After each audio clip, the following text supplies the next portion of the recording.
I just need a spark, light in the dark. I got a 2-chambered heart, too. Don't always listen when you talk. We was wishing upon a star. I've just landed. Real enough that this battleground will remember. I'm bringing this bad. She see the world respect. I follow with my soul connect. Hey,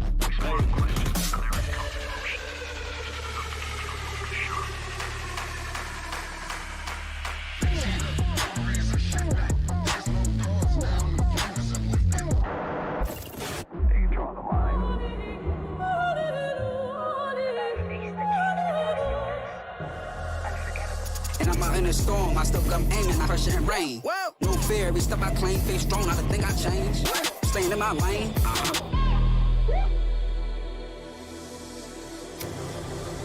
내가 선택한 플레이. 정해진 룰은 없어. 내가 정해. 그게 바로 G-Dragon. Battlegrounds.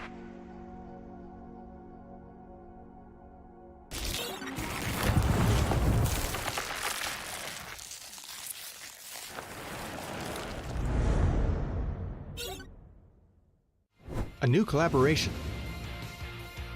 movable death boxes, and some changes to Miramar.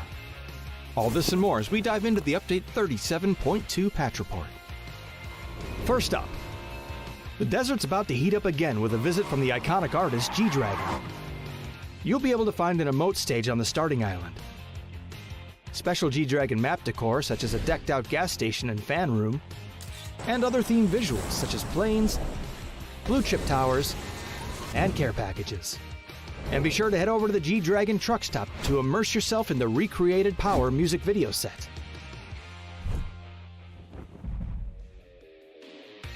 Next up, we're improving the way you interact with some of the objects around the map. You'll now be able to reposition death boxes to get them to a safer location before looting, or use them to lure unsuspecting loot goblins to their demise. Doors can now be opened inward as well as outward, and all those gas tanks you've been wanting to shoot for years will now explode when you do so, leaving behind a large cloud of smoke to cover your movements. More details on where you can see these changes in the patch notes.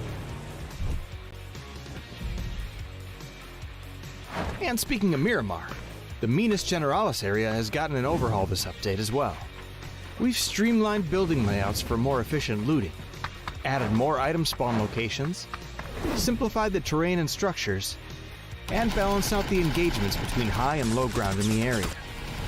There's also a new Survivor Pass, the return of Survivors Left Behind and Hungers Left Behind, some updates to Team Deathmatch and Intense Battle Royale, and more. So check out the patch notes for full details. Update 37.2 is here, so drop into Miramar, stack those death boxes high, and kick back with some G-Dragon hits. We'll see you on the Battlegrounds.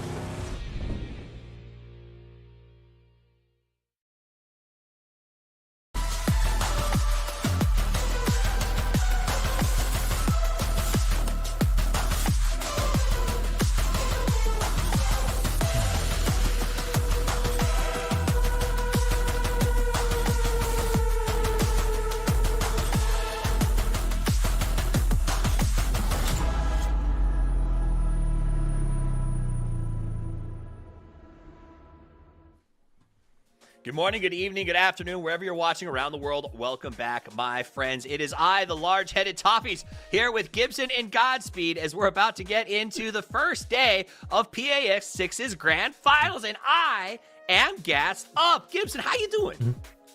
Doing good. Look, watched some EU a little bit earlier on today, and remember that NA is the superior region based on what I seen earlier today, so I'm excited. I am excited as well. Godspeed, you excited? Energy's good, man. We got a banger of a grand finals coming up, and the teams coming out of the last chance qualifier were heated up, and I think the teams that already made it have a case to prove. Hey, there's a lot to prove. All right, let's get into sort of that meat and potatoes, because this is a very big event. We have a new, the same format you're used to, but a lot is on the line with this one. Now, it was from the very beginning. We started in the group stage. We grind our way through that last chance qualifier where the Big 16 shows up from the entire combined Americas region, where they battle for their chance to go to PGS, as well as lock up something super important we're going to talk about in a second. Besides money, but money's first, right? Gibson, is money first? It depends on what you want. Some players want money, some players want fame. Some want money, some want fame. Well, if you like the cash pocket, you're going to live your dream here. $50,000 in the prize pool, $12,000 for first place. But a little more importantly is that thing, I think this is what you were implying, Gibson, on the right side. Yeah, the PGC points is what everyone's playing for. You want to go, you want to represent the Americas, and you want to be world champions. Look, winning PGS is nice, but winning PGC is a completely different level. Yep. I'll never get to the point where I can win it, but these players playing today, they'll all believe they can. Just because you get a PGS doesn't mean you get a PGC. Just ask Twisted Minds. Let's take a look at the current PGC point standings. I think we actually have those, because this is going to be pretty exciting, Godspeed, as we watch throughout the course of the day today. The way that the sort of, distribution is going to work. So the top 3 PGS qualification teams get just an insane amount of points. Yeah, that's really top. I mean, first is incredibly top heavy. 250 points is actually massive. And then even 170 and 120. After third, it tapers off.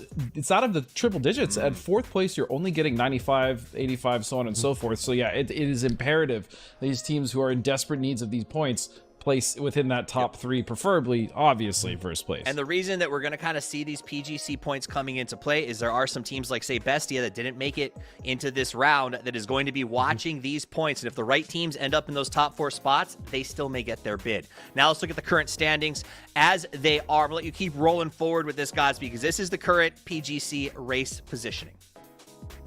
Yeah, you can see El Proyecto actually in first place, coming out with 200 points from PS5. Bestia, which is Furia now. That's a big one, which is Furia now. But the actual team of Bestia, we'll talk about a little bit later, isn't even here, working in silence. Again, another team that's not here. Falcons are here. Liquid, Wuju2, Toyo, the usual suspects, and Alcacia, who just, I don't want to say squeak by. They kind of crushed the last chance qualifier, but they're here as well. All right, so just as a quick one, because of the graphics, I think the way that the points work, right, is as teams transition, they can accept or transition points. So as I understand it, El Proyecto points are now transferred to Furia, so they should be in that first place qualification position. For everybody at home, as you look at this, I know it can be a little confusing. Bestia, as you just said, Godspeed, they didn't qualify. Like, that is crazy that they now have to sit at home and watch the race. The good news, though, Gibson, is that a lot of those teams below them in this cutoff, like, if the right teams get the points in the right place, Bestia still goes.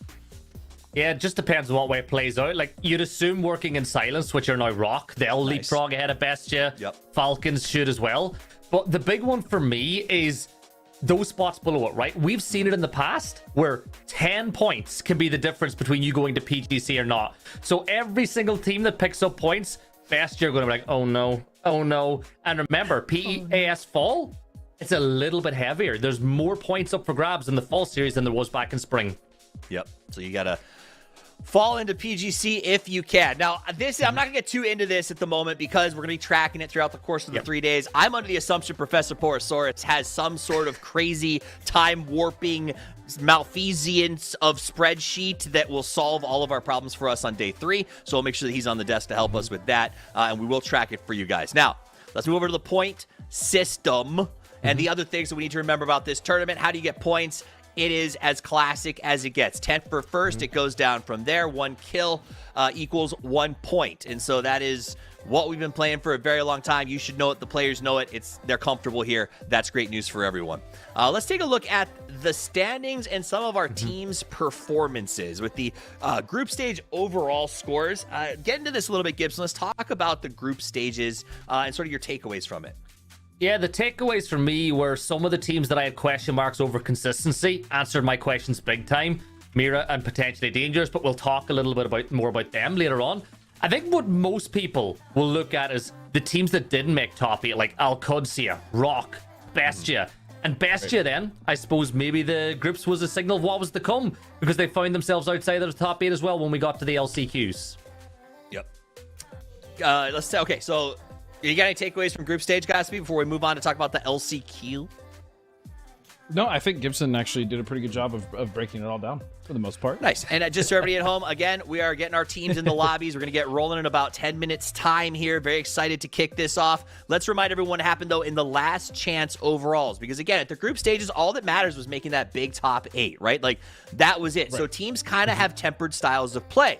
That changes when we get to last chance qualifier because there's no second chances. And if you fail here on day one, you may never get out of it, as some of our biggest players or teams recognize. Now, Godspeed, last chance, some big shakeups there. Yeah, there were some big shakeups. Again, aside just talking about Bestia, I felt like a team like Pest Control actually looked really good initially going into last chance. They didn't make it either. Yahoo, again, another team who, regardless of how much a break some of the players on that roster took, still always going to be a threat and one that you're going to expect to get in there. That being said, a turning roster, having players like K-Mine come back and such, they actually made it, right? Duel made it. We saw the 4 Daugs, who I was probably the most excited to see qualify. But then another surprise, I guess you can call it a surprise, was Gooners, right? Gooners, we knew how they were going to play. I thought that going into that lobby in LCQ, it was going to be a much better opportunity for them. And they feasted, right? They did very well coming in third. And then Alcudcia barely making that cutoff to not make grand finals and group stages, managed to rectify that with a very impressive, first place finish in LCQ as well. So LCQ, I mean, it was exciting. It was a good watch all the way up until basically the last game, where it was really close. So talk about Gooners for just a second. Gibson, in the last chance qualifiers, they seemed, score-wise, to be a completely different team than the group stages. Do you know what happened or why? Yeah, they didn't care. I spoke to some of the players. They were like, our path to the finals runs through the LCQ. So they were like, you know what? We'll get there. It's the exact same thing that happened last time, if I'm not wrong, back in spring. They bombed out of the group stage. They came out swinging inside of the LCQs. And then they got to the finals, and to say they gatekept some teams in the finals would be an understatement. But I think Gooners are always a fun team to watch because at the end of the day, there's no retreat. They're a team that always go forward, even as at their own detriment. No retreat, never surrender. I hope they make the grand final because I just want to see if Krafton makes them change their name or not. Okay, let's talk about some other teams that came out of group stages that were pretty exciting. Each of you guys, I asked you to sort of give me somebody you could talk about, not necessarily a favorite, but that had some interesting actions that sort of had your eyes on them. Gibson, you told me Potentially Dangerous was a team that had your attention in the group stages. Why is that? Because this is a team that historically has always had a really high ceiling, but that floor was so low. Like, they were winning back-to-back chicken dinners, or they were getting 0 points and bombing out of lobbies. And I always wondered if they could do it over multiple days. They answered so strong in the group stages. 122 points, if I'm not wrong. Until I get that number on my screen again, I'm not going to say that's a fact, but they showed me a level of consistency that I never knew that they had.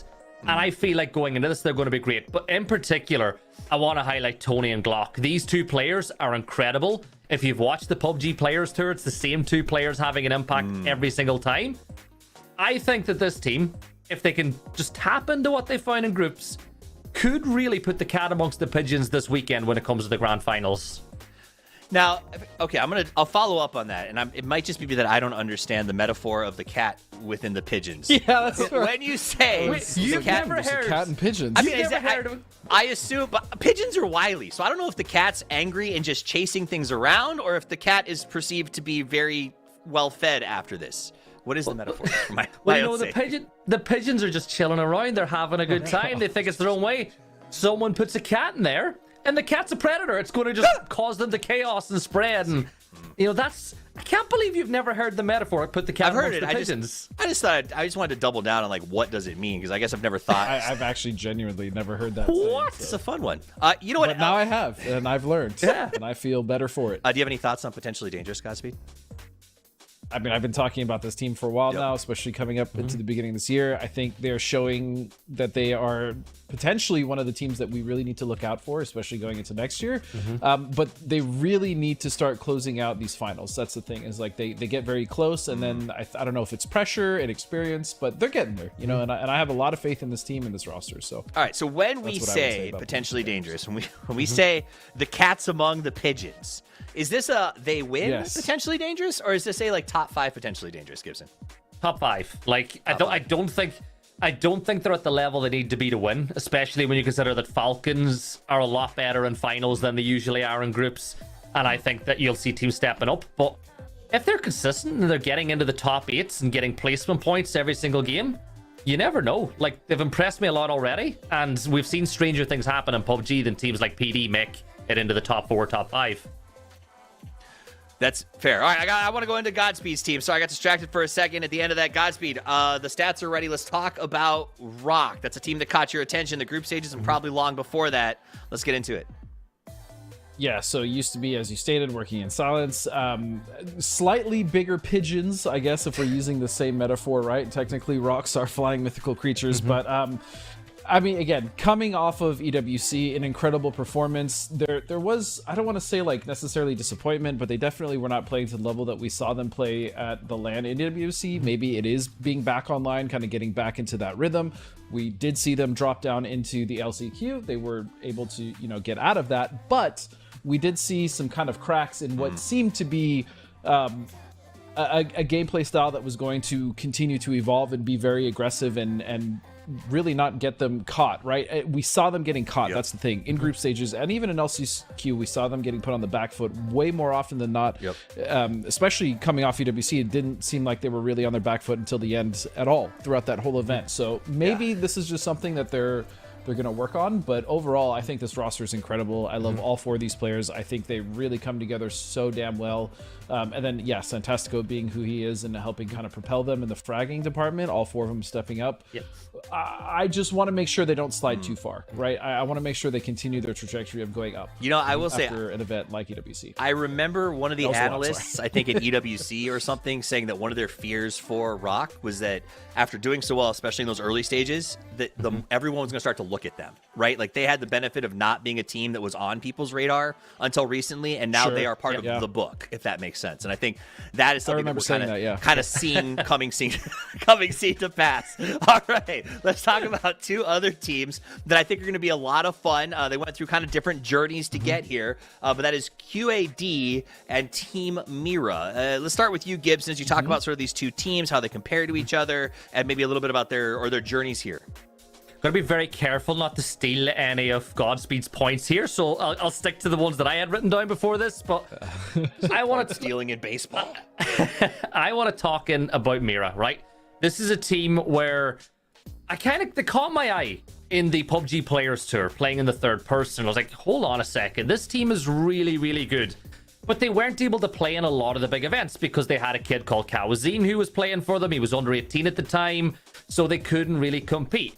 And then whenever he finally edged in, he went to Furia. And I was like, oh, well, so Mira just developed this kid from to go off and go on to bigger and brighter things at Furia. But my God, did Mira show up big time. Like, the level of dominance they showed was similar to what they showed all year round in the PUBG Players Tour. They are highly aggressive. They have no fear, which I think you're expected when you've got a team with such young players. But I think the biggest thing for me is when you watch them play, the way they think about the game is so similar to Falcons. And that's what I mean by that is the amount of times those 2 teams bump into each other around the 16th, 17th minute of a game, because they both want to get to the same spot. They both have the same idea of concepts of rotations. So I think Mira has a really high ceiling. And I think that's nobody going into these grand finals lobby, especially the players, are going to underestimate them. And that high ceiling is mirrored. Godspeed, I got to hear these points that you didn't want stolen. Well, actually, they're Cameron's points, if I may, and that's just. I mean, Cameron's been talking about Mira for a while now, especially because he's been doing a lot of the cups. He's pretty intimate with that team, and they've been playing in every one of those cups on top of these PAS events, right? And so I think because of that, Gibson is absolutely spot on. I think the one thing that's holding them back is their confidence in the close, right? And that's the one thing that Cameron had also noticed in all the cups. Even when they do really well in those events, they just can't seem to close out these big grand finals, even though they have more than enough capability to do so. We've seen 22 in the past, right, close out one of those events. So it really just comes down to the fact of, can they have that confidence to close and finish strong? And I think this could be the event. I think they're working towards that, especially now that we head towards the end of the year. But, you know, something else to notice for all these teams that we didn't even say, if you don't qualify for this and you didn't qualify for Masters, your year is pretty much done unless you're one of those teams that happens to be in the running, like, and you had good PGC points from before, right? So that's a really big thing. Is for a lot of players, this might be their actual last event of the year, and that kind of sucks if you don't qualify. Can I make one more quick point? Absolutely. Just really quick. Please do. I just want to say, for people who don't know Mira, watch LFP today and watch Fakeson. They were demons. LFP got 30 kills in groups, and Fakeson got 27. Their combined kills was 10 more than the big two of Kickstart and Shrimsy. So that just goes to show you how much potential they have in a fragging sense.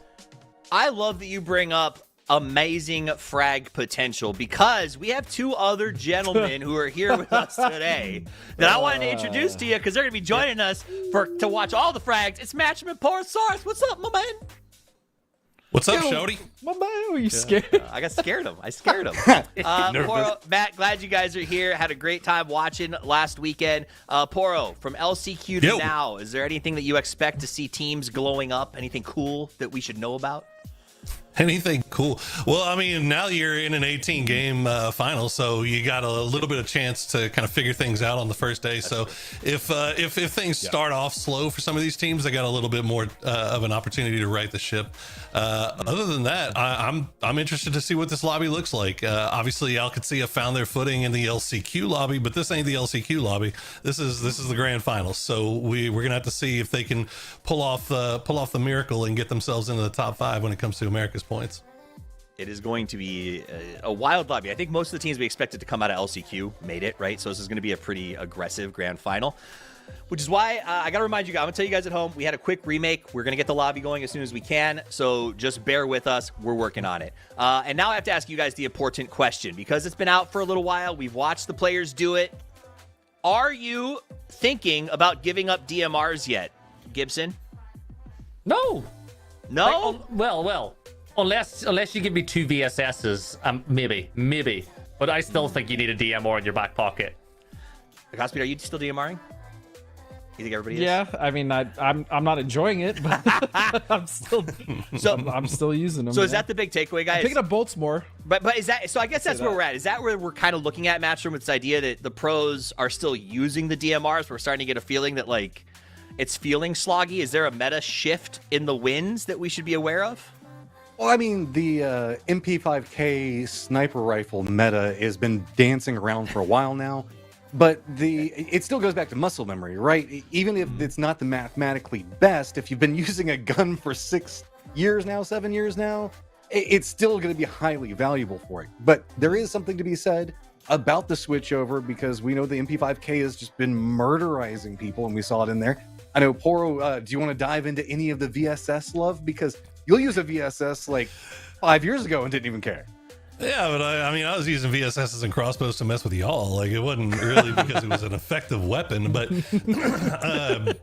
now that the numbers are there to back up the effectiveness, look, man, when it comes to that question, I go back and I look at who were the people that were actually using VSSs and stuff like that, and MP5s and stuff like that. It was people that were in the LCQ. Like, Falcons guys weren't using it. Like, Furia guys weren't using it. Like, it's a strategy. If it works for you, great. I mean, what have I always said, Toffees? What have I always said? The best accuracy gun in the game through volume. Oh, sorry. No, that's the M249. Best gun in the game is the one that you can hit your shots with. So if you can hit your shots with a VSS, if you hit every single bullet, then that is the best damn gun in the game. It's better than any So, DMR. up lines too. My question to Pearl then is, what is the best gun of the game, if that's what our metric is for you? Nice. The only thing I've ever seen him is the Panzer. I knew it. Poro is excellent with a C4, and we will leave it at that. Gentlemen, I'm going to let you go to rest your voices before the game. Thank you for checking in, and good luck today.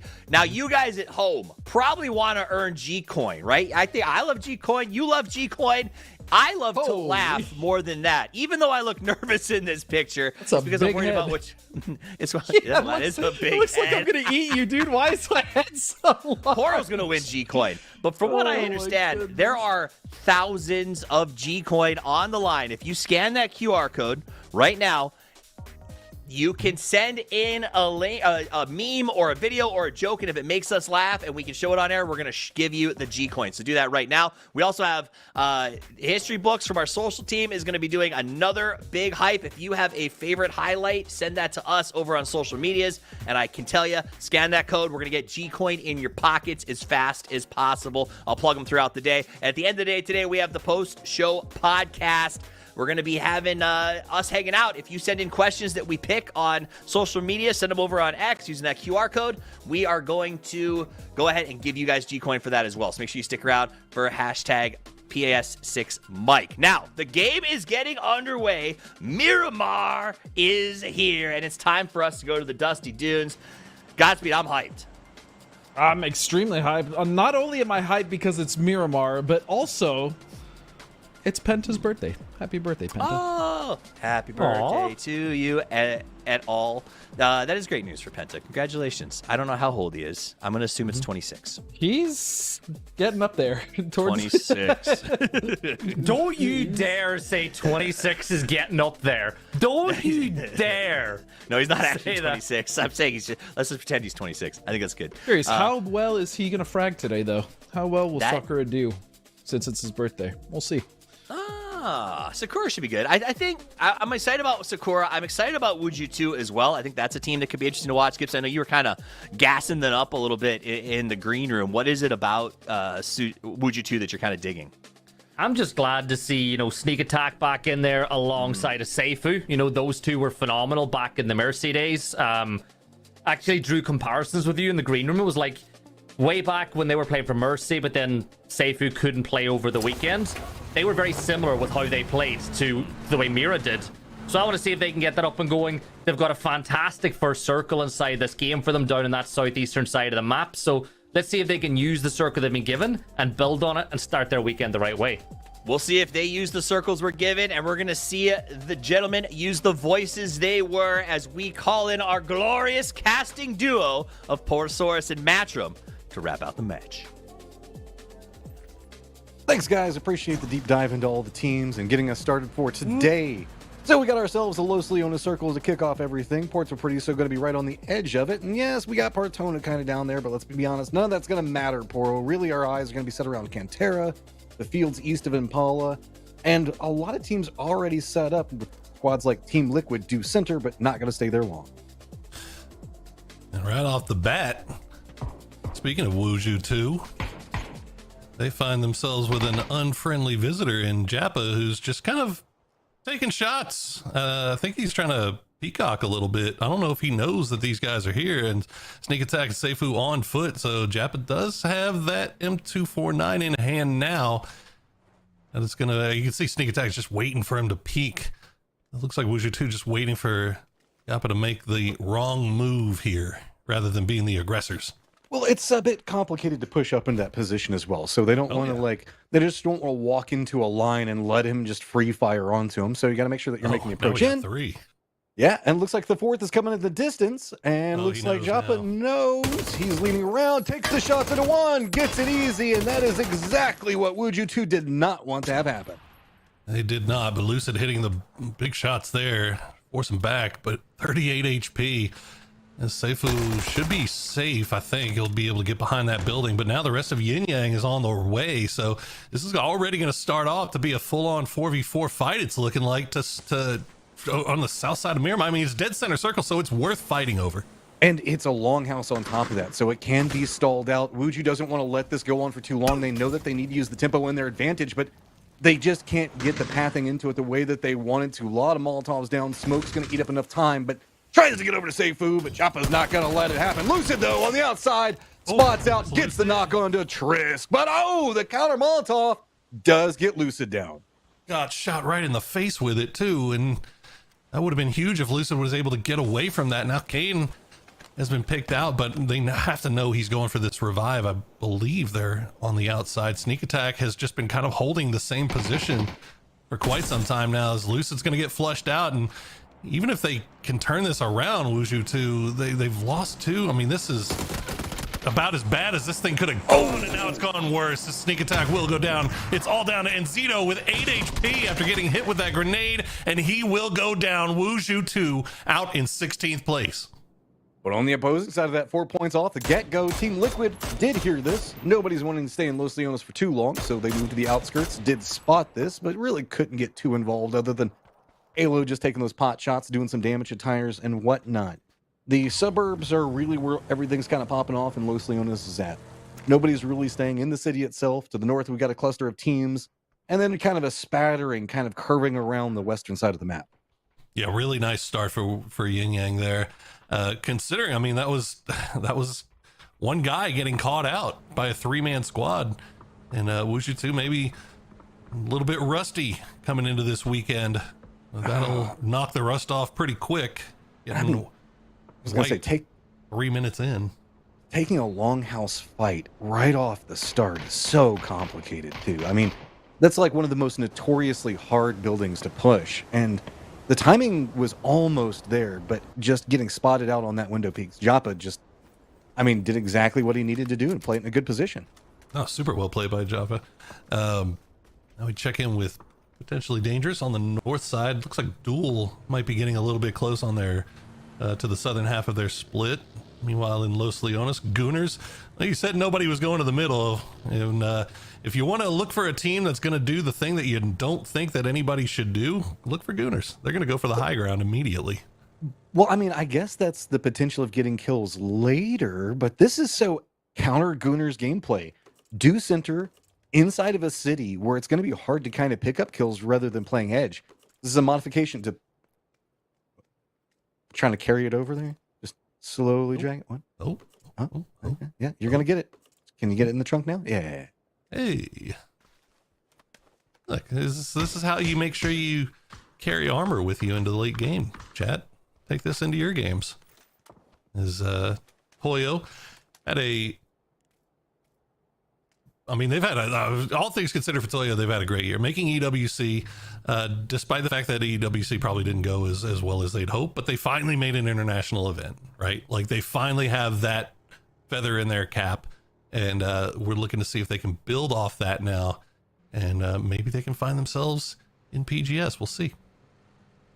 Seen a couple of the rotates here. Alcazia, who did a great job in the last chance qualifiers, but not necessarily the best in the group stage, hence why they ended up in the last chance qualifiers. True. Are going to be the only team that's playing to the east of Los Leones right now. We have seen a lot of shifts kind of go over into that corridor. I mean, it felt like earlier this year, kind of the southeast area of Los Leones, where the mines are at and everything like that, just had circle after circle pulled that direction. So Yin Yang's going to be down there. Team Liquid's leaning that direction. Gunners, Team Liquid's kind of a bit everywhere, to be honest. They've got a 2-2 split that's going to be on the far western side of Los Leones and then down into the southeastern side as well. Yeah, Liquid, I mean, you could see what they're doing right here with Sparking and Luke. They're just high ground on the edges, as you said, kind of playing around the outside, get vision on anything that's happening outside of the city itself. And meanwhile, spotting out Gooners, doing a little damage, but other than that, shouldn't be too big of a deal for Gooners. Mira, well, I would say the last, but you've got 4 dogs even farther off to the north that have taken their sweet time after looting up in Oasis. Furia now just arriving, and they're getting a little close to 55, but it looks like they should avoid any direct confrontations, as a few shots being sent. That's gonna let Furia know that is not a route that they want to take. Yeah, that's going to be Soccer. I think that's taking those pot shots for the time being. Mira is just going to be to the west of them. So the cluster predominantly leaning into the north for the time being, but that's just kind of the nature of the beast due to the way that the circle's set. We got about another minute or so before everything finally collapses in, and we're going to see where the next set's going to happen at. Most of our teams pretty comfy for the time being. 4 dogs kind of are, I guess, again, no pun intended, underdog team that's kind of worked their way into it. Ice Tech, though, we know this guy's been around for a long time. He's competed inside of a lot of events. There is some experience on this. There's some new teams that are some new players that are kind of trying to make a name for themselves as well. Well, newish players. So very interesting to see what kind of the last chance qualifiers taught them and the confidence that it's going to brew out. Yeah, 4 dogs. I mean, they clutched out on the last day. What can you say? I mean, they left it to game 10 and 11. They took back-to-back wins, secured their spot. I mean, it was not looking good for these boys before that, but you know, when everything's on the line, it's when you need to step up, and they stepped up and they find themselves here. What will they do now that they are here? It looks like they are, as you said, taking a really long time to come in, so one would imagine playing it very cautiously, doing a lot of scouting, making sure that they don't push blind into anything, which is a good way to start off here. I mean, everybody's pretty much avoiding the fields areas for the time being, but the circle does lean north. Of course, keeps a good chunk of Los Leones in it, so Team Liquid, who are playing both sides, so that way they could always end up on top, do still end up at the bottom of the circle, though. They still got some pathing options to work with. It looks like they're going to make a quick run through that one. Yin Yang also going to be trying to make a rotate. The west of that's going to be Toyo, and we're going to have Rock as well with a slow rotate in. Mira kind of being beneficial with 4 dogs on it, and good shots coming out, but the Kraken is going to go down. Sakura coming up with a good position to just kind of sneak this one away real fast. Nice return from Kawazine, and making sure that Iman was not able to finish that off. Now will get stolen away by Fakeson, so good heads up play there by Mira. And Adam gonna go down now as well, stolen away by Mira again. So Furia having food taken right out of their mouths, as the Kraken is, I guess at the end of the day, you're just happy to get the Kraken back on his feet and stay 4 strong here, playing just off to the west, or I'm sorry, the east of center circle. I mean, it's a very strong compound. No surprise that a lot of eyes are being drawn over there. We do have the Sandstorm that's kind of to the northeast now. Mira's going to be navigating against that. Quick roll up, and it's going to be Team Liquid and Falcons arriving at roughly the same time. Purdy, though, gets popped by Tickleton on the approach. Alo's already entrenched, but he's going to go down. He did at least manage to take down 2, so this has been bloody on both sides. You got Falcons still trying to fend in. H-Win gets spotted out. Luke clutches up when he needs to, but here come the tail end of Falcons. Can they manage to secure any points or safety, or are Team Liquid going to spell their doom? Shots around the side. Liquid gets it, and Falcons get no points in game 1. Really aggressive call, bringing Kickstart over there at the end. And in the end, they end up getting wiped early. So not a great start here for Falcons, obviously, going out in 15th place with no kills. And of course, it would have to be Liquid, wouldn't it? Now, the one thing for Liquid is I believe, they should be able to get everybody back on their feet. Now, as Blist will get spotted out, this is one of the problems when you stop down to do a little scouting, maybe going a little bit too deep in here for 4 dogs, and they will lose 1. Seems like they've got the other approach for it. They're just going to kind of send it down a bit more. I mean, this is where you're going to have to be really testing the metal. You've got Mira on one side of you. Sakura is kind of separated out. They're holding a very wide split and doing some harassment onto the 4 dogs, as well as anybody from Mira that opts into trying to peek their head around the side of it. But with Mira playing mostly in Cantera, there's no real good vision for them. So they've kind of opted into a defensive bunker here. I was going to say, I mean, I can't really fault 4 dogs for losing one there, because that's just a really weird spot to have 2 players from Mira. As you mentioned, they're inside the crater. They can't really see anything that's going on outside. So, I think you're right. It's interesting decision to play a little more turtley and bunker up when you're that close to the edge of the zone. But we'll see what the next circle does. As 4 dogs, they've at least managed to find themselves a decent compound to play here. You just have to hope that the circle does not hard shift down to the south, does not hard shift down into Los Leones proper. Well, Rock's hoping it goes down to the southwest, as they're running a pretty wide split right now. Los Leones still has a ton of teams in it, but no, it does lean up into the north. Rock immediately pulling that emergency pickup so that way they can try to jump in. But there is a lot of flat land in the middle of the circle, so the Cantera bunker strategy is going to pay off for now. Fury is also going to opt in a bit closer. This is a lot of interesting high ground to low ground valley play. Yeah, I don't know if this E-pickup is worth it for Rock, because if you think about it, you obviously you switch sides of the circle, you play from that side, but you see all the open fields, and you're going to be dropping in an area with no vehicles, so you're not going to be able to reposition once you get over there, and you have no real information about what's over there either. So we'll see how it plays out for him, as Yin Yang trying to make their way through Los Leones, but they're running into Toyo, who's got a nice split here on the edge of the city, but they're going to give themselves away. At least one side of their 2-2 split is going to get found out here. But you see Rybo and Benya down there off to the west. They could be a factor here, as Emmy will take the spray, but not going to land the shots. Just a good rotate right next to that wall to try to deny out as much damage as humanly possible. Keep them a bit more safe. Rock has committed to the emergency pickup, which still makes me pretty nervous. Yin Yang down to the south. The rest of Toyo hasn't really regrouped, so Yin Yang's taking this pretty slow now. They're just kind of leapfrogging one over at a time, trying to make sure that they secure the angle away, and there comes the tail end of it. Gooners, though, they've spotted out the potential of a friend that they want to potentially give a Panzerfaust to. I know it's not Christmas, it's not Halloween yet, but, you know, sometimes you just got to give a gift to your boys. Unfortunately, that boy is going to be Lobes, and he's finally hearing the footsteps and realizing, I don't think I want to be here. And he's just got to go. Dip, dip, dip, dip as fast as you can. Good spray from the top, though, will prevent them from just free firing that Panzerfaust down.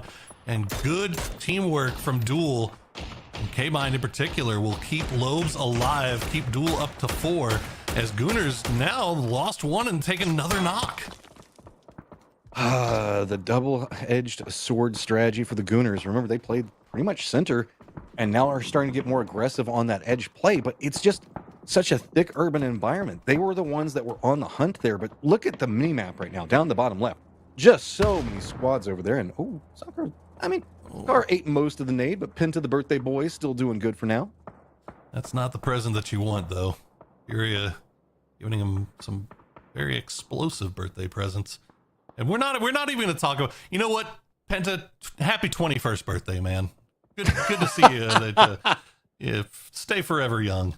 But he is. We won't talk about age restrictions on the NPL. Yeah, 6 years ago. That's fine. We're good. Don't worry about that. But Furia did extend a little bit to see if they could maybe get him, but they don't stick around for it. They don't overstay their welcome to try to finish off that 1 point. Instead, they retreat back to their compound. New circle does pop, and potentially Dangerous now have a decision to make.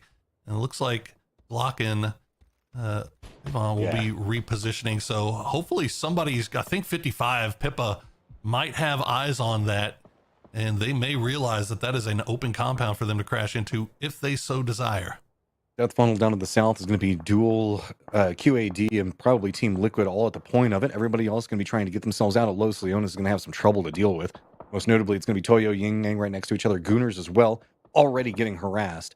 This is a lot of dead zone in this circle. The compound where the northern part of Potentially Dangerous regrouped from is just so blatantly open and still has the hillsides that Furia is going to be playing from with vision down into it.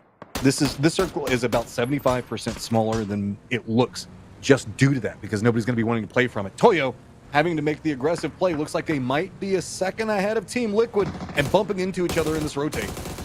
Well, Pretty Curdy already there, and now Sparking will come as well as Toyo. Alo had the Panzerfaust. He's going to get two. Emmy's not low enough. He's got to get out of there. He didn't have the speed to get up the hill. So unfortunately now for Toyo, Capitan, the last player left alive, and Team Liquid now up to 7 kills after wiping Sonics and taking 3 off of Toyo. Let's be careful on peeking that side. It's in the open. K-Mine trying to get the damage out. Sparking barely staying alive. Finally goes down, but that's a precarious peak to go for if you want to try to flush it. Got the smokes out at least, and now Snaker's actually providing some cover here for Team Liquid as Purdy Curdy will try to take the fight right to Duel's doorstep. IQ knocked down to next to no HP. K-Mind and IQ both knocked. Wooly has to leave his position, get on over here. Lobes is trying to watch their backsides, but you can see Al-Qadsiya has just been causing problems for everybody, trying to make their way out of the city. Cowboy and D in particular have just had angles on all of this, and nobody can feel comfortable doing anything right now without getting shot at. Everybody's always curious why we call it the death funnel over here. Well, this is why. When you end up with this many teams stacked on each top of each other, and you just have a couple that don't have to move, everybody just has to walk into the firing lines. And Al-Qadsiya is just raining in damage right now, harassing anything that moves. Team Liquid being kind of the beneficiary of that and getting some time to reset just a bit. But they still have to be careful because Team Liquid is kind of vulnerable from a position that Mira is going to start trying to play from. It's worth noting that Sparking was able to get revived. So Team Liquid back up to 4 strong. Duel has able to reset as well. So despite Al-Qadsiya having this high ground, and despite the fact that they are causing so many problems, there you go. Alo with the drive-by Panzerfaust. You love to see those. especially when it's on a BRDM. I think that's the only way I think that most of chat will approve of a Panzerfaust being used for kills, is if it's to take out a BRDM. As, oh my goodness, Yin Yang. Yeah, get out of there, boys. You don't want to stick around for that. Yeah, I mean, clown carring it whenever you got nades raining in on you just does not feel good. Follow-up nades gonna get a little bit damaged. There we go. Does get the knock. Bunting on one side of it. Going for the flushes out, but he gets revealed. Look at everybody just immediately chasing after him. It goes for the sprays in between. Good shots and good defense coming up from the Gooners right now. Can they get there in time to provide the support that they need to? See, it's just raining down. They know that they've got to make a run. There is nowhere to go, and now it's going to be just everybody starting to peek into this firefight. I mean, Ikus had about 1 HP left. Fortunately, he's able to get the heals back off. But you saw this. I mean, Simply Mad and Icy were trying to get over here to get into util range, but they have to go through the smoke clouds because of all the harassment they're taking from Cowboy and D. And so now Yin Yang down to just 2, but they do have 4 kills. So after that early engagement, they took out with Wuju 2. Icy Flex wins the 1v1, but Cowboy gets the last shot in, and Ikus will be the one that finishes off Gooners, as now Liquid have turned their attention back towards Duel. No options. They just have to push up the hillside. Team Liquid, who has been on an absolute tear, already at 8 kills, starting to try to bounce in nades. Gets some damage onto K-Mine, but loads! K-Mine both, nowhere to go. 2 down, and troubles for Duel as just look at the utility continuing to drop on top of them. Flushes easily picked up. Team Liquid just on it, running amok right now. Wooly just finally at least gets a knock on Halo.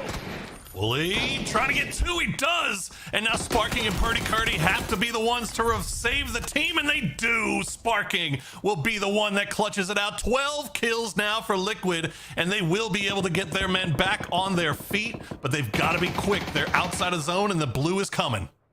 Team Liquid does not want to miss another PGS. They've got their goal set up right now as 4 dogs trying to make their push into the circle. Going to be right next to Mira. Potentially dangerous. Also did make a directed run right into Toyo. So Toyo is going to go ahead and get taken out while this is going on.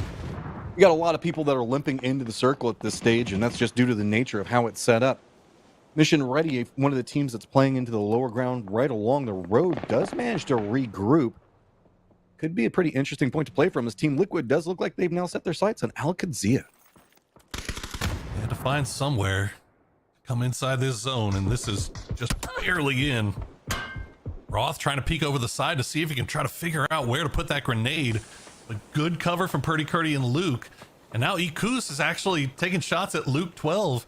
So Team Liquid having their attention drawn in multiple directions. Remember, Luke 12 and Purdy still out in the zone, and now that the zone has locked, new circle is popped, you can see how much damage it's doing, and Purdy Curdy will go down to the zone. Other 3 members lined up for Al-Qadsia, wanting to make sure that they defend this line. Rello way over into the east. He's trying to make sure that he plays the anchor position for the squad, give them somewhere they can retreat to if need be.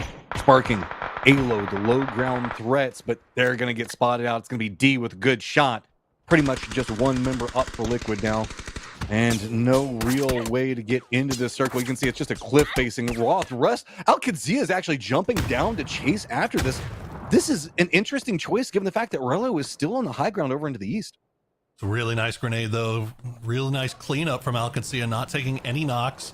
And they will collect there, and they will put Team Liquid's Game 1 reign of terror to an end. But 12 kills, 12 points for Liquid. That's a hell of a way to start your day. They're fine. Now Al-Qadsia will start making their way in, as we have to figure out how potentially dangerous. They've got Mira that's kind of gatekeeping them from the zone, and they know that they've got these 2 players from 4 Dogs off on the side as well. So potentially dangerous. They've got some decisions to make, but Snakers will pick out Tony.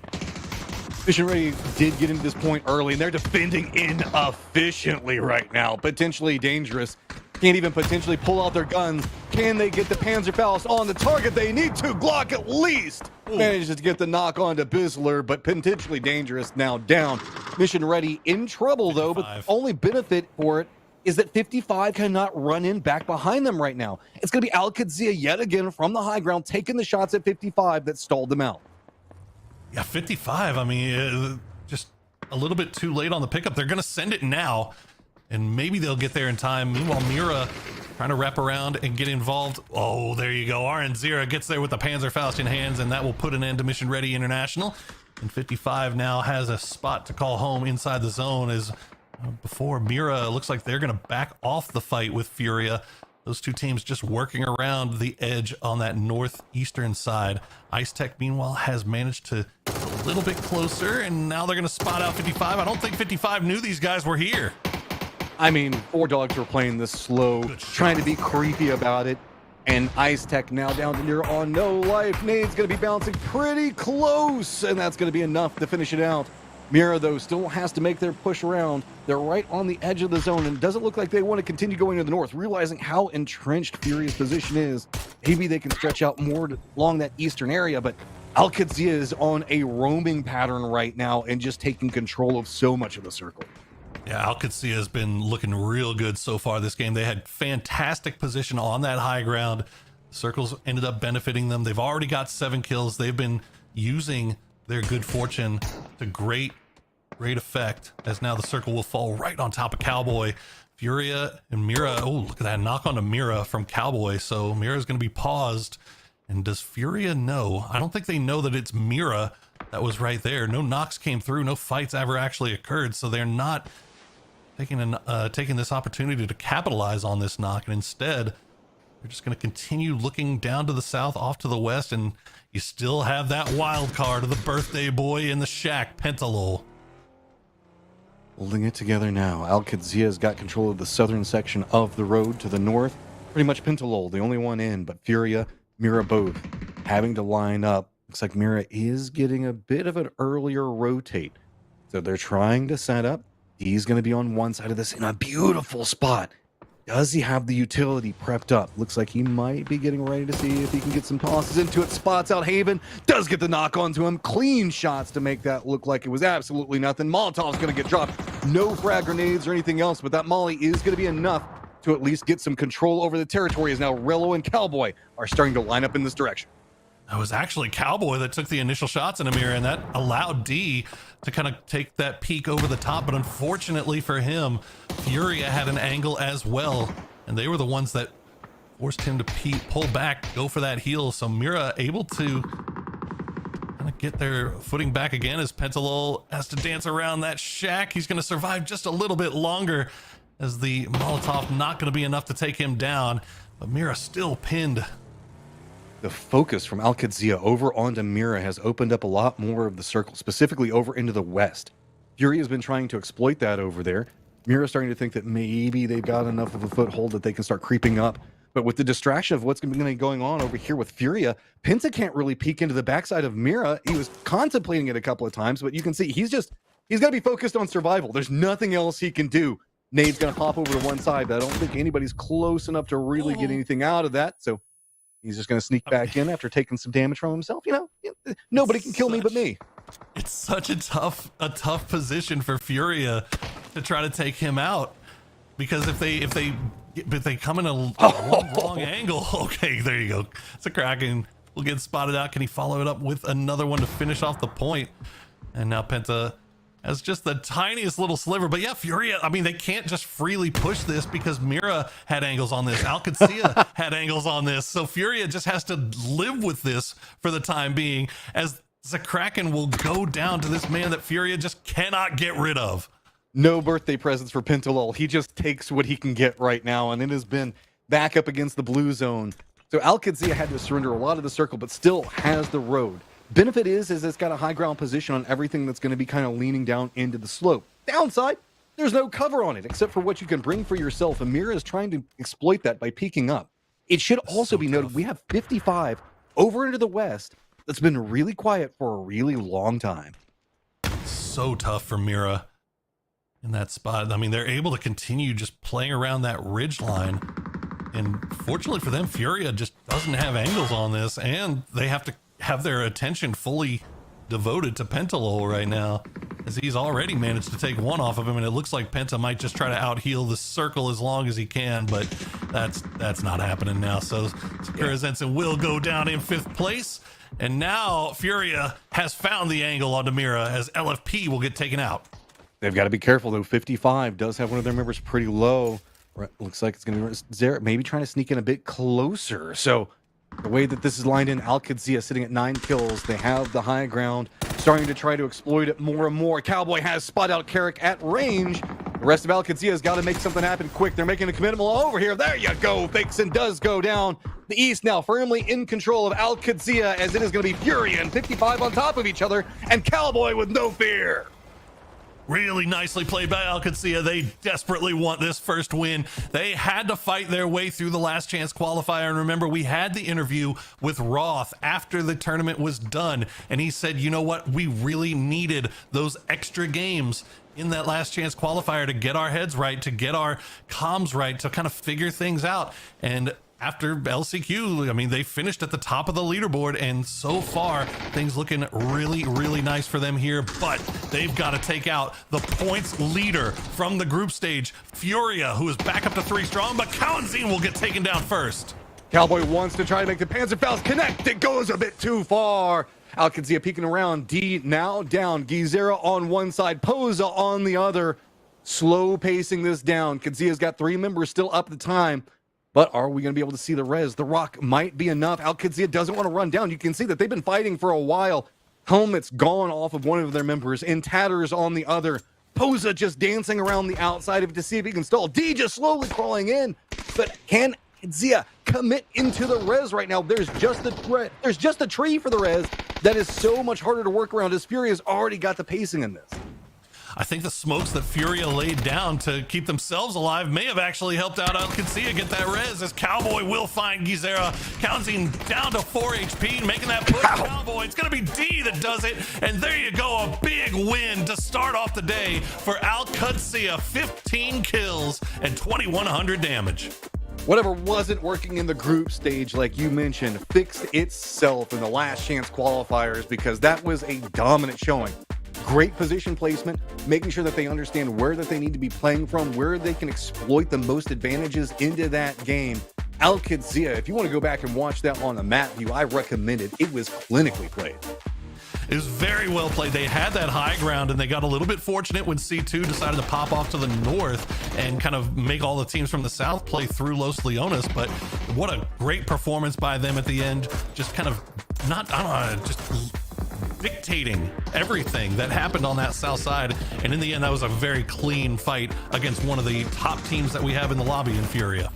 I mean, you got to set your own pace. You can't constantly be reacting, and Al-Qadsiya set their own pace. We got Toffees, the rest of the guys that are great at setting a pace to get us prepped up for game number 2 on Miramar. Hey, yes, it's back. It's almost, game number 1 is done. Game 2's on the way, but this was exciting. From the drop, Miramar has been like this, but it has been fascinating. And this scene right there was my favorite, Godspeed. Watching Liquid White K-Mind was weird for me, but also kind of fun. Yeah. Yeah. And seeing K-Mine get a knock with a Scar, I was kind of wondering what year I was in, but are we back in 2018? But it's been great to see K-Mine back, Duel doing well, but man, Liquid just tearing through the mid to early game, and then it was all Al-Qadsiya in the late game. I mean, they came alive and just absolutely just devastated the circle. It was a great way to start it out, I'll say that much, Gibbs. Yeah, the way I actually watched from the very start, the rotate early on where they went over towards the east side of the map, and instead of getting sucked in towards Los, they knew the map, they took themselves into the northeast side of it, and basically from that point on, dictated every gunfight. What really impressed me, Godspeed, was the fact that at no point were they ever in a gunfight where they were getting third party. They took every single team in essentially a 1 versus 1. And they put themselves in positions where they always had the high ground. Like, it was just really well played for them. And Cowboy popping off, 9 kills for him. He nearly dropped 10 by himself. Like, that is insane. I like that. Steve, what do you think about that? Well, I just noticed the Rello name thing on the graphic there. The Rello rest. Or what does it stand for, right? Reload, relax, return to lobby, Rello. I was gonna ask you if the X's in Cowboy's name or the extra 2 R's is really the change of pace that team needed, because honestly, coming out the gate 25 points, maybe it is the extra R's and the X's. That is a very big points for them with the 25. Liquid at 12 is a huge start for Liquid considering how much clawing they've had to do this season. 55 at 12, and the Mira, another big popper there at 10. I will say at the start of the show, guys, Gibson, we said we're comparing head-to-head. Al Qudsiya, Team Mira, and then Furia was also up in that mix. All these teams, the expected teams, showing up in Game 1. Yeah, Fury will be a little bit disappointed they didn't get more kills. I think they got a bunch stolen away by Mira at one point, which I'm sure disappointed them. But can we talk about 55? Like, this was a team who, how do we put this politically the nice way? In PAS Spring, the old version of this roster did not perform very well at all. They picked up another roster called Typhon at the time, and then I think the key to their success, when Toyo decided to move off of Pipa and they picked up Pipa, that brings a level of experience to this roster that they didn't have. And I know it's not a huge points tally of, when you look at like 25 for Al Qudsiya, but that's a good start. That'll calm some nerves for 55 as well. Now, I think so. We'll go back to 5 in a little bit, but I want to keep on QAD with their 15K win. And I do want to see how they compared, because this is a team that hasn't traditionally started super strong for me to their opening game in number 1 of group stages, which was not as good of a run for them, I would say, right out of the gate, Godspeed. This is a massive, and for a team like this, I feel like this is a massive sort of mental boost to start your event with. I don't know what you're talking about. It looks the same to me. Yeah, right. You can't even see the last group stage. Historically, I feel like, especially with Roth and Rillo, I do feel like they have kind of started slow in the past, especially since they've been playing together. That being said, they do tend to clean it up right towards the mid-pack, towards the end. But man, if they're going to start off like this with a 15 kill win and just start off with 25 points, 2,100 damage, that's a lot. I mean, they really just devastated those end circles. And absolutely, like Gibson said, they allowed no third parties. They were just very quick, very clean and efficient, taking those fights on their terms. And it worked out really well. So I'd like to see them continue, because obviously this is a stark difference from group stages. I'm excited to see them start in front. I think they're going to play as a different team with that sort of lead mentality. So that's pretty exciting for me. Another team that was exciting, Gibson, was Team Liquid. They came out, they got second place. They fought differently, right? They were like two-nail throwing elbows, taking battles. Like, that was awesome. Yeah, you look at some of the teams they fought, like they kicked off their grand finals by dominating Falcons. Like, Falcons tried to crash them in the God compound, and Alo just said no. He was like, not a chance. You get nowhere near us. He whipped out the Panzer for a quick duo a little bit later. Like, they got 12 points and didn't even get into the top 8 as far as plays. Like, they got no placement points. That is a big game, and I always like to say, if you're not going to get in the placements, try and make sure that your bad games, you're still getting a couple of points. They got 12 without getting any placements. Like, all I'm going to say is the two teams that needed a game to calm their nerves, Al Qudsiya and Liquid, when it comes to, the chances of making PGC. The first map of the day, 12 points and 25 respectively. That's a good omen. But it's 1 out of 18 maps.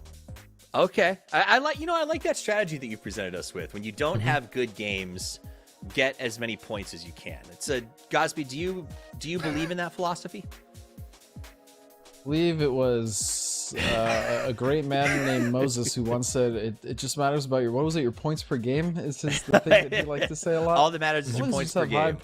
But also just a really quick point to Team Liquid. I think a big part of why they're kind of starting hot, especially after what's been going on with them this year. Don't forget, they just had a boot camp in Brazil, right? I believe it was Liquid that got them all out there.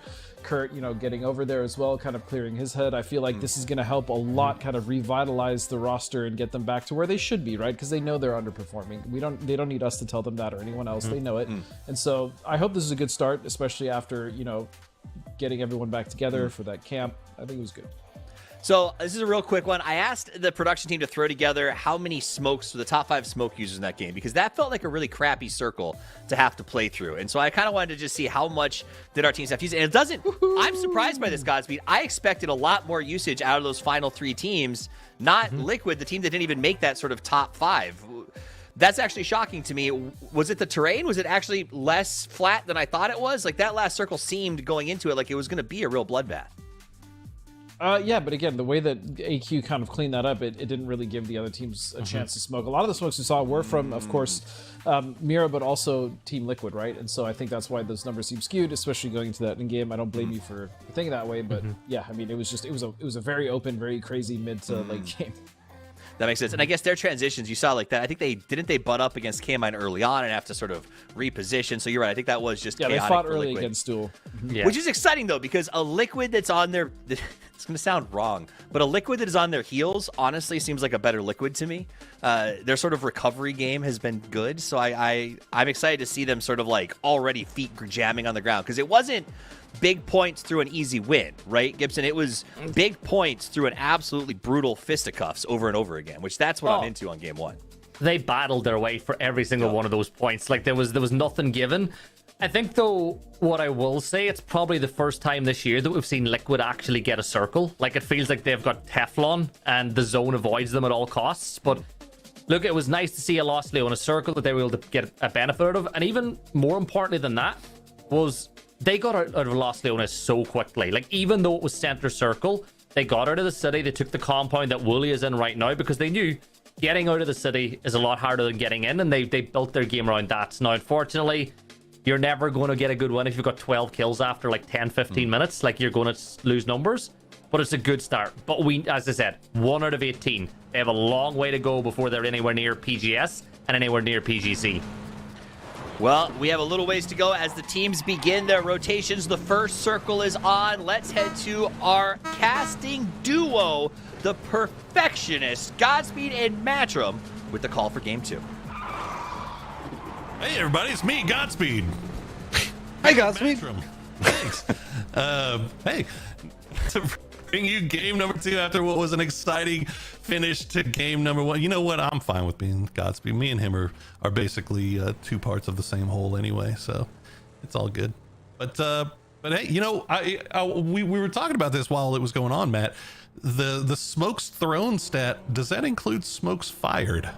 I don't because know. I feel like we were seeing a lot of smoke gun use at the end there. So I'm not sure if those numbers might be a little bit skewed. We'll have to check in on that. We'll get the boys on it.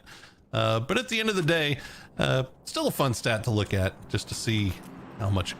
What do we call it? It's not cover, right? It's you had a word for it. You told me there was a word for it because you know military things, and I'm here just snowflaking super hard.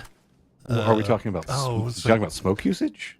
Yeah. What does smoke refer to? It's not cover. It's Obfuscation is what it's often called, or okay. Look, Scrabble.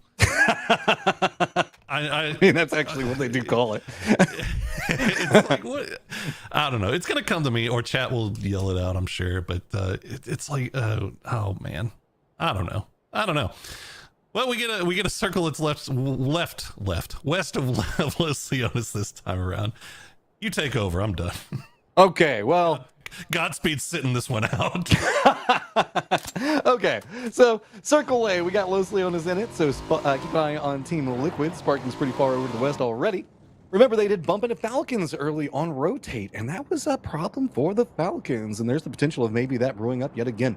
Duel also that was playing up more into the north is going to have a little bit of trouble with Rotate. So this one's a bit less, I guess, detrimental as far as field to hillside control, what we were looking at beforehand. We do have Picado in it in that area to the west, but really this has got a lot more high ground terrain, specifically the further that we go into the south. So you can allocate a lot more teams altogether.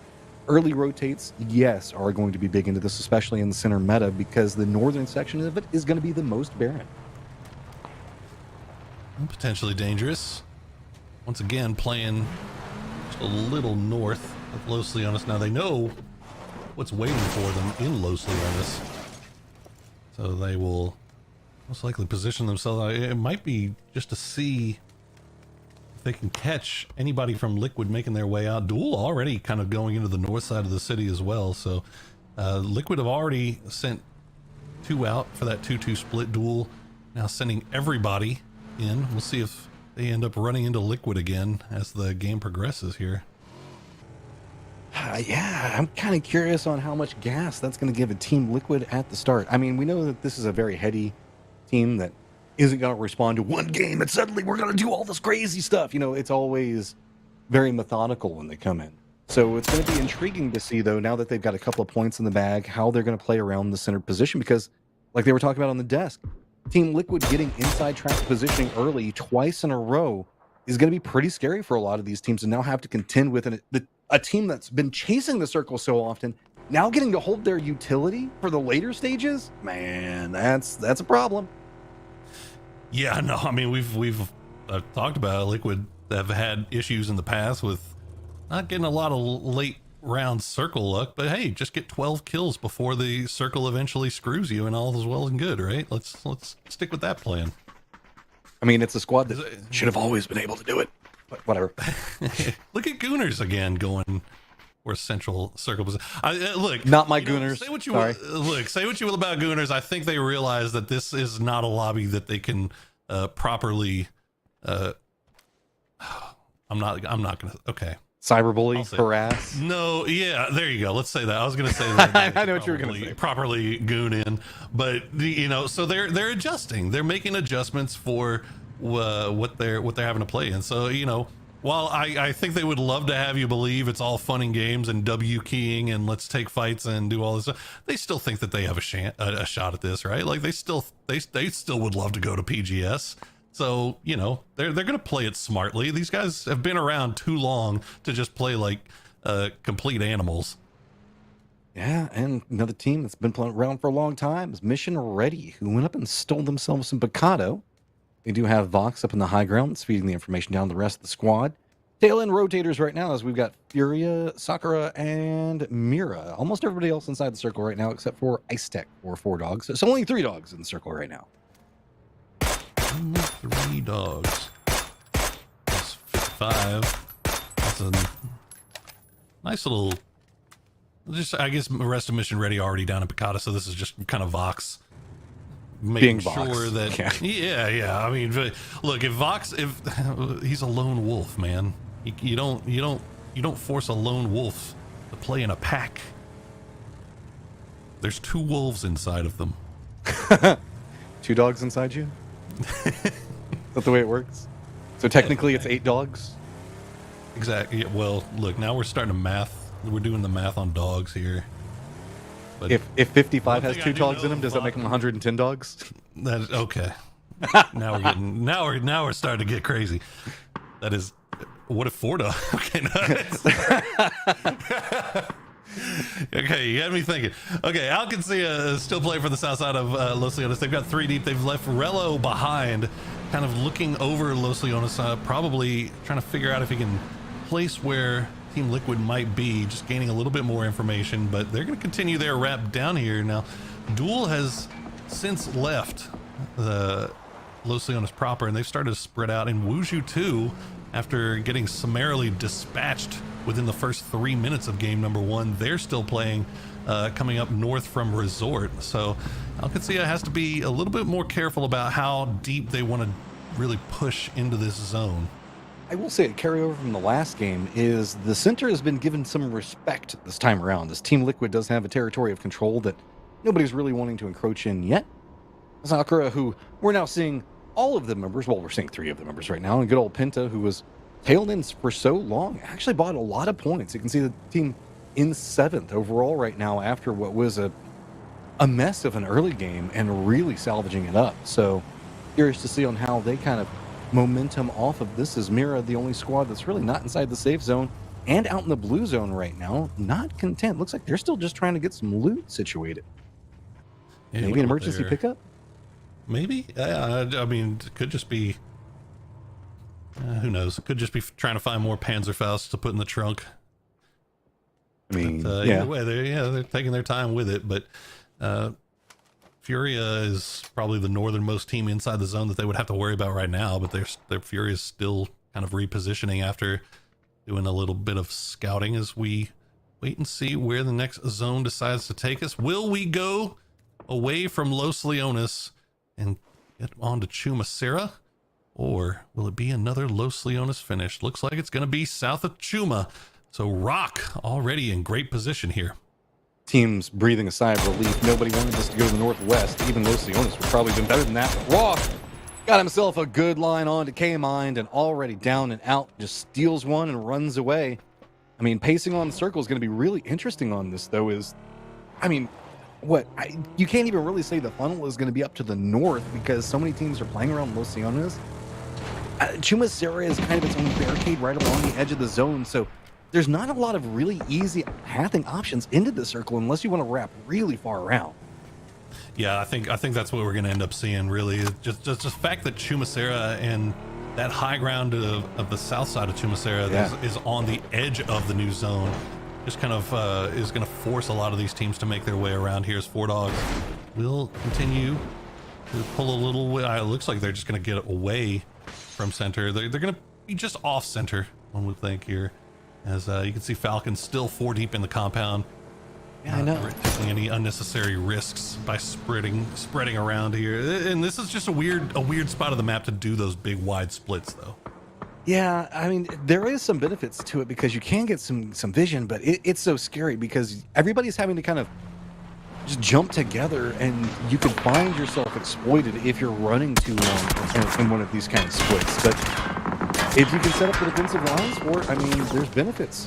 Furia, though, just going to have to kind of run down the Chumacera hillside as they are getting some distance away from Gooners. Right now, Posa's just being the only one that's really harassed.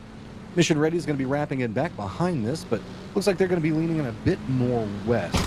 So they should be pathing in behind the other members. Dr. Resistance, though, is spot up potentially dangerous, and that is going to be able to get an escape. Boy, they got out of there just in the nick of time.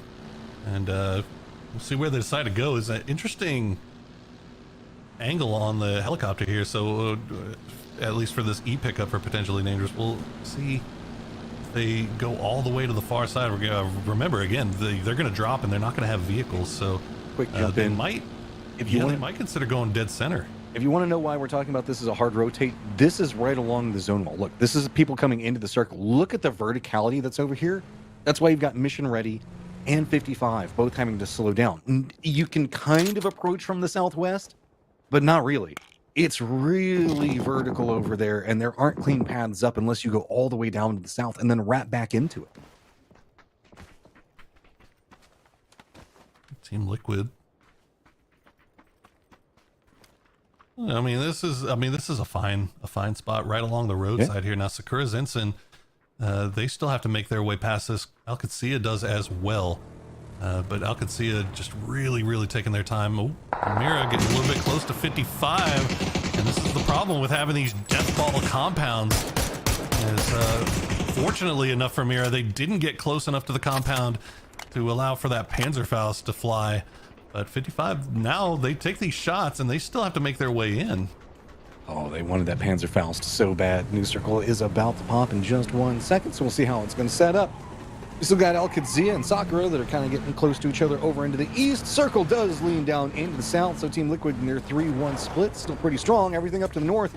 Falcon's got to move. Toyo, Gooners, Furia, Mission Ready, Amira, and 55. And you can see 55 does have that BRDM, so it'll be a little bit of a slower rotate, but they feel a little bit safer. Alcacia just cutting all the way down to the south. Potentially dangerous after that E-pickup did go all the way to the south coast, where it looks like they were able to pick up some vehicles, and they end up in this new zone. So all's well and good for them. Sakura Zenson, though, still have to make their way through Liquid. As you can see, the Liquid split. I'm not sure if Liquid has spotted out SZ just yet, because they have been pretty focused on Alcacia, it looks like. And they're going to opt into kind of a 2-2 split of their own, so Sakura can maybe brute force into this, but Alo and Sparking being the northern section of it is going to be a real hard duo to break into. Sandstorm's going to be on top of him to make it even more complicated. Yeah, this actually opens up a really good door here for Sakura Zenson. This Sandstorm to make their way past, and it looks like Team Liquid actually going to reposition. So, okay, all might be well and good over there on the eastern side. As Gooners will make their way out of Chumacera. They're going to get real close to Four Dogs. Do they actually send it to this compound? This is a compound that we see in a lot of play in zones over here. The fact that Four Dogs have a 2-2 split, they've only left 2 inside here. That's pretty dangerous, especially when you've got teams like Gooners who will crash fully in, and they will take out Vorpal immediately. But they're getting sprayed from Furia, it looks like, from high ground. I mean, Ice Tech alive for now, and with the assistance from Furia, is going to kind of change the pacing of this one. How much does he want out? Looks like he's trying to smoke off, but spots out. Oh, that was a spicy shot coming out from Icy onto Ice. So Ice Tech's gonna have to kind of retreat away from that wall. That was cleanly spotted in between that like fence line. It's a nice angle from Blist, trying to provide some support for their teammate, but that is a busted up coop, and I don't think he's going to try to use that to escape at this point. And yeah, they're getting shot at from Wuju 2 over off to the east as well, so Ice Tech has to lay these smokes down. He's going to try to see if he can keep that car alive maybe. Mira now getting really close to what was a very wide furious split, as Gizera will get both of his tires shot out by Fakeson, but he's going to keep it heading in the right direction. Well done. Good driving there from Gizera will keep him alive. This is kind of an interesting situation because we still have the Gooners, 4 Dogs where we were looking at. Remember, the Fury was taking shots in, so this is going to be the tail end of what's going to be going on in the Mira. Toyo also could get some vision in as 55. So the spattering defensive line is going to be very hard to navigate. New Circle pops, and it kind of moves more into the northeast. So everybody that was playing along this western side, just in a ton of trouble. Fury and Mira also stacked up on top of each other, just trying to peek out and get what they can. Fakeson does get one, but then he goes down. It's just a mess, and you are fighting tooth and nail just to get any points you can. Can't even get safety out of this because nobody can move. They're all deadlocked up against each other.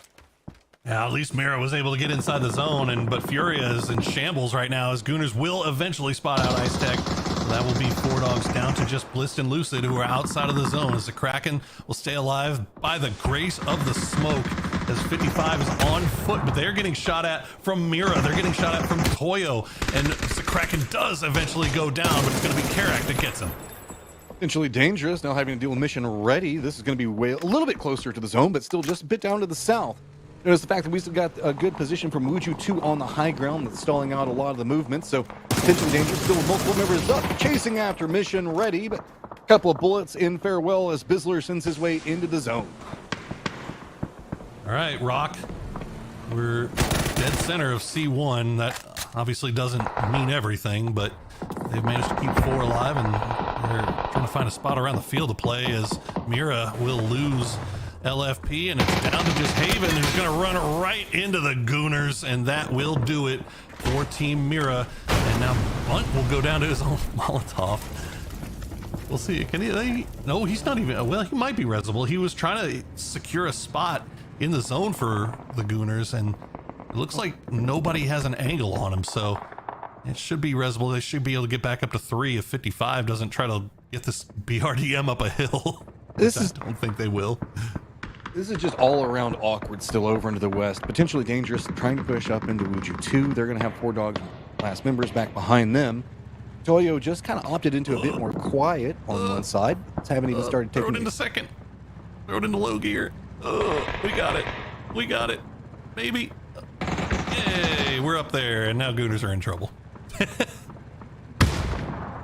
Oh, Bunt's getting carried out, trying to see if they can get the rest on it. No defensive line, and yeah, there's not much you can do about that one. Just a full-on turtle coming after you. Ooh, but potentially dangerous still has the angle onto this, and they're going to take out a couple of the 55 members, as Wuju 2 now will come over and secure their spot as well. 4 Dogs, PD, 55 are all fighting amongst each other, while Wuju 2 has the high ground, and they are going to collect off of that, and they will secure their spot. Only 3 kills, but they have now secured pretty much the entire southwestern side of this zone if they can clear out Lucid. I mean, Sorry, not Lucid. Lucid Freak. There's a Lucid and there's a Lucid Freak. Yeah, you gotta make it a bit different. Ice, icy, all these types of things. Circle pops, and it's gonna be Mira, pretty much along this. Maria. I know that one. That the dyslexic and dysgraphic in me hates that, by the way, because it's just a letter change. Appreciate it. Oh, I'm sure they know. I'm sure they know. They did it despite me. Probably. But no, up into the north, we still have Falcons, who's been pretty quiet. Still hasn't gotten any points. Looking down on to Sakura. They're going to have an interesting path ahead, as it is going to be Rello that does get flushed out, and now it's Cowboy. Last one up for Alcazia. Team Liquid's got control over the southeast, but really, it's still just the west, man. It's all these teams that are chasing the circle that there's just not a lot of area that they can really work around. I mean, Toyo, where do you even go? I guess you wrap into now Falcons? Yeah, I mean, that's about the only thing you can do is, but it looks like Tiggleton's taking shots over in that direction as well. Sakura Zenson has kind of put the brakes on any rotations that Falcons were going to do. They kind of have to wait for Sakura Zensen to open up a door for them here, or at least maybe try to get some knocks here. But you see Toyo fully committed, but Falcons sees this coming, so they should be able to get themselves into position as Toyo. They're going to leave Emmy up high, and they're going to send 3 more down to the cliffs. Okay, so this does kind of open up some opportunities for Sakura down to the south while they're holding on to the cliffs. Falcons, what do you now do around this? You've got Toyo that's made this a bit more dicey for you on one side. So now you're the team that's being gate kept out. The 2 lines are now starting to line up against each other, though. Sakura Zensen, Toyo do exchange bullets. Falcons do have a chance to chase down back behind this one. Couple of frags going to come out, but nothing really going to connect. Toyo still going to have some capabilities now with Falcons on their retreat to try to exploit the high ground, but Penta has spotted out Kickstart already down. It's a really big knock from Penta. You can see Toyo, they are just W keying into this. We'll get the opening knock onto Adam through the smoke. But while all this is going on, you got to remember that Liquid is down to the south. They have angles onto this. Rock has angles as well. So these guys have to be careful about recycling their smokes and how they want to push. They can't afford to just stick around and wait for this thing to finish. As you see, Alo and Sparking will pick up 2. Okay, Toyo, you're pushing right into the Team Liquid line, so you have got to be careful with that one now. Looks like they realize that there is a bit of a recess here that they can try to play around for the time being, but if they walk too much further forward, they're going to spot out the Falcons. Doesn't matter. Tiggleton already down, but there's the Alo shot line coming in. Toyo sitting at 5, but there's just no clear paths into the circle. You just got to fight your way in. Capitan already down. Harassment coming in from that southeastern area. You just got to fight. There is no other option, and there is no information on Toyo on how they want to push in. 5 kills for Toyo. Hyman will have to escape the flaming ground and will end up going down to his own grenade as it bounced just a little bit weird. And Toyo will put a pause on things right now. They're not getting shot at by Liquid. They're not getting shot at by Falcons. And the zone has now shifted away. Looks like they've cleaned up most. They would love to be able to clean up Falcons here, though, to finish things off as the flashbang comes through. Shrimsy and Kickstart will try to go in, but Emmy gets the side angle. It's all down to Kickstart, and they will surround him. It's actually Sakura Zensen. Micah had the angle to force Kickstart into a bad spot. And now Toyo with 8 kills, they should be able to get Emmy back on his feet. I mean, yeah, but then you got to walk down into Cowboy. You got to walk down into Micah. Team Liquid, Rock, Duel, everybody on the circle is pretty much looking over there until a fight breaks out between the remnants of Furia and 55 onto Yin Yang. That's about the only moving factor that everybody's going to have sightlines on. Team Liquid, though, also does have to make their way into the circle, so playing the high ground over to the east. They still have the kind of sprinkler systems that they can work around, but we also know that they've got a ton of smokes based off the stat in the last game that they can kind of throw down their own screen and navigate forward through that. It's really just the moving factors into the west and Yin Yang and Toyo. I'm curious to see how this goes. Look at this. Just catching got out open. And Sakura Zensen does spot out Toyo as well. And everybody that's having to run into the circle getting backstabbed. Oh, Micah, what a spray. Gets 2, and now Emmy, the last player left alive, as Cowboy will stick around a little bit longer. Emmy will at least manage to get into the field and keep Toyo alive in this, as Kawanzin is just in a problem here for Yin Yang. They will finally find him, though. Kane will flush him out, and now Yin Yang will find their way into the zone. But Wuju 2 on the south side, they are starting to look over in this direction as well, as the flaming Bronco will pass, and RN Zera has been spotted out by Seifu. Yeah, and he's got no cover to work around. He's going to go ahead and get taken out. Wuju 2, starting to crest the hill, going to get bit harassed by Team Liquid for all of their peaks. Yin Yang doing a good job on playing it slow and steady, but they've managed to get a foothold inside the zone. They have to line up against Rock for the time being. On the high ground is going to be Wuju 2. That is getting kind of more corralled. He'll look into the north based off of the shots coming out from Team Liquid. Now Wuju 2 in a great spot right now, considering how this zone is played out. They've got high ground. They don't have to play around in the fields. Now, the good thing about these fields for Liquid, at least, is that they are quite rolling. You can see you can provide some amount of cover from everybody except for maybe Wuju 2 with that high side. And now Rock controlling the north, starting to put their attention over towards Yin Yang. The Yin Yang doesn't have to overextend here. They can afford to just hang standing out there as Emmy will go down to a nice grenade from Purdy Curdy. Only the second kill from Liquid, which is surprising considering how much influence they've had over this zone. They've been doing a lot of damage, but just haven't been able to get the kills. I mean, all the fighting has been happening further to the north of them, and they've done a good job on making sure to keep control over territory. And that's kind of what can happen, right? If you control your area around you too well, none of the kills go to you because you're killing them so far away. Somebody's way closer and just steals it away from you. Duel has a path in down to the south. Good. Oh, I was going to say Yin Yang about to have to make their move. Yeah, I was because I know Alo has at least 3 or 4 knocks that he wasn't able to get the flush on. So, that's, I mean, the problem with as you said, doing those long range fighting when the smokes are laid down, you might be able to get the knock, but you're not always going to be able to get the flush. As Rock will have to put their full attention towards Yin Yang now. Okay, Yin Yang got a kind of separated position. Playing pretty far back is going to be Kane. He's got some high ground to look down into this, but the way that the hillside kind of holds up, you can see that Rock's doing a good job of using that to deny out anything. So Ying knows an idea where a couple of members for Rock are, but the defensive line for Rock is just 3 members, 2 to the north, 1 a bit further to the south in BL. He's taken some damage, but you can see Yin Yang just doesn't have a clean path. And if they try to crest that hill, man, they're just going to get harassed by Team Liquid and Wuju 2 both. So they've just got to brute force this. And okay, here come the counter nades. Oh, but Kane drops it on top RBN. Big nade from Kane to open things up here as they'll lay the smokes down to make sure that they don't get it stolen away. Fantastico will spot out Trisk as Iku's still dancing around, but Kane now eating blue zone. So Yin Yang maybe waiting a little bit too long to try to make this push with that utility. It's all down to Iku's, and you can see it's going to be. I don't think there's any way he can go for these reses. But Wuju 2, Johnny on the spot, will manage to take that point away from Rock, and they collect a few more here. Wuju 2 just jumping and pouncing on that opportunity and the distraction that it provided. Sets up a vehicle fortification and has sight lines on any other pathing that we could see Yin Yang try to go for. Team Liquid Duel also potentially have a firing line against them. Duel do have themselves a shack. I think it's a shack down there that they're trying to hunker down into. So, I mean, Team Liquid really has a lot of control over the circle right now. Look at the way that they've set up around the cover, even calling in some of their own. Yeah, they can't really see down into Duel sight line. The Duel's not too mad about that. It's just a double up between the two. It's got Waiku's trying to creep into the zone. It's still going to be Rock holding on one side, but there go the shots from Wuju 2 onto Rock. Made him peek down for a second, but Soul still manages to finish it out.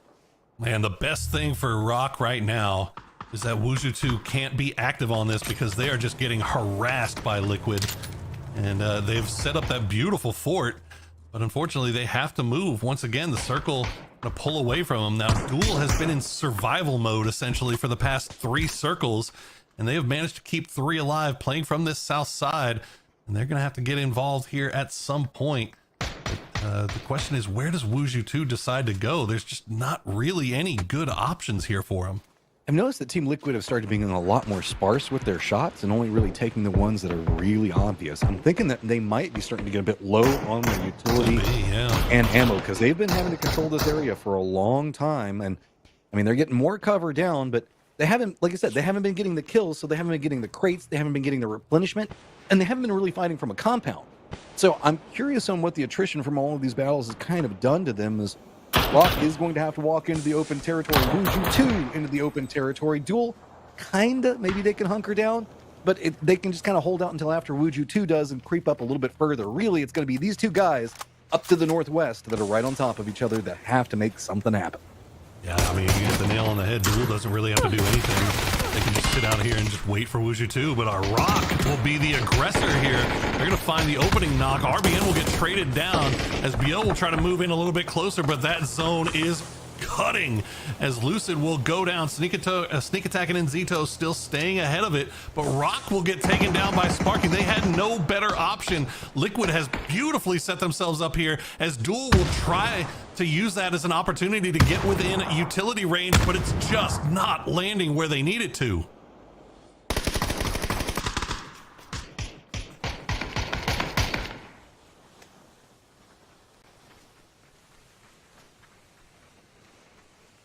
See where Wooly decides to go. They've got smoke walls. We'll at least shoot out the board for the Oh, be careful there, Wooly.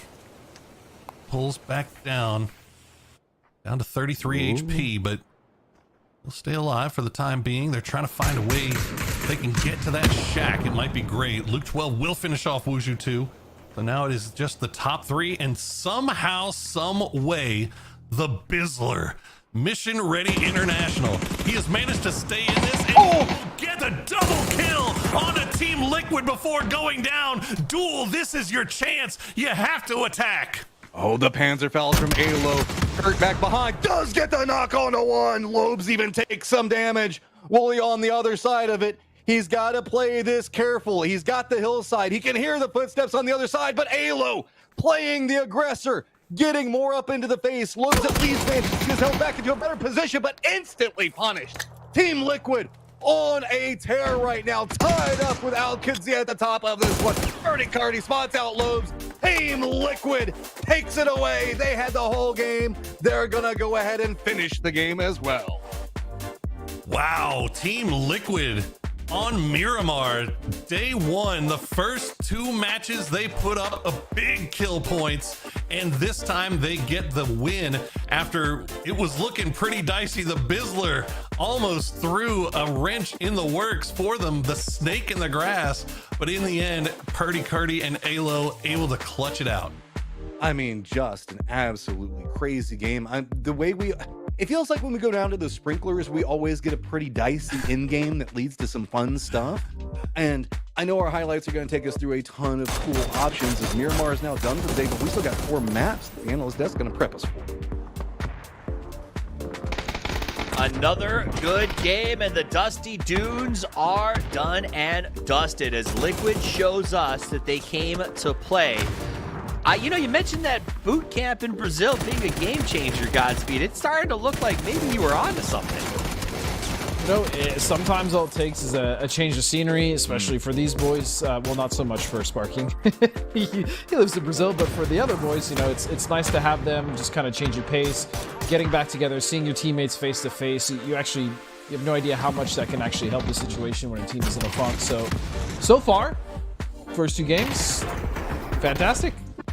Also, I think don't rest on how awesome of community building it is to have that sort of one player who maybe has always felt like they're a little culturally outside or trying to fit in, like coming to their place, spending time in their culture, training there. That's actually a very good point. That's kind of a really cool immersion for the team to sort of build that communication. I love it, Gibson.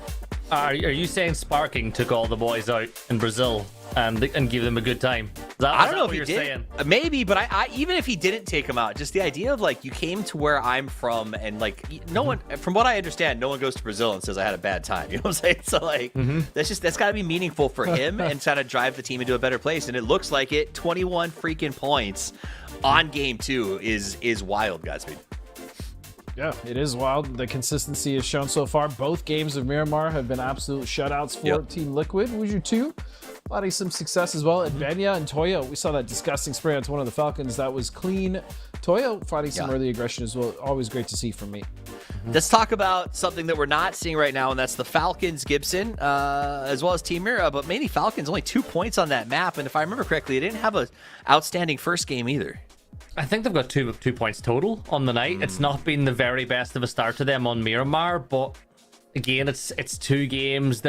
We've seen them in the past start slow and then have a 100-point day. Like it's not beyond them even turning today around and still getting into the 50s. But worrying signs in some of the team fights, like Godspeed said, there was that gunfight with Toyo where they seemed a little bit maybe passive in the fight. I know that the terrain didn't suit them, but it's still, I guess, 2's better than 0 that they won the first game. But I think I just want to talk about Liquid, right? It's really good from them again. The points tallies are phenomenal, and I think Godspeed would agree with me on this. Their timings in that map was phenomenal. Like how quickly they got out of Los Leones, even though they looted there.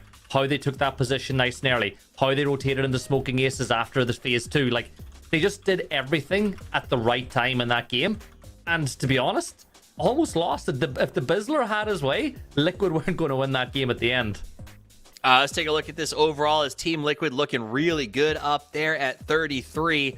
Al-Qudsiya off of the back of that first game at 26, and then a bit of a breakage, but with 18 games to play, there's no need to get worked up yet, Godspeed. What else is standing out to you as you look at this? Looking at the leaderboard, I think I expected. I don't know, it's hard. It's only the first 2 games. To say I expected a better start out of teams like, potentially Dangerous or even like Sakura Zensen. Like, again, this is a new lobby again. We're mixing it up from groups. It was also a different lobby, LCQ. So I'm going to give these teams a little bit more kind of time to just settle in, right? It's always like this the first couple games. So I don't think anyone is necessarily in trouble or anything like that. That being said, I do think Liquid is absolutely on a tear right now. But yeah, that's my take. Yeah, maybe that's a bad take. It's a good take. You bring up the tear they're on. I say we take a look at some of those comparisons because Game 1 and Game 2 has been phenomenal from them. And this is coming from a team that as we started out the season, the year, I was like, this is a team that could win PGC. This is a favorite of mine. And then it's been so hard to watch Gibson over the last couple of months, them sort of be good but not live up in the big moments. Starting 1-2 with these numbers, this consistency is amazing. Yeah, it's the fact that they've gotten 12 and 11 kills in 2 games, but they got them in completely different ways, right? So Game 1 was just early game aggression, fight after fight after fight, whereas Game 2 was the slow build, finding 1 or 2 kills as the game goes on, getting into the late game, getting a couple of squad wipes. Like, it was so good, and I couldn't agree with you more. Like, there was nobody who was more heartbroken by Team Liquid's year than me. Like, this is a team that was second in the world and potentially 5 seconds away from being PGC champions, who had the biggest slump I think I've seen in recent memory. But this is a good time to start bouncing back. I know it's early, and I don't want to get everybody viewing at home too excited, but maybe we're back. We better be, because if they're not at PGS, then they're gone. So you're either back here or you're gone completely, and that's the reality of this event. Now, another question I had is we saw Liquid in that end game, and for a second, Godspeed, I thought Richard, MF, and Bizzler had just pulled off the greatest upset for Duel, I guess as a third party, that I had ever seen, and somehow Alo still pulls it out. Yeah, Alo so far today, even in the first game, he only had 4 kills, but I feel like his impact was massive, especially in that last fight. It was just him and Kurt left. And his play, I mean, that was a ballsy play, but he knew he had to make it. He had to cross that field. They saw him cross, didn't matter. Kurt was there for the trade, so it was beautiful. But looking at the top 5 kills, you can see Cowboy still being the number 1 with 9. And again, he did that in 1 game, whereas it took Alo 2 games to get his 8, as well as Sparking. So very impressive from Cowboy overall for just a single game's worth of performance. It is very impressive. I love seeing all three of our big fraggers from our team Liquid up here on the top 5. Not shocked after the first 2 games that they had. 55, also kind of nice to see a little 55 ping up here, Gibson, but a lot of that just coming off of Psycho having a really good match. Well, Psycho's had 2 good, they've had 2 decent games now. I think Psycho's got his 5 kills between the 2. Again, I spoke a little bit about them earlier on, about the fact that they're a regional partner team. Right. Their PAS spring was awful. I hate saying this, but it was awful. They changed the roster. They brought in Pipa. They look a lot better. They still have a long ways to go, but they just look like the decision making from them is a lot better. And I feel like that comes down to Pipa. And I don't know if he's the leader. Probably not the leader, but just having him on the team will give everyone else a bit of a buff. Yeah, it is. And it is something to be said for when you bring in, especially a player like Pippa, who is an elder statesman, I guess, for lack of a better word, in terms of experience and, more importantly, roster changing. Like, he is a player who knows how to come onto a roster, have rosters move around him, and make it effective. So if you're right, and that is the secret sauce that makes this team turn up and become yet another heavy hitter in the South American area, like, it's crazy how much Americas has become dominated by the South American sort of regional grouping in the last year and a half. And to see teams like now 55 putting rosters together, like, I don't know, Godspeed, I feel like the future is SA. Ooh, the future. It's funny, I knew you were going to say that the future is SA, like, so just so suave. The thing is, I think what's really happening with South America is the talent pool was always fairly deep. I think 2 things actually happened, if I may correct myself here. First is the combination of the regions, right? That was huge. I know you mentioned that. But having South America and North America actually practice and play together, have these events, I think has leveled up. But also, I feel like South America is now finally getting over that kind of issue that North America had, where just like the best players were scattered, right? On like so many different teams. Now we generally have, you could say, some of the best North American team players like together in one team. Like we have the Falcons, right? We had Liquid, even though they've had their hiccup. South America, I think, is now starting to do that. They are starting to consolidate the best players on their teams, not so much split throughout the region, which is why we're now seeing them do so well, not only regionally, but globally. All right, it looks like we are getting on to the map. The drops are out, the rotations have started, but the action is already bumping a little back and forth. And because this map can be wild sometimes, we're just going to go ahead and get on over to the action. The circle is ready. The casters are ready. It is Matchroom and Porosaurus. What did I just see? The team almost getting run over by a motorcycle at the start, but kind of not. Trying to run somebody over with a motorcycle is incredibly difficult. Yeah, you say that to a motorcycle driver. It's usually the inverse. That's the thing you have to be worried about. I would imagine if you were trying to run somebody over on a motorcycle in real life, you'd probably have a higher chance of falling off of the motorcycle. Yes, if you did not know, one of the worst things you can do when you're driving a motorcycle is hit the front brake or hit a bump on the front wheel, because all it does is it launches you like a catapult. Today I learned. Yes, physics. Not that it'll like ever come up. If you want to know how I know that, I was taught on the ranch how to drive a motorcycle really young. So I was like 12 years old and driving through the cow pasture and grabbed the front brake, because that's what you're used to on bikes, and it launched me because I was going like 40 miles an hour, and I ended up, luckily I was wearing my helmet, but my helmet ended up being filled with cow poop and grass burn. Hey, so I learned did all the cows point and laugh? I'd like to imagine. No, but my dad saw it and was laughing at me as I walked the motorcycle back. That was. Just want to imagine like you do that. The cows are just like staring over, just moo. Yeah, you that's dumbass. This is good for making all that noise. Roughly the way Team Liquid looked at potentially dangerous after they tried to run out. No, that's not gonna work, bro. Moo. Oh well. I mean, Team Liquid had a heck of a Miramar, but can you translate that into a heck of a Tego? That is the question. Oh, I don't know. With Team Liquid, the way they're playing, like Team Liquid and Alcadzia have, I'll be honest, disappointed me a couple of times this year. And it feels like now that we're getting to the tail end of the year, at least in these first two games, they're playing like the expectations I had for them way back at the beginning of the year. And I want to see this momentum carry, because these are two squads that we know whenever they can get points early, they know how to play with a lead. They know how to continue trying to climb the leaderboard. They don't start leaning into hyper passivity, but they also don't go like running around in the old school Sonics fashion where they're running with revolvers or whatnot. But just kind of fun. No. Wuju 2, though, lined up against a Yin Yang. You shoot a Panzerfaust at me. Better make sure you hit it. Sneak attack, finding out the hard way is Yin Yang. This is a replay of match 1, isn't it? Yin Yang and Wuju 2. Yin Yang cleaned them up the first time. Apparently Wuju 2 didn't learn their lesson. And okay, yeah, they will learn their lesson this time. They're gonna get sneak attack out of there as he bleeds out in the back of the US. Is he sneak retreat right now? Yeah, well, it wasn't very sneaky. They got found out. So. Okay, so let's take a look at the circle real quick, everybody. Team Liquid actually pretty close to the circle yet again with that potentially dangerous lineup. Red Zone's going to land right on top of them. Wuju 2 also going to extricate out, get pretty safe. Gunner's going to be pretty centered yet again. You know, I didn't get to cast the group stage and never got to cast the Falcons, really. And we are in game number 3, and I still haven't been able to cast the Falcons in PAS so far. Brutal. That's brutal. It's been a hard start for them. Yeah, I mean, look, for game one, the only thing I will say is it felt like they maybe didn't think that all of Team Liquid was there. Or they just, because it was weird. They left Kickstart behind. It wasn't like a full, like it wasn't like they were expecting a full 4v4 fight. Anyway, that's whatever. Game 2, that was just a tough spot to play in on the cliffside. Ended up being the 3-way, 4-way fight with Liquid. So both games, tough situations. Obviously, teams like Falcons, you have this expectation that they will take what is a really, really bad situation and find ways to make it work.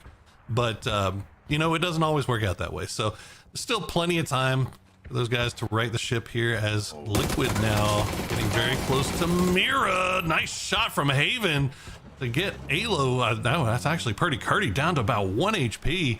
But fortunately, Team Liquid able to turn the corner and get down the hill and keep their IGL alive. I mean, do we even get a compound out of it? Just scary. I mean, Kurt does manage to get down there, so I think that we saw a Sparking that was kind of playing the tail into this. I wouldn't be surprised if he waits just a little bit longer to see if it's a bit safer. Potentially dangerous, taking some shots long range at Falcons as they make their rotate. Falcons are kind of got an eye on this potentially dangerous line pretty close, but I think that this is about as far as they're going to try to bully their way into the zone. The rest of the squads look like it's pretty calm, as yes, Sparking has managed to bypass Mira. They were inside of vehicles, and Sparking's going to regroup with the rest of their squad. I don't know. We're 6 minutes into an Americas game, and we still have a full lobby. I don't know what's going on right now. Interesting. Where are they cutting up to? Buxansa. Are they going to use this hillside? Because surely they're not going to run into Buxansa itself.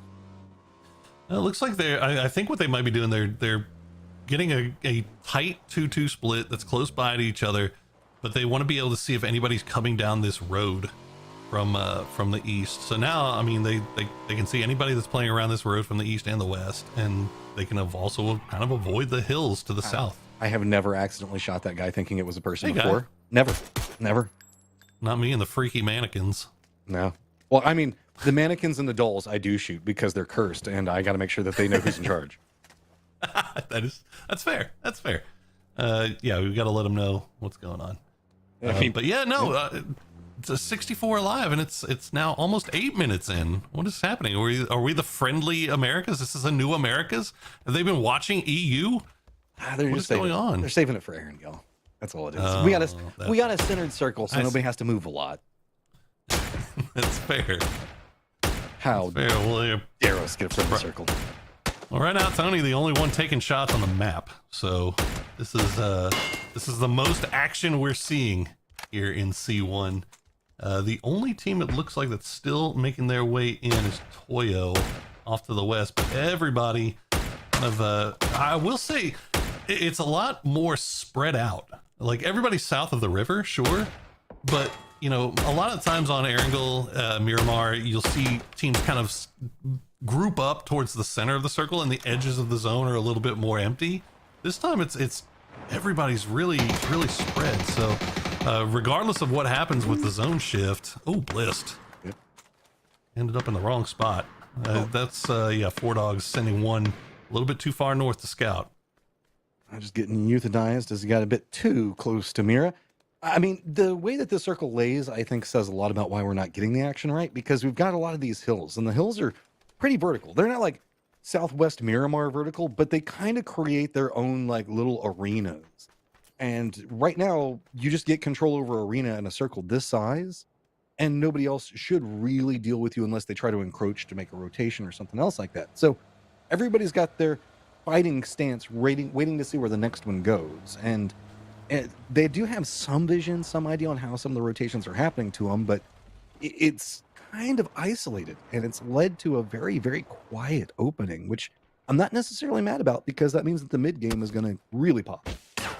Well, it's also a byproduct of Tego, isn't it? Is that you feel a lot more comfortable doing these big, wide information gathering splits on Tego as opposed to Erangel or Miramar. So, I mean, you can see, there's only a few teams really that are kind of 4 deep in a compound, whereas we were seeing that all over on Miramar.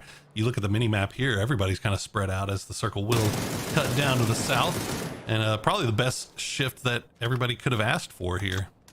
Yeah, Duel had been kind of stretching right along the Wuju 2 line for a while now, but now it's going to be on the Wuju 2 to defend with the high ground, and they've got to be careful because that's going to be Soccer coming up back behind Duel as well. So there's a couple of contenders. Are Soccer going to stop off and go for a third party, or are they just kind of watch and see what's happening right now? No shots coming out from them, as they're kind of waiting to regroup to see if they can get by Yin Yang as well as Rock both. And it looks like they're starting to take shots now, but I think Soccer, they were still split, and it was only 2 of them, so they were a little bit hesitant to maybe take the early shots, but now trying to see if they can maybe get something, as Seifu will confirm that knock, and Duel will be down to 3, but they have a compound at least, and it is inside zone. Yeah. And as long as they can hold on to vehicles, they might be okay, but Sakura Zensen might be feeling a little feisty. We'll keep an eye on that. Yeah, they've hopped into vehicles, but they're not going to go for a full committal. Hosan going to be getting the red zone right now, and there's a couple of shots from the Gooners going on to Al-Qadsiya, holding the high ground on it. Toyo right on the edge of that red zone. Looks like they were maybe thinking about going down to Hosan, but don't want to braid the math and don't want to accidentally get blown up on approach. Instead, they're kind of eyeing a bit more to the southeast. That's going to be a field cross, and due to the fact that Sakura had to step away from duel, maybe Sakura might have just taken the compound that Toyo was looking at. Yeah, well, keep eyes on that. I mean, so the good thing for Toyo is even if it was a compound that they were looking at, they still have all this room to play around on the western side. Meanwhile, in Hosan, we've got Gooners already committed. 55 have committed as well, and Rock will take over the south side of the city itself while the red zone falls. If anybody gets a little unlucky on this one, Al-Qadsiya's off to the north, not really committing at all, but they are looking down in this area to see if they can figure out who all's here. This is an odd circle now for Mission Ready, as they are usually a very early rotator, and they kind of find themselves on the outside of the zone. Kind of roaming around to the northeast near Furia, kind of close to Team Liquid, depending on how they opt into pathing. They are leaning into the east, but Buksansa is open. I wouldn't be surprised if Team Liquid takes some shots. That might be where they venture into, but if they decide to make a brazen run right along that Team Liquid line that you were talking about with that 2-2 split, that could be really bad for Mission Ready. Well, looks like they actually spot out Kalanzine, and that is a big player. He was huge for Furia, a new player on that roster, huge in the group stages, and they'll have to play without him for now, although there is a revive station right there, so Furia wants to, they could get him back on his feet. We'll see if Mission Ready sticks around any longer, but they've got to get on the move because they are still outside of zone. So this might be an opportunity for Fury to get Kalanzine back up. Look at that. 4th and 5th respectively. MRIA, MIRA. Oh, this is going to get crazy as we go forward. So Mission Ready on the rotate out to the northeast. That's about all the movement. You can see Toyo did get a bit closer to Sakura down in the southwest. Al-Qadsiya is going to go ahead and get out of the red zone. Circle pops, and it goes Hosan, but kind of more down to the southeast. Vehicles are going to be a big factor in this rotate, as yes, the death funnel does look like it's going to be a bit more into that northeastern corridor. Man, that is a brutal circle. Center of that circle is just, yeah. I mean, you can see there's just nothing there. Mira and Yin Yang were already, they had the mortars set up. I'm not sure where they were being sent, but Toyo and Sakura's ensign starting to make their way, and Al-Qadsiya will cruise right past that eastern side of Hosan. See where they decide to end up. As I mean, look at what they have to work with. It's just nothing but open fields and some hills. Al-Qadsiya decided to brave this. They just ran right through everybody. There is that hill that's in the center. And are they just going to try to steal this away, or are they going to keep going? There is a respawn point right next to it as well. Toyo looks like they tried to path a bit closer to Yin Yang, but that's also going to have Sakura's instance time in, which is just going to be to the south of them. I think he was just trying to get a foothold position for the rest of his squad. But yeah, Al-Qadsiya steal away a center point that feels good for now. And I think a lot of the high ground is going to shift away, but there is that big hill down to the south that nobody has claimed yet that might be a problem for him. We'll see what they have to work with in terms of deployable covers and vehicles. As Furia, they do get Kalanzine back, but now they're pushing right into Falcons. Gizera will have to throw it in reverse, try to loop around. Tiggleton, the shot's not going to land. And Gizera might be able to get out of there. He's getting still some bullets sent in his direction. The only good news for him is that the Falcons had already pulled away from that 2-2 split, so it was only the one gun of Tiggleton being sent in his direction.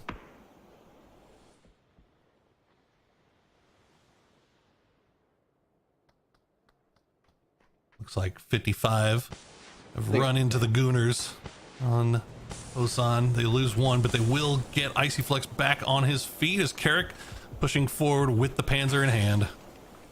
Yeah, I mean, this is the downsides to whenever you commit to an urban environment early.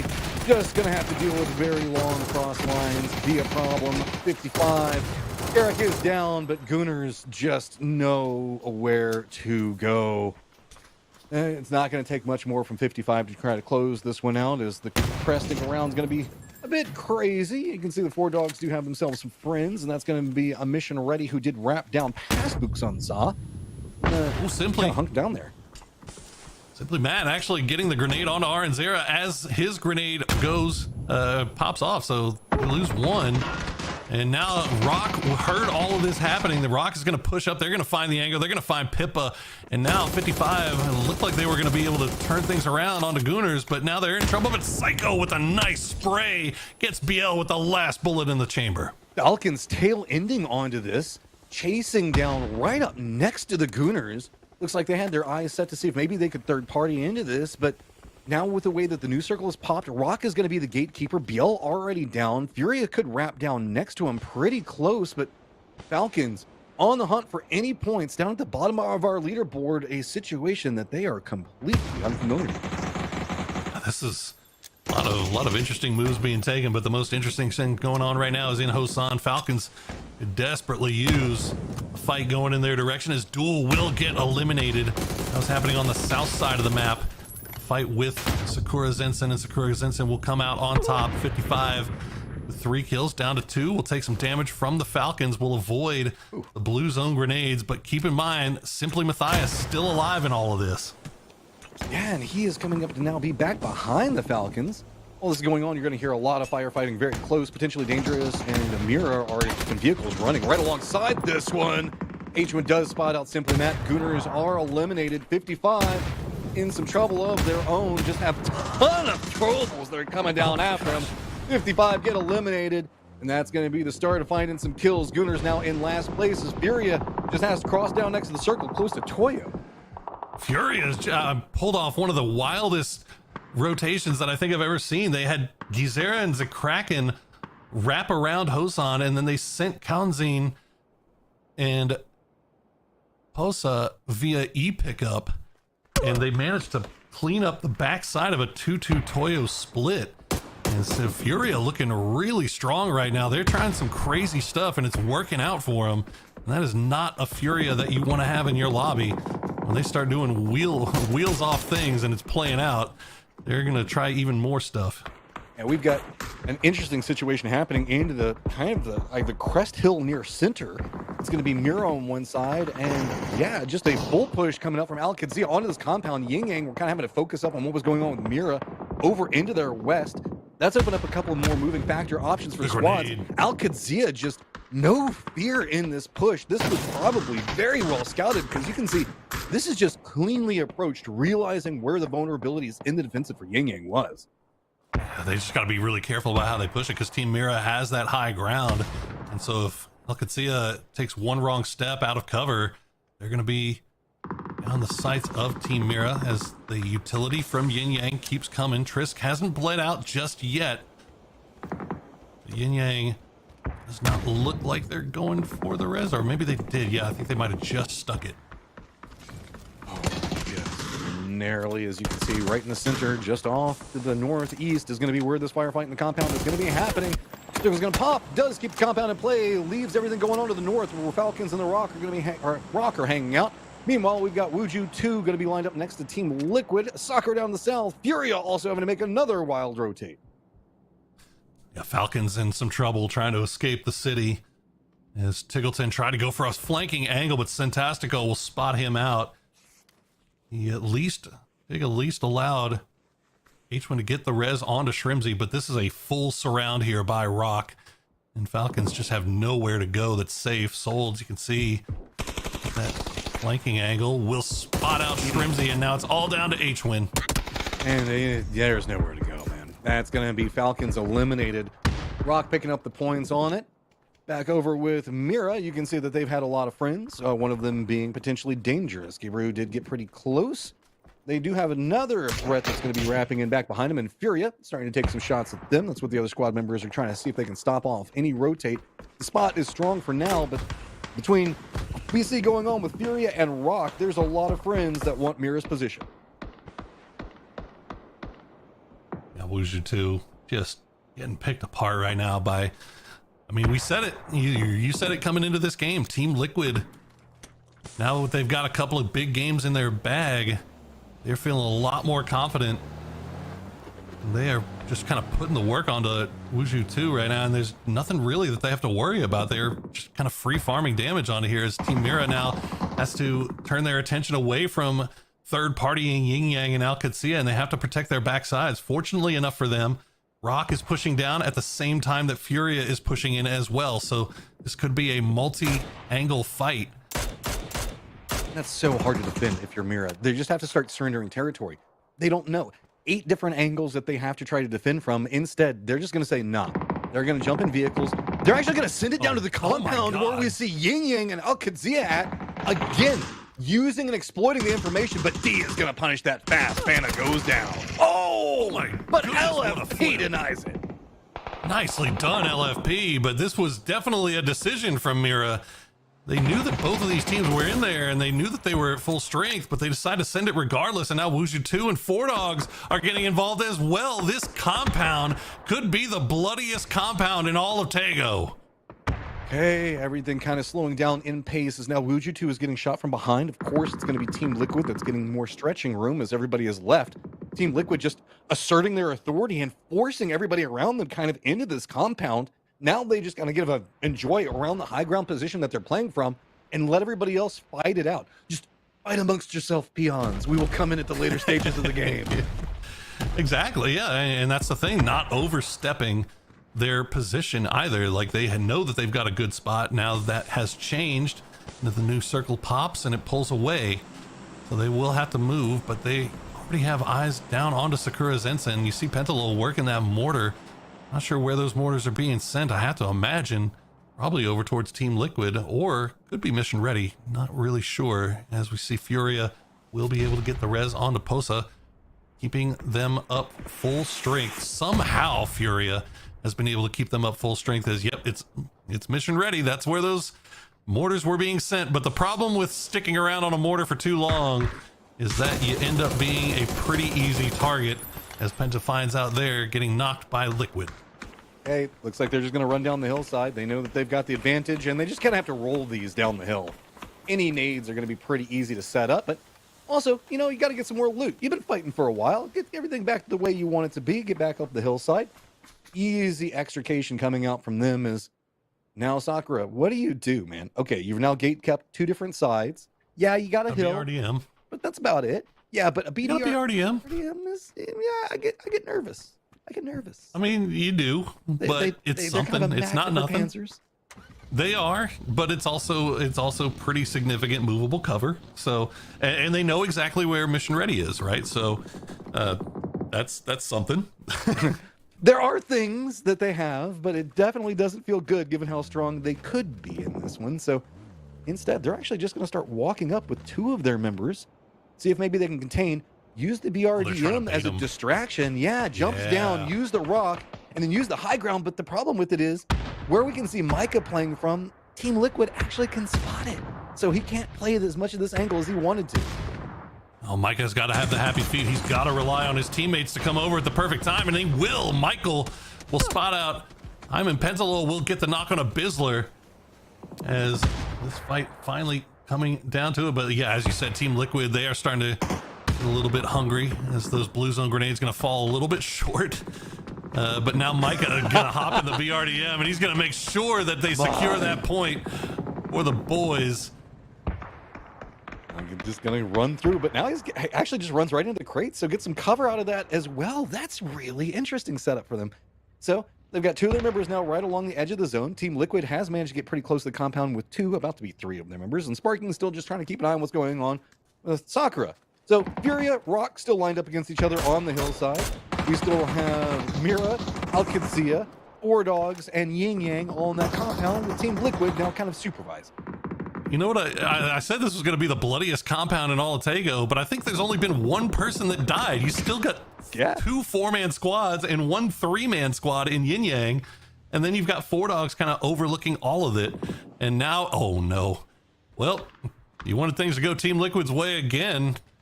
The rich get a little bit richer here as all of that action in the north is going to have to make its way down south. Yeah, but if you're an Al Qudsiya fan, this is about to suck for you. A Mira fan, Yin Yang fan, because they gotta go, and they're all on top of each other, and it's a game of chicken. Whoever leaves first is gonna get potentially punished the most. Let's not forget we've got Rock on one side. We do have Lucid Freak still alive for 4 dogs, and Team Liquid all waiting to pounce on whatever happens to leave that compound. Well, Sakura's Ensign, that's about the best shift that they could have hoped for. They do lose. Or actually, I don't think they lost anybody. Yeah, they still have 3 or 2 up, actually. Now I think they lost Micah. So Capitan may have actually struck as a snake in the grass, but I also wonder what Furia and Rock are going to do, as Rock is still kind of looking over into this compound, taking a few shots. Furia and Rock have a tenuous piece at the moment, as Trisk will find D, but the immediate Rena or Santastico gonna knock Trisk for getting a little bit too bold on that high ground, and now it's all down to Ikus. I mean, Rock is just committed into just trying to supervise this as well. It's just going to be brutal. Alcadzia tries to go out. Team Liquid instantly shuts that down. Mira trying to go forward. Toyo gets eliminated on a different section of this one, so now Mira looks like they're trying to see if they can get out. Alcadzia just trying to limp their way through the smokes as Mira gets popped by Rock on one side, but Furia is trying to backstab onto this one. It could open up an opportunity for everybody inside the compounds. Now all the firefighting is starting to happen on different angles. Alcadzia trying to run forward. 2 members up. They're just doing a ring around the rosy to see if they can spot out. Yes, Furia does go down. Alcadzia has to move. Rock's trying to get some vision, but it's going to be Team Liquid coming alive. More down to the south. They've got vision into Kadzia, and there is nowhere to go. And Rock was third partying that compound and immediately flipped back onto Furia. They end up cleaning up that fight, but they took a lot of damage. I think they're down to just 1 player in RBN, as Liquid has just been the beneficiary of all of this. They haven't been able to get the points from the kills, but now they're going to start collecting them, as RBN will go down to the zone. You hate to see that. That's a point taken away here from Alo, as Cowboy will survive just a little bit longer in the smoke, but the blue zone has arrived. As yep, we're down to our top 4. It's mostly Team Liquid cleaning up Alcadzia. There they go. Michael still alive for mission ready as a solo in the middle of the zone, and then you've got Micah and Pentalol for Sakura's Ensign still trolling around on that south side. Oh, BRDM versus the utility boys of Liquid. That is an interesting duel that could brew. Michael, though, gets spotted. Easily picked up there, as now it is just a 4v2, sitting 14 points ahead of Alcadzia already at the top of the leaderboard. It feels like somebody, they didn't come to play. We saw them come to compete today. Team Liquid got goals, and they still even have a Panzerfaust. There's nothing to do. I don't know if it hit. Luke 12 will get taken down by Micah, so Sakura's Ensign at least putting up a fight here. For sure, Pentalol will stay alive in that BRDM for a little bit longer. He hops out, tries to take the 1v1 with Kurt, but Kurt wins it with a sliver of HP, and Team Liquid go back to back with wins. 20 points over second place already in just 3 games. What? Okay, Liquid. Do it. Do it. How much you got? How much gas you got? I want to see it. I don't know if it was the trip to Brazil. Look, and you think back, and I feel like we're being a little bit harsh on Team Liquid, talking about their year thus far. They were very close to making PGCs 7 and 8. It was only because DraftKings had that last minute insane performance in the final game that Liquid just barely missed out. But they've had a great year so far. Obviously, they're performing a lot better now, and we'd love to see them in PGS or the PGSs. And so far, if they keep this going, they're having a hell of a day for themselves so far. I cannot deny it, as this is going to be a spectacle moving into today so far. I cannot wait to see what Toffees, Godspeed, and Gibson have to say.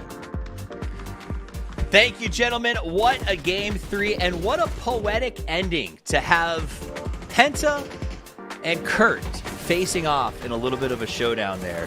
Kurt comes out ahead, but Penta playing out of his mind for our 20-year-old birthday boy. I gotta say, I've been seeing a lot of him today, Gibson. Yeah, honestly, for a 19-year-old coming into the game, really impressive from Penta. But you got to give these two teams a lot of credit, right? Sakura's Ensign and Team Liquid. Everybody was in the north, right? You had 3-4 teams pushing the one compound. You had a couple of teams like Furia and Rock over to the west of that compound. They just sat in the south and waited for the rest of the lobby to deal with each other. and then took the free win, or the attempted to win at the game. I'm sorry, every time I see that picture of Alo, I just can't take it serious. It just does something to you, huh? It just does something to me. But man, is Alo on one hell of a day so far. Like, he is just picking up kills for fun. All right. He is. He's playing up. Let's get through the match results. Let's talk about Team Liquid. Again, 20 points. These guys are absolutely bananas. Rock Esports, thankfully, shows up, puts up, and is back on the board. Sakura Zenson having a heck of a day at 12. Furia back in the chase, and Alcacia, after a win in Game 1, has been a little bit quiet and kind of mid-tier since then. For me, the big standout, though, Godspeed, is yet again Game 3, Falcons, 3 points. Yeah, Falcons again, slower start here, but I'm just genuinely not worried about them. I think they'll be just fine. They'll get their footing here. I think the consistency for me really comes from, I mean, obviously Liquid, but Alcacia and also Mira. Mira has actually been able to get at least 5-6 points these last couple games. They're finding kills and stealing kills very effectively, which is something we've been seeing them do a lot in the cups. As well as the TPP events that they're now bringing and doing in the FPP events as well. I love that they're able to stretch out and then find those angles and be proactive. So again, it's only 16 points. It's only been 3 games, but I think that slow, steady climb for them is not a bad start at all. All right, let's do this real quick. I want you to walk me through the overall leaderboard as fast as you can, Gibson, because I got a special treat coming up shortly after this. Yeah, I'm only going to tell you what matters. Liquid on top, 53 points. Alcacia second with 33. Rock in third with 25. Then you've got a little bit of a drop. But if you look, if you're a Falcons fan or if you're a PD fan or even a Duel fan, just don't look on the right. Just do yourself a favor. Keep looking on that left side of the leaderboard. And that's all you really need to know. Perfect. Now, other things that you guys need to know is that we are giving away G-Coin. Obviously, we're playing 18 games. There's a lot to track, but I know you want to get something out of this as well. So there's 3 chances to get G-Coin. Number 1, make the talent laugh. If you can go scan that QR code, send us a meme, a joke, a video. I don't care what it is. If it makes us laugh, you get featured on the stream. And you get a big old pile of G-Coin. The second option is the history books. Our socials team is putting together some of the best moments in PUBG history. They want to know what you think deserves to be on that list. Scan the QR code to be directed to where you can enter. Throw your favorite clips. Let us know what your favorite moment was. Even if it's from your game or from previous PASs, open qualifiers where you tried to get into them, I don't care. Send them over, and if you're picked, you get some G-Coin as well. Finally, there'll be a show afterwards. Remember, give us some questions. Send them over on social media anytime you want to hashtag PAS6 Mike, and we'll have if we pick your question, you'll get some G-Coins there as well. So send those in. Get your chance to get something for yourself as you watch our players try to get a little something for themselves as well. And now we are going to take a short break as the players kind of get ready for the second half of the day, and we have a very special treat for you called Name That Sound. Welcome, it's time for What's That Sound? My name's Toffees. I am joined by quite the trio, the America's players, Shrimsy and Roth, true heroes, and then Toby from the DMEA. The challenge here is you need to hear a sound and tell me what that sound is. Correct answers get you a point. Whoever has the most points gets the bragging rights. So let's do it. First sound. Dunk, dunk, click, dunk, click, click. Do they have drum sets in PUBG now? I'm not sure what we're listening to. That's just the newest, hottest house EDM. Or was it a sound? I'm going to start with Toby. The clicks had me bamboozled. I wrote a mortar. I don't know. I have no clue. I think with the clicks, it was the smoke grenade launcher. I put a pump shotgun and just assuming he's lost. I don't know. A pump shotgun and a prayer. That's a 0, a 0, and a 0. The answer is an AWM. All right, second sound. Run it.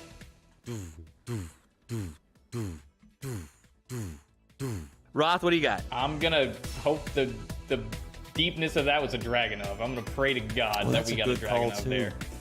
All right, Toby, what do you got? I went MK14 because it was a little beefy on the Doom sounds. Yeah. You're big on the Doom. All right, Shrimsy. I also put the Dragunov, was my guess. And you are both correct. That's a point for the two of you and still a giant goose egg for Toby. All right, let's go to our third sound. Fire it up. I put a vector because he's trying to make it like very fast. Okay. All right, Toby. I went grosser because it had like a suppressed grosser vibe to it. Okay, but I like that you're adding don't know. attachments to yours too. I like that's I mean, I gotta make up for the weird sounds that I'm being. Roth, what do you got? I put an M16 because he said burst. So I'm pretty sure I'm really far In off. before you're right, though. In before you're right. It did sound like a burst, but no, none of you got it. That was the P90. Here's the next one. What is it? Click. Click.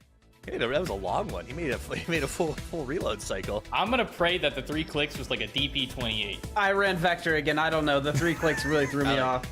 We're doing 15 questions, so if you just stick to vector, you'll get one eventually.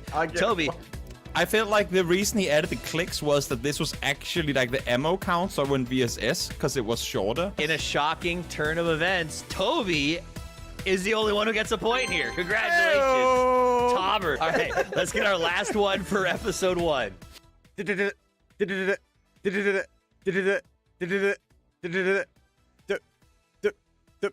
I went mutant. What do you got, Roth? I'm going M16. You're going M16. What do you got? What do you got, Shrimps? Has to be M16. I went M16. The That's answer true. is, are you ready for this? The mutant. Toby gets it again. way! What? Toby gets it again. He's just wrong. just and better, gets it bro. Right. Yeah. At the that end makes of sense. episode 1, sitting here with 2 of the greatest players in PUBG Americas, Shribsy and Roth, with 1 point each. No. And at the top of the podium, standing above them, just champagne, baby, is the Toby with 2 points. Will Toby maintain talent dominance, or will the other two catch up? We'll be back with episode 2 in no time. Thanks for watching.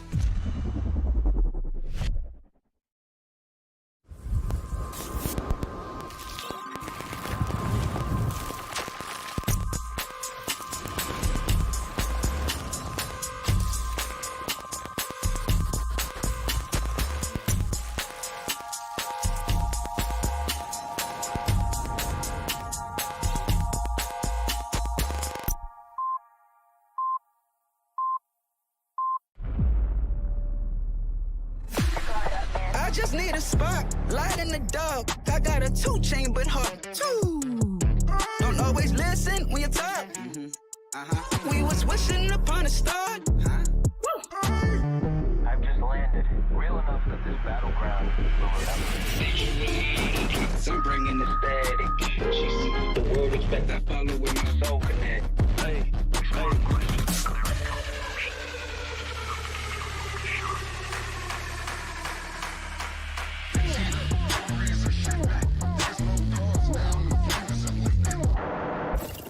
They draw the line.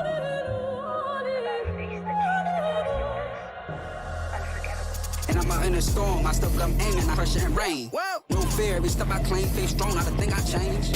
Staying in my lane.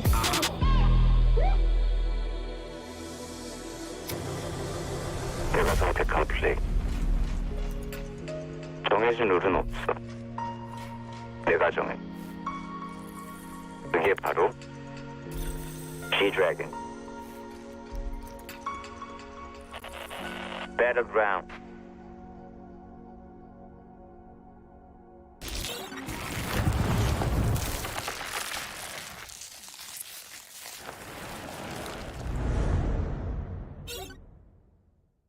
A new collaboration, movable death boxes, and some changes to Miramar. All this and more as we dive into the update 37.2 patch report. First up, the desert's about to heat up again with a visit from the iconic artist G-Dragon. You'll be able to find an emote stage on the starting island. Special G-Dragon map decor such as a decked out gas station and fan room, and other themed visuals such as planes, blue chip towers, and care packages. And be sure to head over to the G-Dragon truck stop to immerse yourself in the recreated Power music video set. Next up, we're improving the way you interact with some of the objects around the map. You'll now be able to reposition death boxes to get them to a safer location before looting, or use them to lure unsuspecting loot goblins to their demise. Doors can now be opened inward as well as outward. And all those gas tanks you've been wanting to shoot for years will now explode when you do so, leaving behind a large cloud of smoke to cover your movements. More details on where you can see these changes in the patch notes. And speaking of Miramar, the Minas Generalis area has gotten an overhaul this update as well. We've streamlined building layouts for more efficient looting, added more item spawn locations, simplified the terrain and structures, and balanced out the engagements between high and low ground in the area. There's also a new Survivor Pass, the return of Survivors Left Behind and Hungers Left Behind, some updates to Team Deathmatch and Intense Battle Royale, and more. So check out the patch notes for full details.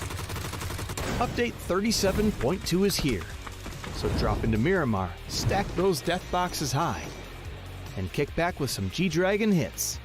We'll see you on the Battlegrounds.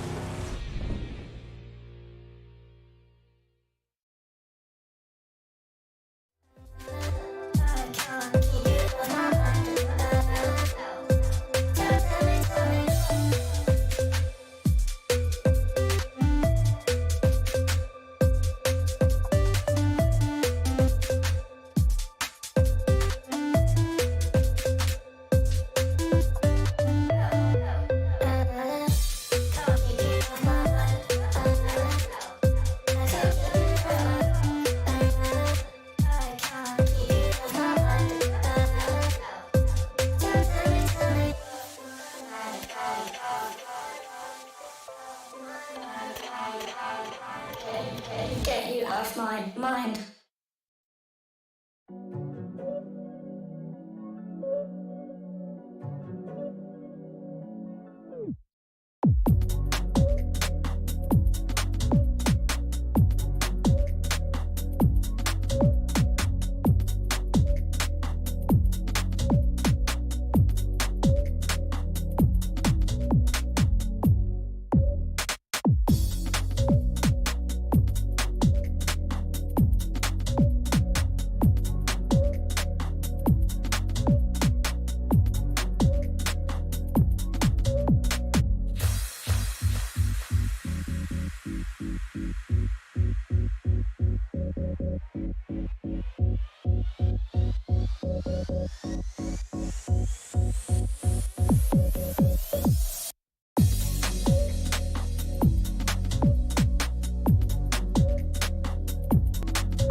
Welcome back. It is time for us to get into the action as Game 4 is about to kick off here at PAS 6, the Grand Finals. My name's Toffees. We have changed it up a little bit, and the casters have become the experts as Porosaurus and Matchroom join me here on the desk, and we send those other two chuckleheads over there to do the casting. Gentlemen, welcome back to the desk. I got to start, Poro, by saying, after the first 3 games, if you had to put your finger on one thing that has stood out, what would it be? Am I going to take the easy road? I hope so. I got it. You have to take it. I mean, Team Liquid back-to-back wins after a game 1 with 12 kills. Like, they're insane right now. Like, they've already got over half the kills that they got during group stages. Nice. So Matt, I feel like Matt has something to say. What do you got? Like he does too. I was a little distracted by floating hands. Are Falcons playing today? That's what stands out to me. I see what you're saying. That's what stands out to Falcons me. playing? This has been the worst first 3 games I think I've ever seen them do. Oh no, they've had worse. Yeah, they've definitely had worse. It's the problem with Falcons. Maybe this is a topic for the podcasting the show. Which, if you guys want to send us questions, hashtag PAS6Mike. If you get picked, you'll get some G-Coin. That said, though, it's this point where we sit there and we go, boys, at what point does Falcons stop being a team that doesn't play the first 3 to 5 games of an event? Now, part of that, I guess, is maybe the auto bid to PGS. Like, they don't have that much skin in the game. But you guys see that new scoreboard with the white line on it? You guys saw that when you were casting. You know it moves. So if the Falcons get into the top 3, it'll now bop down to show who gets in. They don't even need that. The Falcons are like, technology's amazing. But the Falcons are like, don't worry about it. We just want to make top 3. We won't take top 3. All right, let's take a look. They're fine, dude. Like, they've got plenty of time, and then, as you said, they've already got the Wow! Dude, this is brutal. What are we doing? Wow! I love you, production. I love you. I mean, it's all of groups versus the Grand Finals so far. So yeah. How many points gained? I guess it's just 5 total. Not even 5. Look, we're memeing around here, guys. We know Falcons are a good team, but every once in a while, it's just kind of fun to point out a peculiarity. They should rally, but yeah. I mean, if they don't, they get to go to PGS. Like, it doesn't. At the end of the day, this is one of those moments. Like, I love the idea of global partner teams. I do like the idea of seeing a brand and teams that we know make the big show because of past performances and all the things that come with that. But there's also that side of, like, the stress isn't there for them, right? Let's be honest, Poro. They don't have the same stress that a team like Mira has coming into this. That a team Liquid, for crying out loud. Like, Liquid flew them to Brazil to play. That's how much they're desperate for them to win. It sounds nice, but I'm sure it's about the fiber. Like, that is stress to deal with, Poro. Yeah, I mean, we all know how competitive the Latin American servers are. I guess that's why they sent them to Brazil. But look, Falcon, they're second place overall in PGC points. Like, they're fine. Like, they don't, like you said, you have to have that little bit of pressure on you to kind of play at your best. And when the pressure's not there, obviously it's not. But it's also been 3 games, guys. Like, let's relax a little bit. Like, ruining my fun memes and jokes with your facts. I mean, honestly, if we talk about Liquid, I could see at this point, I mean, I bet they're wishing that we could play every game on Miramar, because at some point I want to see that graphic. That's a graphic that I'd like to see, is Al could see his points on Miramar versus every other map, because they have been dominant on that map, but we'll see if they can turn it around on the other ones as well. All right, we got a little bit of time as this next map gets kicked off. Are there any other teams, Matchroom, as you sort of watching this thing play out? Yeah, we're having fun, sort of poking fun at the Falcons, because we're going to have to talk about them a ton at the end of this thing. Are there any other teams, though, that have kind of caught your eye in the first 3 games, besides the typical Liquid boys, etc., that has been pleasant or very, very disturbing? We kind of talked about this in game, but the fact that Gooners are now playing a center meta and kind of playing for positioning instead of just being a roaming murder machine.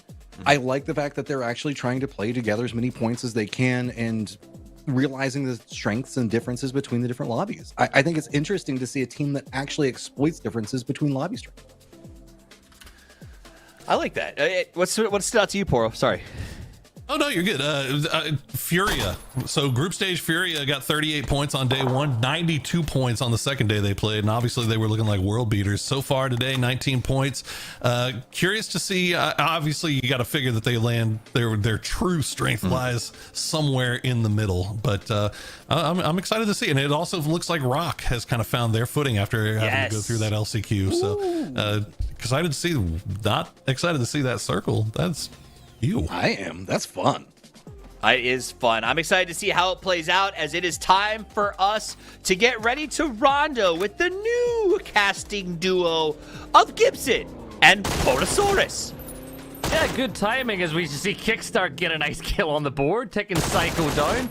But Godspeed, I'm really sorry you had to put up with me recently in person, and now you have to put up with me online again. So first off, I want to apologize to that. Secondly, though, the graphic for Make the Casters Laugh, was it actually an avalanche you saw in the distance whenever that photo was taken? Because whatever's happening off in the distance, you do not look happy about it. First of all, my name's Poro. Second of all, that's terrible accent. Oh my goodness. Let's watch Kickstart real quick before I answer your question.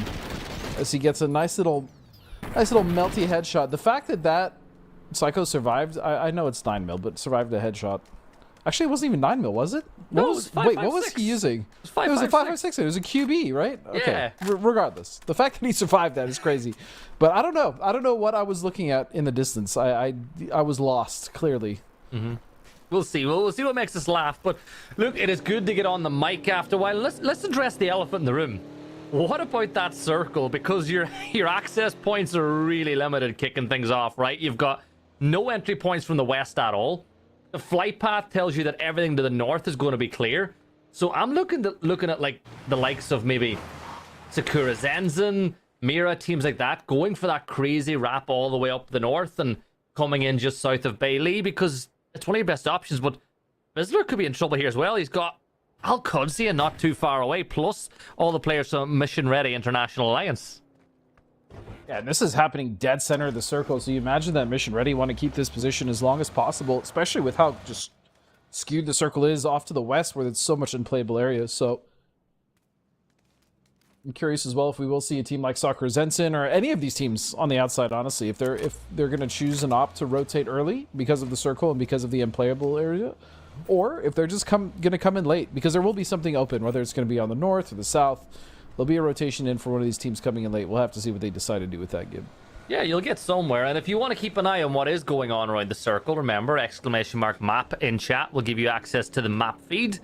And then you can pretend to give expert analysis on rotates, just like I do every once in a while, as Rello will secure that garage for himself. But this is big because you've two teams who weren't expecting this to be the center of the circle, who've been gifted the center, and I'm going to say it. This is not an Al Qudsi map. They have told me themselves, like, Roth does not like playing this map, and they're not a team that like playing center circle either. So it's kind of the double down of the two things that Roth doesn't want. Yeah, well, Roth's going to have to suck it up, as I'm sure he will, because they, like you said, are in a great position right now. Circle 1, dead center, and a circle that's skewed off to the west. It's good. It's just how do they actually want to play this, right? Also, where does Mission Ready decide to play? How are they going to split this? Having Circle 1 center is great, but at the same time, it provides a lot of challenges, right? We've talked about it before. What split do you take? What spot do you actually end up sitting in? Sometimes it's a case of too many options. And that's the problem. You know, therein lies the rub. People would say you can't have too many options, and it takes you way too long to decide which one to go with. But I think for now, they're just going to plant themselves in this spot, ride it out for the first circle, see how things go. Because of where they are, they're guaranteed to be in the second phase of the zone. But it's other teams like Jewel, they had a okay, would okay be the best way to put the day they've had so far? Okay, yeah. Yeah, it's not the worst. But they've got a great spot too. The one thing I like about Jewel is because of how western they are, they don't need to look towards the west. They just have to focus on north, east, and south, because realistically, nobody's going to rotate into the circle behind them. Yeah, and I mean, they're probably going to focus more north-south than anything, probably east. We'll see what the circle does, but Fongton is a great option. They also have that massive hill up to the north side if they want to play that. And they had a split earlier, and it looks like they had sent a couple members to grab that crate. So Duel looking very good in this early game. You can see Rock rotating in as well in the southeast. Again, so much space on the north that's currently open in the circle. However, I don't think it's going to stay that way with how many teams are actually opting to rotate up the north. 2 of those being 55 and Soccer Zensen. Even Team Liquid. Like, Liquid are electing, they dropped inside Stadium. They had a clear path in, but they've gone way further north. Sakura Zensen running into 55 Esports, who Psycho has had an awesome day so far, but he was dealt with pretty early on. Doesn't look like he's going to get brought back here at any point either, as they look to just hold this position north of Bamboo and maybe catch a lot of the teams, because when you think about it, with a terrain, they should see a lot of traffic coming their way. Like, Mira's going to be the next team to come down the road, and they might just run on. 55 have a really good chance to catch some teams out as they make their way into the zone. Yeah, but what I want to know is, are they going to see Sakura actually pulling off of this fight, right? And I don't think they are. I don't even think they're going to hear Sakura above them, so they're actually just going to drive straight into this trap that 55 had said, but 55 is moving now. They're actually gone. Yeah, I think they maybe thought with Sakura Zensen bailing off, maybe they wouldn't get the opportunity. But even look at the movement, right? You can tell that Sakura and Mira are aware something go on. The fact they're going a little bit further north as we watch 55 make their way in. Liquid got to be careful because they could run into Furia as they go into the circle. By the way, we know that Liquid are currently playing from inside of Brazil. Sparking's up in the sky as he goes up to anywhere. What are they giving Alo? Because this is the best I've seen Alo play in a long time. Is it right? Maybe we were wrong. We were saying like Brazil's coming out on top. The Brazil, you know, all the new up and coming players are from Brazil, Brazilian teams. Maybe it's just being there is the key. That, or they're definitely putting something in the food or water, because, you know, Alo always being such a strong player, definitely having an incredible start. I mean, this is even flashes of prime Alo. Not that he's out of his prime, but yeah, it's just nice to see that he is performing on all cylinders. And now Wuju 2 opting to rotate very far towards that west side. Yeah, I think that what we need to do is bring you and I to Brazil to cast tomorrow or Sunday from there. And see if it's the buff, you know, see if our casting gets better when we're there. Honestly, Liquid, if you're listening, we'll take the bullet and we'll happily go to your compound. Okay, hold on. You, that flight is not very short, my friend. So if you want to do that turnaround, I'm quite comfortable. I need the airlines because we're not playing. That's fair. Yeah. Oh, Kurt though. Oh, survive. Yeah, he just needs miles. He just needs miles. Get out of there. Don't get taken out as we get Flight of the Valkyrie going on now. Sparking will hunt down Kraken from Furia. This is one of the things that I love about Rondo. You see this more than you see it on any other map, but I think Sparking has now been shot down. But here's the thing. Getting shot down in the glider isn't that much of a concern. You glide forever. It doesn't blow up. You touch down, you get yourself safe, and you get picked up. Like, I feel like there should be more risk to being in a glider, because you just wait, you get shot down, you glide for like a minute, you touch, it's fine. Usually it's fine. Yeah, but I mean, the trade-off to that is if you do make it more dangerous, and let's say you make it explode, I think way less people are going to get up in that thing. Because if you explode up there, you're just dead, right? Your body falls, you either take fall damage or you just die from the explosion itself, which in that case, again, I don't think, unless they added more HP to it and made it less brittle, I mean, I think it's just going to have to be the way it is. I don't know. Yeah, add more HP, stick an M249 onto the back of it, you're fine. That's what you want to do. Okay. I see what we're doing now. Okay. Yeah. But Circle Shift, Al-Qudsiya and Mission Ready International Alliance both finding themselves still in the center. But what I love about the position that Al-Qudsiya have now is you're going to see traffic, right? Teams might think about pushing up. If Al-Qudsiya get crashed and lose a player, or somebody decides to crash them and lose a couple of players, the recall system is right there. Like, we've seen a lot of this lately where teams hold on to that spot, but Liquid, they'll keep on rotating by right beside 55, and, well, Peepa could be in a spot of trouble. Yeah, Sparking got out of his vehicle, looking for an opportunity to get a knock. A headshot is going to land on one of the members of 55. It's going to be Arnzera, and Sparking will indeed finish that one out. So, again, Team Liquid starting off early. They're going to pick up another kill there in one of the first phases. So, Liquid continuing to find exactly what they need, which is just, I mean, they're just bullying other teams around them, and they're just taking what they want, and it's working, and I love to see it. front foot Liquid. Like, they played passive at the start of the year. This is them playing a lot more aggression. And do you know what? I think the year's forced them into it. Oh my god, Tiggleton picks up Emmy. That's 2 kills now for the Falcons. Early stages where they picked up. It might be a third one incoming, as Capitan's going to get dealt with here as well. But I love it. Look at the aggression now from Falcons. They've had a poor start. I saw that Gunnar said it's because they're using in-flight Wi-Fi. I think that he might just be having everybody on, but Shrimsy will spot out Benya, but the third party from Sakura Zenzen forces him back into cover. Toyo now will need to play with 2 players from now on as they rock up onto this compound just surrounding the gas station. Yeah, and at this point, really, there's only one team that's not really in the circle. That's Yin Yang. They need to find their way in. Gooners, meanwhile, are fighting just off center here to the south of the position of Potentially Dangerous. And Potentially Dangerous love this. Again, the proactivity, getting out. They get the knock. They're going for the flush. You can see the utility usage on the smokes as well to try to get forward. So they're finding some success, but they do get shot back, and they're thinking better of actually pushing out of this position to finish off the Gooners. Yeah, Gooners not having the day they'd want at all. 5 points on the board, but Icy and Bunt will just play inside this dip and look to get something going. Last time I casted Gooners on this map, it was a little bit better for them. Here's hoping they can up the adrenaline a little bit. Matt will work with the rest of his teammates just to try get an angle. PD, by the way, we give them the big one going into the start of the day. 122 points in groups, 8 through 3 maps today so far. And they've got themselves a good position in this circle as well. But you got to be careful, because if we know Gooners, which I think we do, if they get any sort of damage, not even a knock, just a couple of headshots or a bit of damage on the PD, they will push in.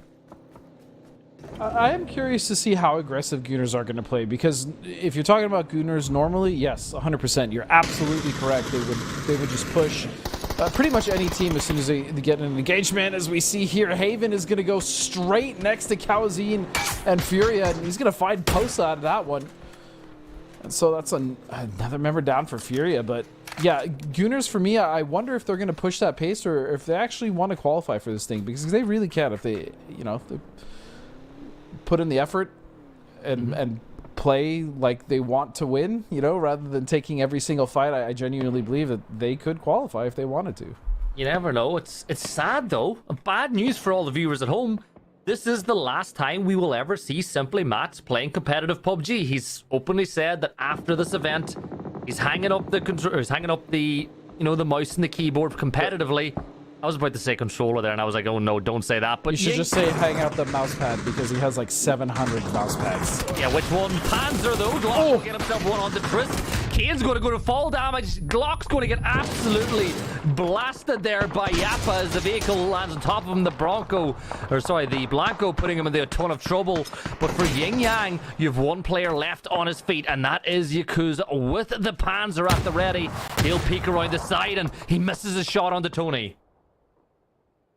For a team that was just coming in desperate, Yin Yang on this crash, they did so much damage to Potentially Dangerous. 2 members already fallen, and they will go down in 16th, but PD with 3 kills will lose 2. And now Gooners right above them. I mean, they just got in a fight. So they have to know that PD now, looking at that kill feed, are at least cut in half.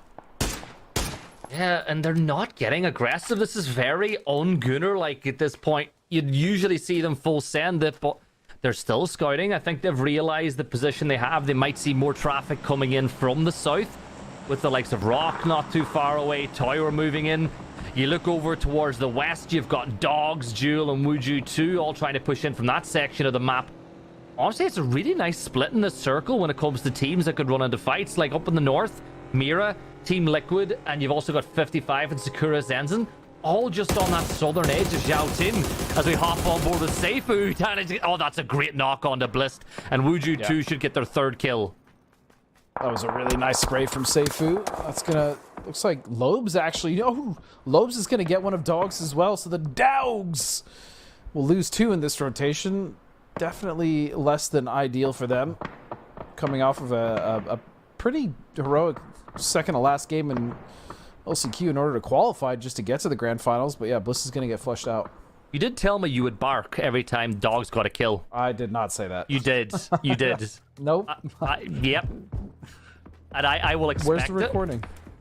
I would love to see the proof because I did not say that. I'm going to hold you to it, and if you don't do it, I'll be disappointed. But Dogs, 8 points on the day inside the blue now in phase 3. Vorpal, he's got a tough rotate. I think he's doing the right thing going on the north side of the hill, so he will not run into the rest of Wuju 2.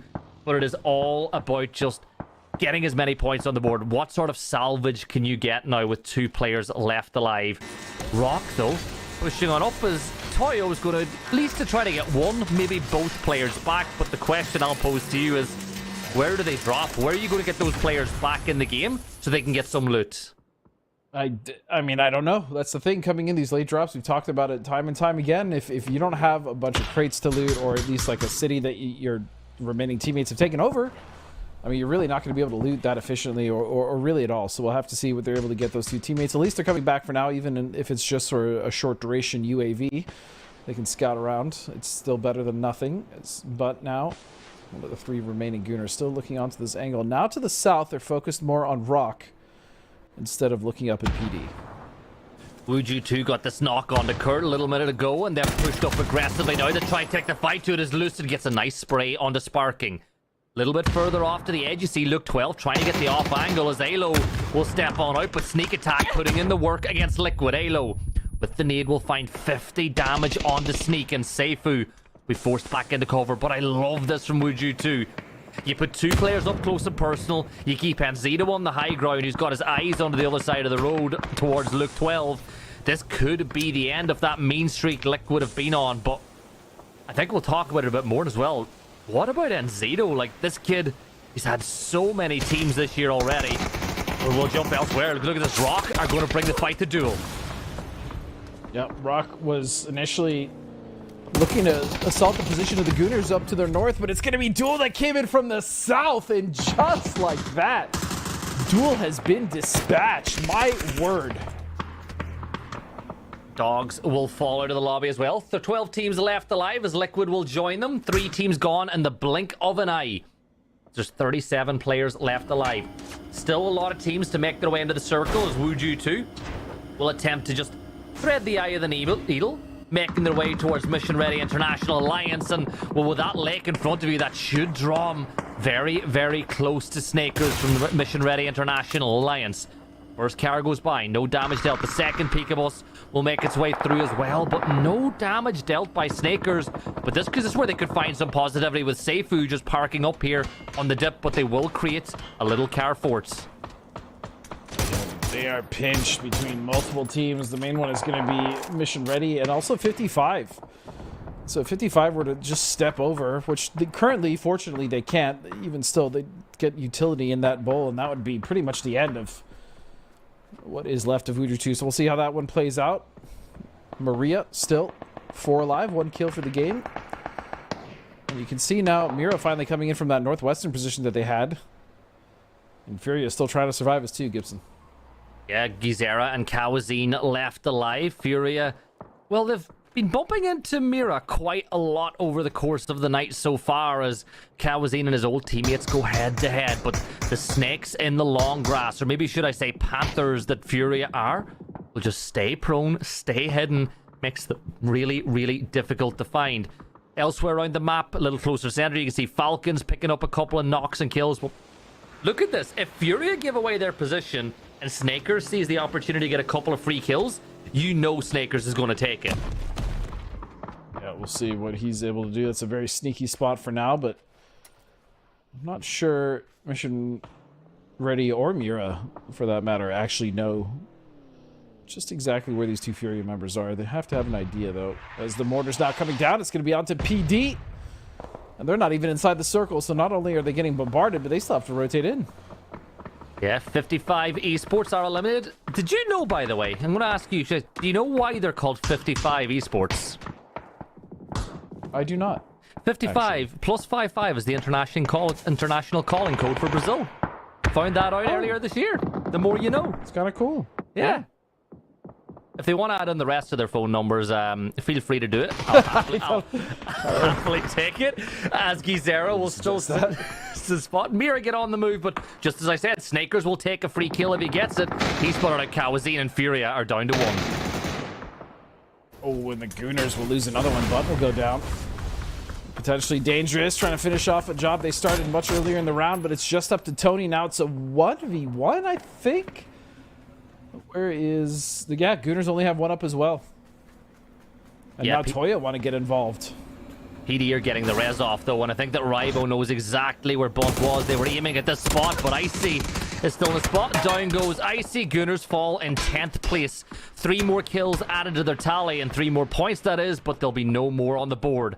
Al Qudsi now, they'll be the next team to make their way into the long grass. Gizera just keeping his eye onto him, but Rello, I think, spotted him out. He'll step on up, a little bit more damage dealt, and Fury are dealt with, but do Al Qudsi know that Snakers and the Bizzler are still snakes in the long grass? The need gives away the position. Snakers will get that knock on to D, but honestly, this is such a hard fight to fight because it's so hard to spot these players through the grass. It's so hard to actually see them. You're not wrong at all. You can see the struggle already starting. Roth is going to find one from Mira, though. And so is Wuju, too. Safe is going to find Haven. So now Mira just getting ganged up on, it seems.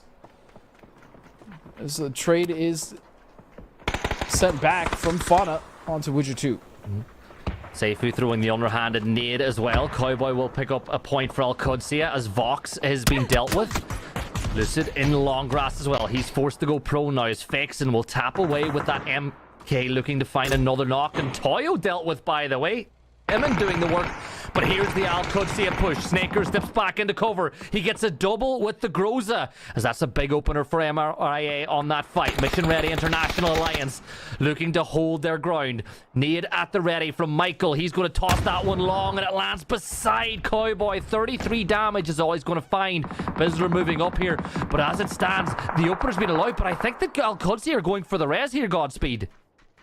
Yeah, I think they are. They might be given enough time to at least get one of those up, but I don't think they're going to be able to get D, especially with his aggression now coming in from Mission Ready. Snaker stepping over. He's going to find one spray. That's a knock. Bizzler will also step out and fire reload. And wow, that was clean. Well done from Mission Ready.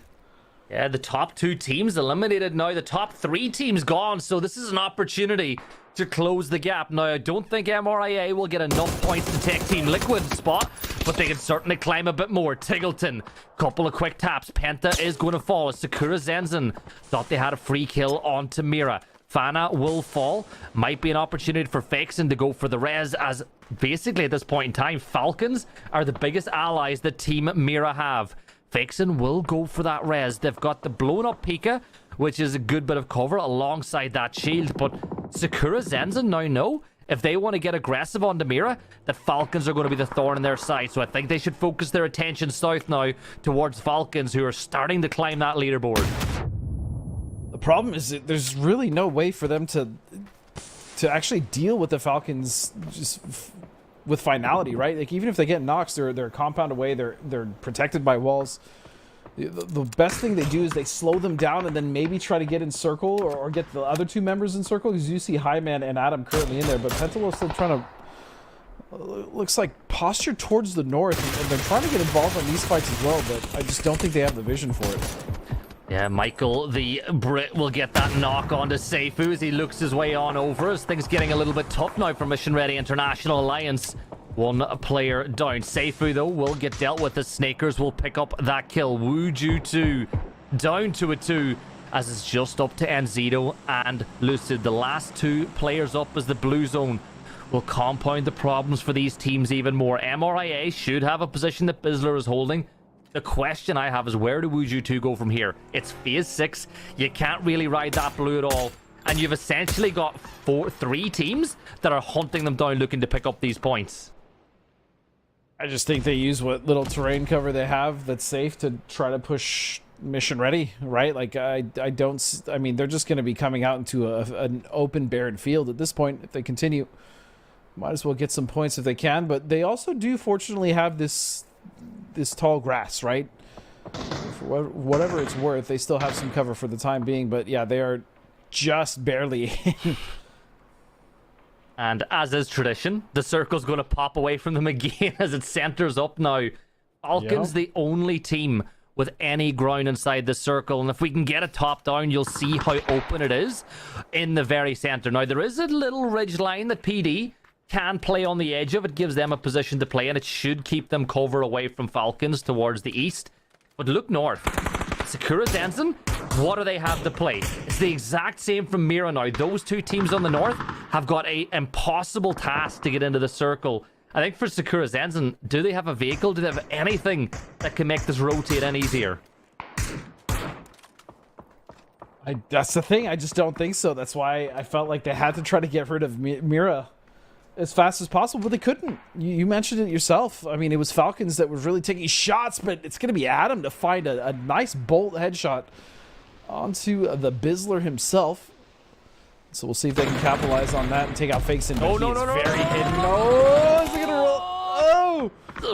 Oh, the Dorito, barely.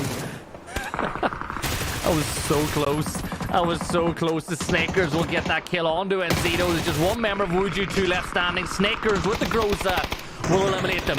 This is Sakura Sensen's move now as well. Fana's going to fall. Fakeson's dropped as well as we lose Mira. And we're into a top 4. 4v3 v1 of standing players. But in the midst of all that action as well, MRIA are down to 1. Tony's nade found the Bizzler. And it is a quick consolidation. They're going to attempt to get as many players up as quick as possible.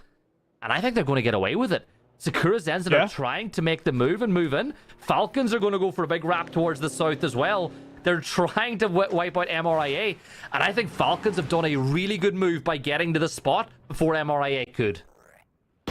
Yeah, fortunately for the Falcons, MRIA was recovering. But now that they are 3 up, it's going to be hard. With Falcons coming in on that position on the south, they're going to be able to dictate pretty much most of this circle, especially starting with Mission Ready right on that position. Although this is a good ridge for MRIA to work with, I still think Falcons with that big anchor position, more importantly with Sakura Zensen stopping Mission Ready from actually peeking over this hill and taking shots at the Falcons, that's really what's giving them such a great position in this. Michael, he's got the double M60, well, he's got the 2 M16s of different models, or the M4 and the M16, I should say, but one of them, I used to call it the discount DMR, but at the minute with the way DMRs are, it's basically down to personal preference now. Now, Mika will get that knock on to Snakers, putting MRA back down to a 2, and then He-Man's going to fall as all 3 teams have angles on each other. Mika spots out Michael, and as he likes to do, whips out the M249, but did you see that? He's only got 20 rounds in reserve. And that's going to be a problem a little bit later on. And that nade from Kickstart is bang on the money as it leaves it all down to Michael now for MRIA as the last player up. Yeah, this is going to have to be a Herculean effort if Michael wants to save his team. He is going to go for the res on a Snakers, and it looks like he's actually been given time. The Falcons can't necessarily push right over because then Sakura is just going to have free shots on him. So Mission Ready somewhat saved here. Let's see what they can do with it as Falcons now continuing to hunt, try to clear out this side and just sweep out Mission Ready. And more utility being tossed. Mika way off in the distance has got eyes on the Falcons. Every time they try to step towards MRIA, we've got Sakura Sensen causing a problem. Michael gets a great spray, did damage on the Shrimsy as well, and Shrimsy will peek up over the hill. But this is the opportunity opened up now. Maybe MRIA can make something happen against the 3 members of Falcons, but knowing the situation, Falcons just dip down back in behind that ridge once more, reset, get themselves ready to fight, and that nade should have done so much more damage, but for the fact that MRIA were prone in the grass. But Falcons, you know what's really bugging them, that they can't deal with MRIA just because of the fact that Sakura Zenzen are holding them. I'm sure they are saying some probably less than kind things about the team holding them against getting some kills right now, but it is, again, just down to Michael. This time, his teammate will get flushed, going for the headshot. Nope, Shrimsy will find him. So now it just comes down to a 3v4 with Falcons and Sakura Zensen Gibson. Yeah, and Falcons, they're down numbers, but that'll be a quick trade as Adam will get H-Win after H-Win got He-Man. So Sakura Zensen still have the numbers. Tiggleton will look to put a good timer on, but you can see he's stuck behind a tree with open terrain ahead of him, so he needs to make something happen. And there's Adam with the bolty again. Tiggleton has been given a third eye. Mika, he's going to get dropped though by Shrimsy as it is a 2v2. Look at the angle Shrimsy has. Now there's just Adam left alive. Adam will peek up as Shrimsy's got him pinned behind the coop. They're going to get on the move. They're taking the risk of running through the open. One player holds, the other player peeks. Shrimsy will get that kill confirmed, and They've managed to get themselves into some cover here, but Shrimsy's going to get knocked. It's down to a 1v1 here, Godspeed. Oh, it's just Win and Adam now. Who's going to take it? The Rock is so much better. And Adam will actually, I don't want to say steal, but take that one in favor of Sakura Zensen. My. But still the Falcons coming out of that game with 12 kills and a guaranteed second place with 2,500 damage. What a game from the Falcons. Like I said, I was never really worried about them. To give, Poro his credit as well. He said, guys, it's just been 3 games, and he was not wrong. And it is Penta's birthday too, so it is nice for them to get a win on the day. But I don't think anybody watching would have saw Sakura Zensen winning that game when that circle shifted away from them. Falcons had control of that ridge to the south, but they just played it oh so well as we jump into the highlights. But Godspeed, you know what? The other guys, they're getting paid to do the deaths now, so let's throw it over to them to hear what they have to say. We're getting paid. You heard it here first. Dinner's on me. Nice. I'll tell you who's getting paid. Sakura Zensen coming out with first place and taking it away from Falcons. We ended the last game, Matt, going, Falcons, where are you at? I'm not going to call Poro out because he was being all like curmudgeon-y and not playing with us. They'll be fine. I've seen it so many times, toffees. But no, me and Matt were like, oh gosh, where are you, Falcons? And then they do what they do. You know what I'm saying?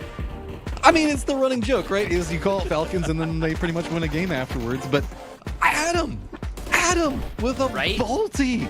That was insane game come out from him at the end game. Is the Bolty back, Poro? No. I wish it was. No, it was awesome right there. Like that, there's not a better gun you would want in that situation where you got Tig kind of working that flank angle off to the side, playing dip, dive, and weave around the tree. But that Bolty put the stop to that really quick. Oh, look at this. This was before he goes crazy. Come on, son. Yeah. This is before he goes absolutely nuts with it. I mean, the MP5 sniper meta is pretty strong if you can get it. And I mean, it feels like Adam's rocking pretty strong on that Bolty. That's a scary squad. Yeah, it's always nice to see Adam hit those big moments. I do think that he has always sort of favored the style of play that a Bolty brings and hits those first shots really, really well. So seeing him out there hitting this one right here, they slowed it down. It was so high. Oh my God. That was a shoulder kill. That was nasty. And I mean, at this point, Falcons, there's not really anything they can do. They have to push him on the rock, right? Like, you hope if you're H-Win that, oh my God, look at that. He was 1 HP too. Oh, that was so close. That was so close. But what a clutch play from Team Canada's own Adam. Look how I love that they're all wearing their PNC jerseys so we can see just how interestingly diverse this team, right? Like creeping in from the outside. Team birthday. They couldn't even put his whole picture in there? Come on. Guys, can I be in a PNC with you? Oh, no. Penta's doing great. I know. Penta's playing so well, and he is the sole reason that they are in the position when we see this overall leaderboard. This was a good game, but remember the salvage he had? I think it was game 2 or 1 on Miramar. Game 1 and 2, wasn't it? Yeah, exactly. So 17 points for them. Penta's been a huge contributor here. I know he's had a couple of tryouts on different teams recently. I hope that this is a roster that he can really stick with, and these guys do keep grinding because we've seen good stuff from them today so far, Poro. No, absolutely. And you'd say they started off a little bit slow on Miramar, despite the fact that they were able to pull off some late game stuff there with Penta. But the two wildcard maps working out really, really nice for them, and they've shot up the leaderboard. I can't wait to see where they sit overall. Look at second 18 place. points for Falcons. Look at second place. Yeah, look at Mr. MRIA. Yeah. Look at those guys. They're PNC MVP wow. Michael. They are third overall. Michael did look really good in that last match, though. He had some sexy moves. Team Liquid wow. Where have you guys been all year? No, I'm serious. Wow. I mean, 54 points. You're happy with 54 points on a full day, and they've had this in basically 3. You could count whatever you got from here, but no, that's a great start from Team Liquid, and bad news for all the other teams that are in the chase for those America's points, because Team Liquid was kind of on the cusp. Okay, here's my question for you, Matt. Gooners claim they did bad in the group stages because they weren't trying. They tried in the group stages where they did well. Are we going to hear another, oh, we didn't want to try for the grand finals because they didn't have to change our name at PGS or something like that? Or do you just think they're having bad rotations? Like, what's up with the Gooners right now? Oh, man. Okay. Old school saying, you dance with the girl that brought you, right? You know, I was kind of alluding to the fact that it was interesting to see them playing in different stylings based on the strength of the lobby. Well, if you spend your whole way playing a certain style that got you to this stage, and now you're doing a center beta, trying to get it 8 points, it feels like that's about all they can find because they're just not out roaming, getting the kills. We've seen them get that in the game easy. Yeah, you're right. They aren't. Maybe they are trying, and that's the problem. Well, they're trying to death ball, and the death ball isn't working too well because they're trying to death ball. Well, they're trying to death ball from center circle, so you're surrounded, right? So if you could death ball and try to push into a team in front of you, but when there's 3 other teams that are on different sides that are also taking shots into you, all of a sudden your death ball strat just kind of falls apart. So I think that's kind of the issue that the circles that they've been getting have kind of made it so that they've had to play from the center. But if they get to a point where they're coming in from the outside and they can kind of play around on the edge, I think we might see them find a little bit more success. We'll see.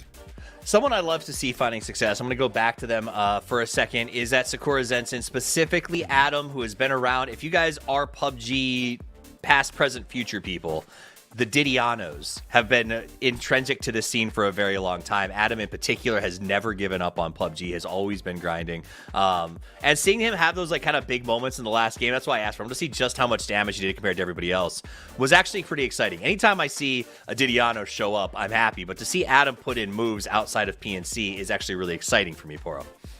Yeah, 855 damage.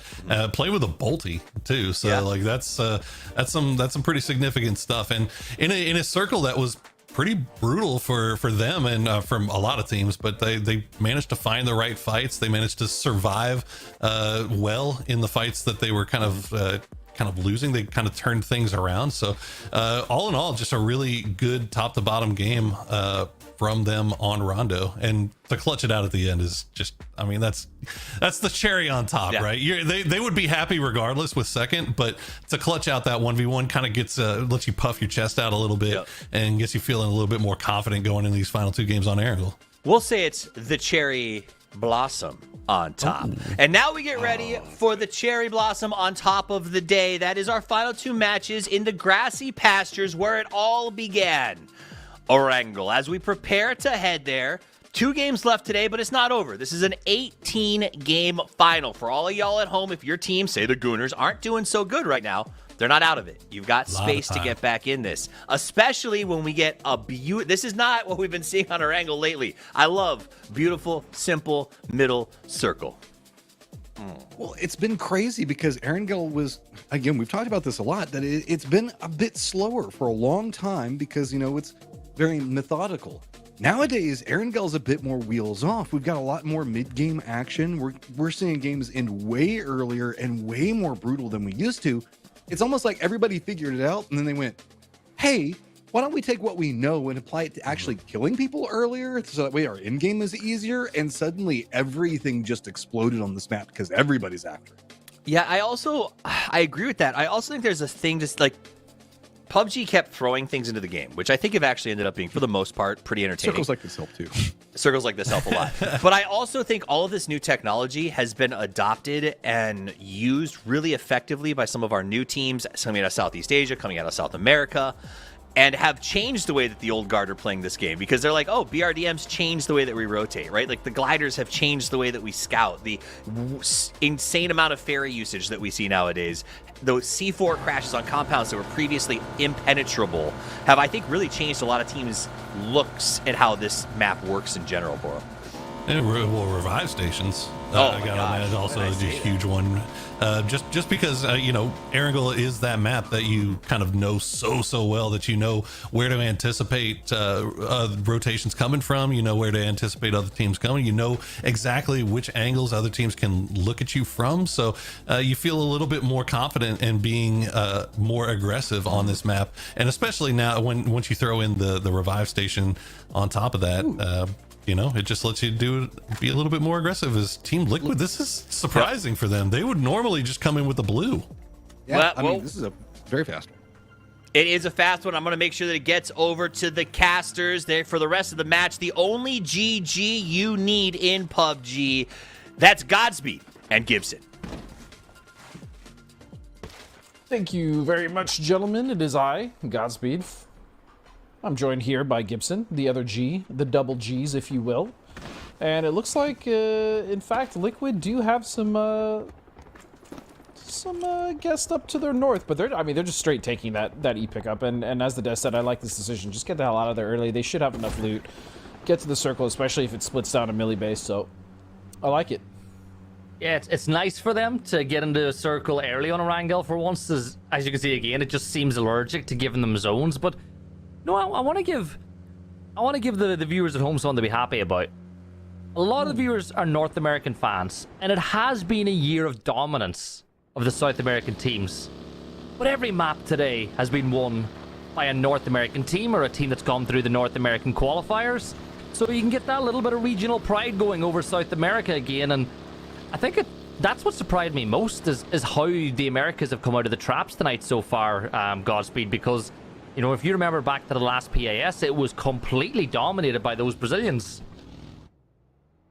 Yeah, I do also just, I mean... I know we do the South America versus anything, but at this point, like, I feel like the regions just swap, right? Like, which teams do well. It's just, aside from the consistent few that we have, I feel like it's just trading back and forth, right? With both SAN and NA teams, as far as like who's kind of filling in the gaps in that top 8, aside from, you know, the Falcons and the Liquids and so on and so forth. Yeah, it's funny because even though other regions have different countries in them, it feels like that you know, North America versus the South America thing is still there, even though like EMEA has got so many different regions and countries in it. But it is nice to see a bit of a North American bounce back, and I know there's a lot of PUBG still to go. This is only map 5 of 18, so there'll still be a lot of change. But speaking of that, it looks like Oranzera could be in a little bit of trouble as all the Toyo members start to drive on by, and yeah, they know exactly where he is. Emmy will get the opening knock, and Oranzera will be dealt with in the early stages, as 55 will just move on up to the bridge. And that's a disappointing one. Whenever you're so close to the bridge in the early stages and you have the opportunity to set up a bridge camp with a lot of traffic coming this way, to lose a player that early is definitely not what you would have had written in your book. Well, no, and now for 55, you know, they have to move forward and they have to go up towards the gas station, but they're going to do so with... You know, they're going to do so with 3, which is definitely not what they wanted, especially with multiple teams down on the other side of that bridge, right, Gibson? So they're not going to have to contest with that, plus the teams that are behind them. So, yeah, not the best start, but also not at the end of the world. They still have 3, right? So they should be okay, unless, you know, they get caught in some wild, weird rotation or circle to something funky, which is definitely good. Yeah, we got a little look at Jewel there as well. We've got that great spot up on top of the hill on Millie Island on the radar spot, but... Am I the only one that just gets like a massive dose of nostalgia when I see that dual roster? Like when you see K-Mind and Lobes and Wooly and, you know, someone like IQ playing, you're a bit like, damn, it's PUBG's back, isn't it? Like we're eating well at the minute. I guess that's what I was trying to ask Wooly as well when we had him on the other day. Is, you know, what has it been like even coming back and playing with Penta like earlier in the year, right? Like, obviously not on that team anymore, but just seeing Wooly play with players that he used to play with, seeing these old rosters with K-Mine and Lobes coming back. It's like, what year is it? Is it 2018? But no, I mean, we're here in 2025, and some of these players who were very strong in a region of return, and it's been fun to watch. You know something crazy about Wooly that I'm sure a lot of people don't know? What's that? You know, he's been playing comp all this time, even though he's been playing comp in Norway in like a regional league with hundreds of teams. And I don't think a lot of people realize that. He's been staying fresh. Yeah, so... He's been staying fresh. So a lot of people might not know that, but yeah, Wooly's been keeping himself warm and ready just for the big moment that he might get yet of another attempt at going to a LAN. But getting back into it, Sakura Zenzen, who just won the last game. You know, a lot of chat about Adam. You and I got to have a few chats with him recently. He's loving it. He's loving the bolties at the minute. I think this team, has got a really high ceiling. You know, the amount of experience that Mika and Heyman bring in from EMEA, Penta and Adam, of course, tons of experience themselves. I think that win will settle it. Oh my god, there the tires pop for the dogs. I love the tires, Adam. Oh, I hate that it's the dogs. But I love that he just went straight for those tires. Meanwhile, the Gooners are coming into a split position here at Furia. They're going to have to hold this one off. It's going to be Posa and Kalazine, but Kalazine's already down. Posa, he was by himself until the other two members come to help, but he's not going to do it. He's down. Zero with the trade, though, onto Bunt. Yeah, Greg. Oh, and Goon shot.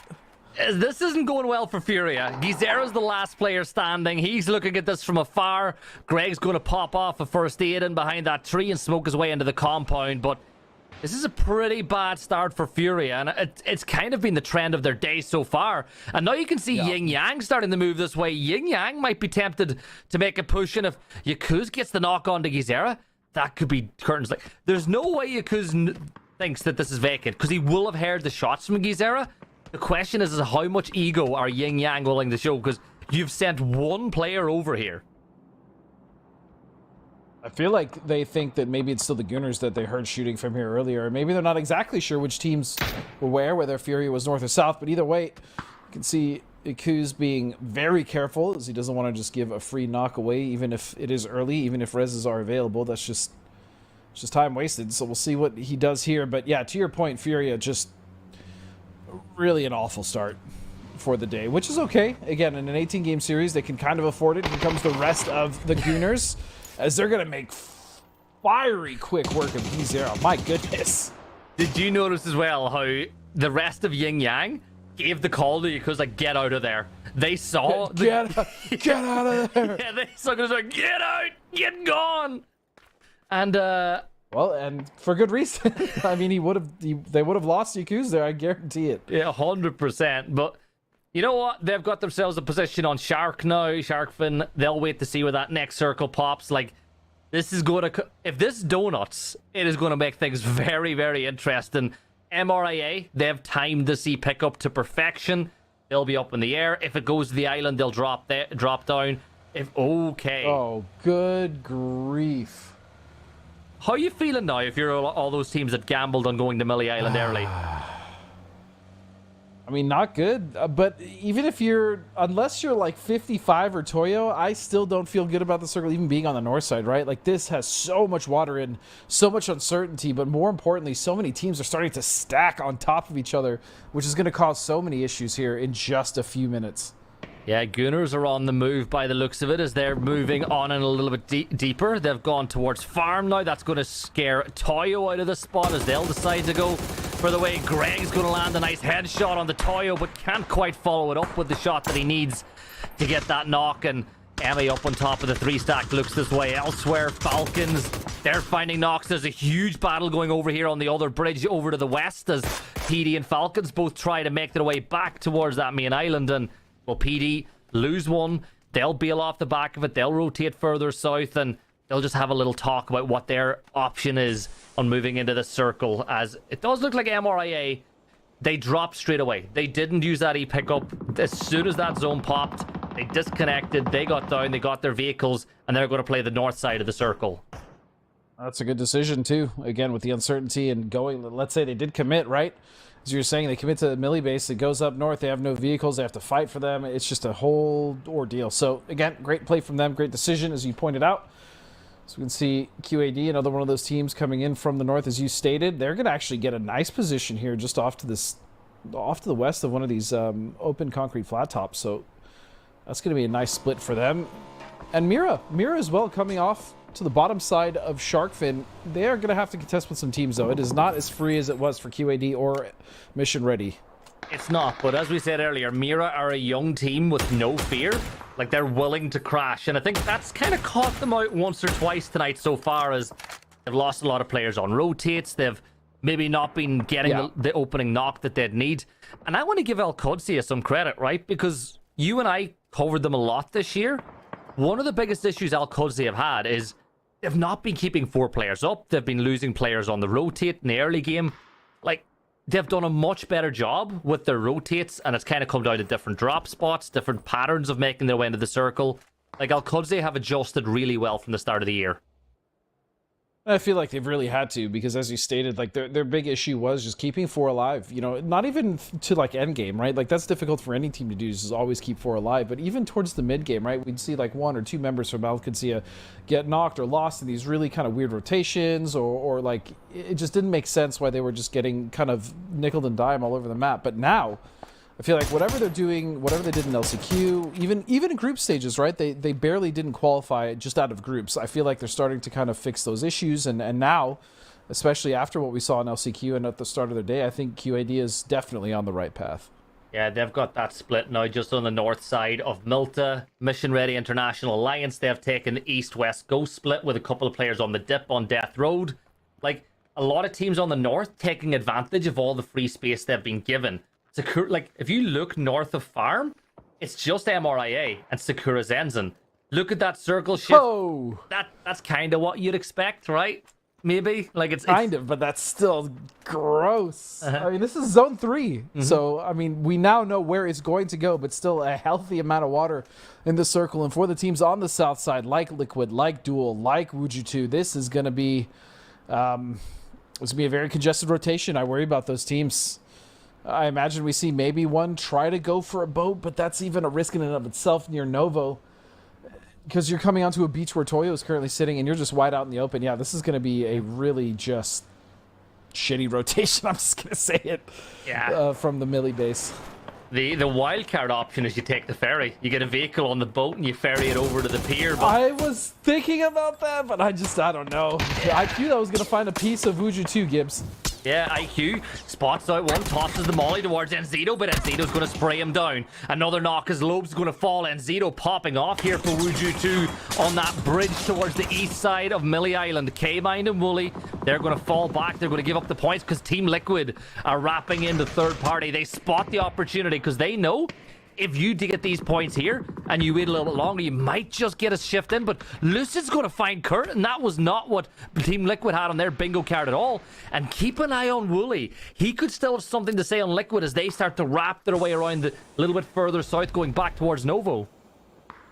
Yeah, if anything, they've actually put themselves in a position behind Liquid due to the confusion of the fight, right? With that knock also coming out on one of the members of Liquid that actually slowed things down and allowed the 2 members of Duel to reposition. Meanwhile, is going to be Wuju2 that is just holding that. And this is now happening on the Falcons all the way to the north side. They're rotating just in between Farm and Death Road, where Mission Ready and Sakura Zensen are. And it looks like they're actually going for a crash. They're just going to take that solo Red 2 story. Yeah, why not? And not really fun. That's a great position too. Yeah, they've not got a lot of resistance either. It's kind of maybe a blind spot, would you say, for Sakura Zensen or Dogs to allow that to happen? Like, when that compound's free? Not really. You don't think so? To be honest, because that building normally isn't split off because it's very difficult to reinforce, especially if you have a split off to the south side of Farm. So I'm actually not that surprised that we see that building completely open. Again, it's not really easy to hold. Yeah, it's still the fact they got there.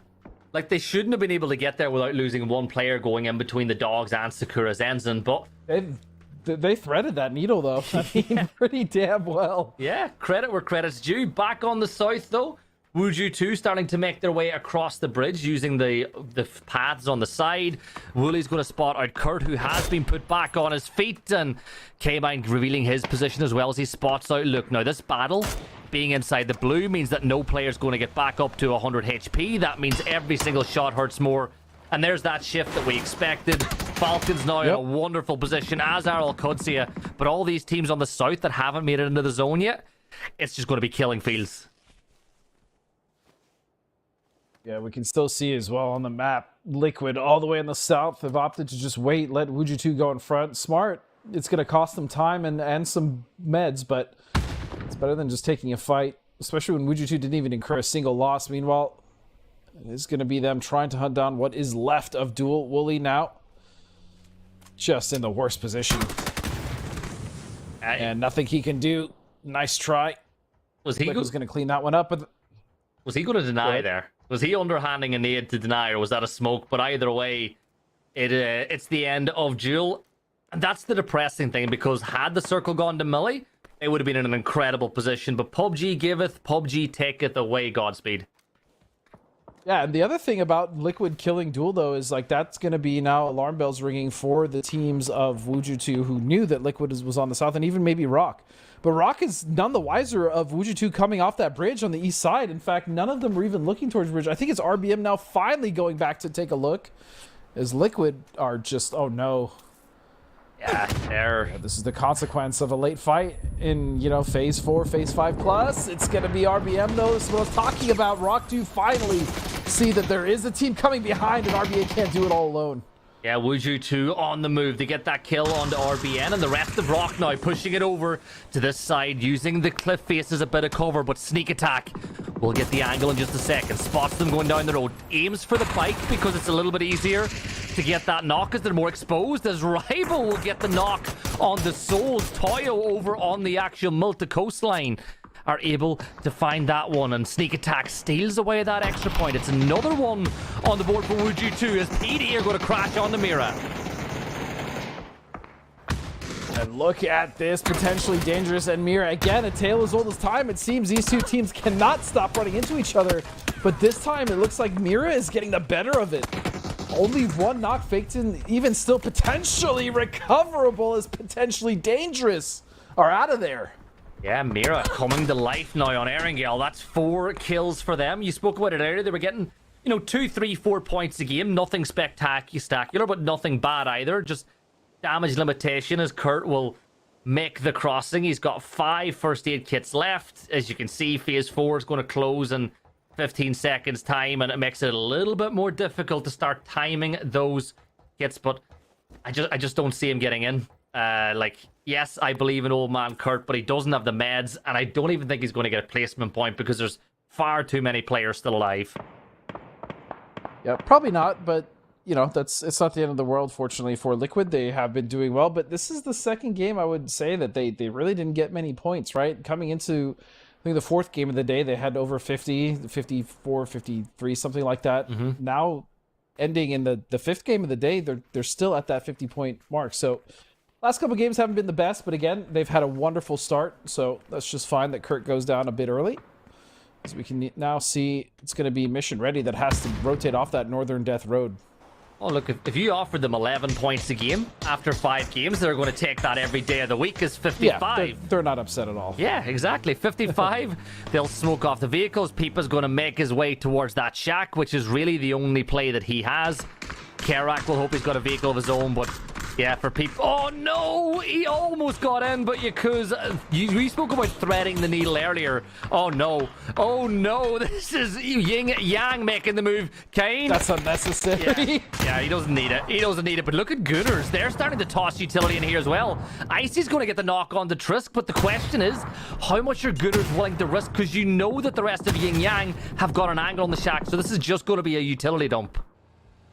Yeah, they can't get close.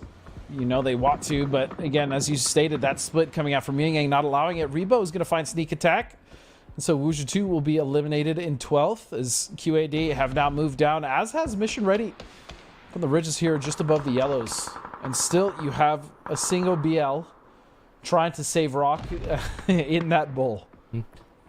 Yeah, it's what can you do? Get some deployable cover in there, play that spot. I think the only benefit he has is Al-Qudsi don't want to push in there just yet because they're worried about maybe getting backfilled by somebody like Toyo. So they'll hold on to that. So for BL, he might just last a bit longer unless we see Toyo. Yeah, Toyo are going from. Never mind. Toyo realizing they can't backfill Al-Qudsi. They're going to send it in. But now there's a knock. If you spot that knock on the Toyo, does that activate Al-Qudsi? I don't think so. I think if there was maybe one more, you'd see them move. But for now, I don't think it's worth giving up this position. It's not only that, but they can't. I don't think they can push out. Even if they wanted to wrap on the south side, that's just going to alarm Mission Ready that, hey, there's a fight here and the third party's available for them. So we'll see. But I agree with you. I don't think pushing this, even off of a knock from BL, is the play. And QAD are going to, they're going to think better of it and just sit inside the yellows for now, which was a good decision. Look, they're playing for the win. That's what they're doing. They've got themselves a good position. They know who's around them. Like, they know the MRIA are to their north. They know exactly where Toyo are. So they're playing the long con as we spot Mira looking to just play the edge of the circle. They've got some cover. It's not a lot, but it's something that you can work with as we get ready for that next zone shift, and it's going to go south. It goes towards Al-Qudsi. It goes towards Toyo. And now Sakura Zenzen and Dogs, they've got to make their way in. And how important could that rotate earlier on by Falcons to take that red 2-story be now that it's just about the circle and they can gatekeep both of these sides? See if that's exactly what they end up doing. Yeah, you have to wonder for these teams that are currently not in, like Mira, like Sakura Zensen, and even Dogs. Ridgeline isn't the best in front of them, and Falcons will be able to see them. So you can see it right there, just an open face of that hill. Yin Yang, though, still with this split, they do have their other 2 members in, but how are they going to get there? How are they going to meet up? How are they going to consolidate? Yeah, I gotta agree with you. It's a tough road for Yappa to get inside the circle from this spot, but Mira, they're beginning to make their move. They're going to elect to go south, but Yappa, we spoke about him, and his SKS will sing out. He got the knock, but that should be good enough to get an extra point on the board. Yakuz is going to send that nade over towards the rest of Mira, trying to anticipate their move, but they're going to elect to go a little bit further away. A bit more damage has been dealt as Fana will be the next on the go. Haven will fall as Bunt holds the line, and I think for Mira, it was a Hail Mary play. They didn't really have much they could do. I don't know if they'll get that res off either. Fana's taken a ton of damage, but the smoke will pop and they might just get him back on his feet. Yeah, this might be actually a best case scenario considering where they came from. As you stated, I don't think they had many options left. It wasn't a great play, but it's really all they had, and the fact that he got there with 2 alive still is pretty great, as you can now see Sakura Zensen going for a send in, but it is not working in their favor as multiple members have been knocked down. Michael will also fall, though, and they are out of there. Try read that kill feed, everybody at home, but lots of players are going to fall, and Al-Qudsi is still hold. They're more focused on Toyo nearby, and they're making that move towards Toyo now, as D is going to wipe them out all by himself. Gunners up to 7 kills as well, having won that earlier fight with Furia, and they're going to wipe out Mira here as well. Greg Shaw picking up a kill, as will Matt, and Gunners move to 9, starting their climb here on Erangel, but the job's not done. You've still got the Dogs and Yin Yang not too far away, and remember, I'm expecting barks here if any of these needs land. You absolutely will not hear that from me, although I will be excited if they can get this done. Gunner's now stuck at the shack, but they still also have Bunt, as you stated, in the south side, trying to hold off the team of Yin Yang basically by himself. Is now the Falcons getting involved with Mission Ready, and it's going to go trades back and forth. Shrimsy and Tiggleton have fallen. Just kick now. Yeah, just kick. But look at me, MRIA. They're in shambles here in the north here as well, as players are down left, right, and center. Snakers will step on out. He will get his one, but they are going to get eliminated. So Falcons will stay alive with 1 player left. Sprint down to maybe try get the res to get a couple more players. Maybe it was just a case of picking up a couple more med kits and getting towards that vehicle to pop a first aid of your own. 5 teams left alive. Roth has been knocked by Ice Tech. They'll go for the res, but here comes Bunt with a P90. There's one. This should be a second. He gets it with a hip fire, and Bunt for the Gunners. They're up to 12 kills, by the way. And they have propelled themselves from the bottom of the leaderboard right into that mid-pack. 24 points now currently. In 9th place, only 6 points behind top 5, essentially, top 6. So they are getting closer and closer, but it's going to be Bliss. He's going to find Bunt. And so now it's just 2 members left of the Gunners. Simply Matt now trying to rotate. Oh, he's right there. You see him, Matt. And he gets the spray. He's going to find that trade. 13 kills now, but Matt's going to fall at the hands of Bliss. They've still not heard that bark. I want you to go, woof, able to get another kill on the board as Bliss will step on out and get Matt. And that leaves Ice Tech over on this other side. Dogs still have 3 players up. It's a 3v4v1v2. We called that Al-Qudsi were playing for the win with the way they moved in this game, and they're in such a good position to do so, but it's not over yet. Anything can happen. A knock from Icy Flex onto Al-Qudsi, or you see Kickstart pushing something off, it could go wrong for Al-Qudsi pretty quick. I mean, the fact that Falcons even got 2 up after that fight is pretty impressive. Huyn will go down, so as you said, it is just down to Kickstart now. And that's still a very dangerous man to be on the field, even if the rest of his team is gone. So we'll have to see what he does. QAD, meanwhile, is going to pull up and take complete control of this circle. Love this. And they do have Cowboy as well. back sitting in that anchor position to watch over Icy Flex and whoever else might peek over. And so, unless... I mean, here's the thing, though. They have such a strong setup, but if one of them gets knocked, which is very probable, in an endgame like this where you have 2 solos and then a full 3-man team, there's a world where they kind of just get ganged up on by the whole server and what's left, especially if knocks come out against them. We'll have to see. As you can see, Vorpal and 4 dogs now starting to rotate towards Kick. They found him, but that's going to be Ice Tech going down. And Kick is the last person you want to deal with as a solo in one of these end games. Kick, I think, with more kills than anyone else in the Americas history when it comes to at least PAS groups. I'm not sure where he lists in the overall standings, but I'm sure he's not too far off the top. He's going to start tossing that BZ, and that's going to start to spread. That's good. That is perfect. That is bang on the money. He could not have walked that up better himself, as Blist is going to be forced now to go for the first aid, but he falls, and Kickstart is about to 1v3 the dogs. D on the other side is trying to make something happen, but this is huge from Kick, and he's focusing his attention elsewhere. He spotted D, he saw the kills come out, so he's going to dip his way back into cover, and it's a 4v1v1, and Al-Qudsiya look like they're on the verge of another chicken dinner. Well, I thought that maybe the dogs would make more of a fight of that, maybe take it to Al-Qudsiya, but it doesn't. It doesn't even look like that's going to be the case at all. And now it's just up to Kickstart in a 1v4, and I don't think QAD are going to roll over the way that the dogs did. No, I don't think they will, but it is Kickstart. He gets the knock on the Relo. D's on the other side, though he didn't read the double flank. And Al-Qudsiya get their second win of the day. It doesn't quite get them in the top, but it puts them up to 55. But look at the stats. Gunners dominated it. Nearly 2,000 damage, 13 kills, a couple assists on the board as well. But that's the thing. When Gunners decide that they want to go crazy, they can do it. Yeah, I mean, we've seen that in the early game. We see it at times work to their detriment. But again, when this team is actually focused on getting to the end game, making sure that they keep at least 3 to 4 members alive, and they're taking the right fights, they're going for those third parties, they're not being reckless. Again, we know what this team is capable of, and that's exactly what we saw. A 13-kill game right there is huge for them. But again, we have to talk about Al-Qudsiya finding more consistency, as I'm sure the boys on the desk will also want to break this game down. Boys, what did you think of this one? Well, it was a crazy game with some nutty circle shifts, and Al-Qudsiya gets the second win. Not too shabby for him.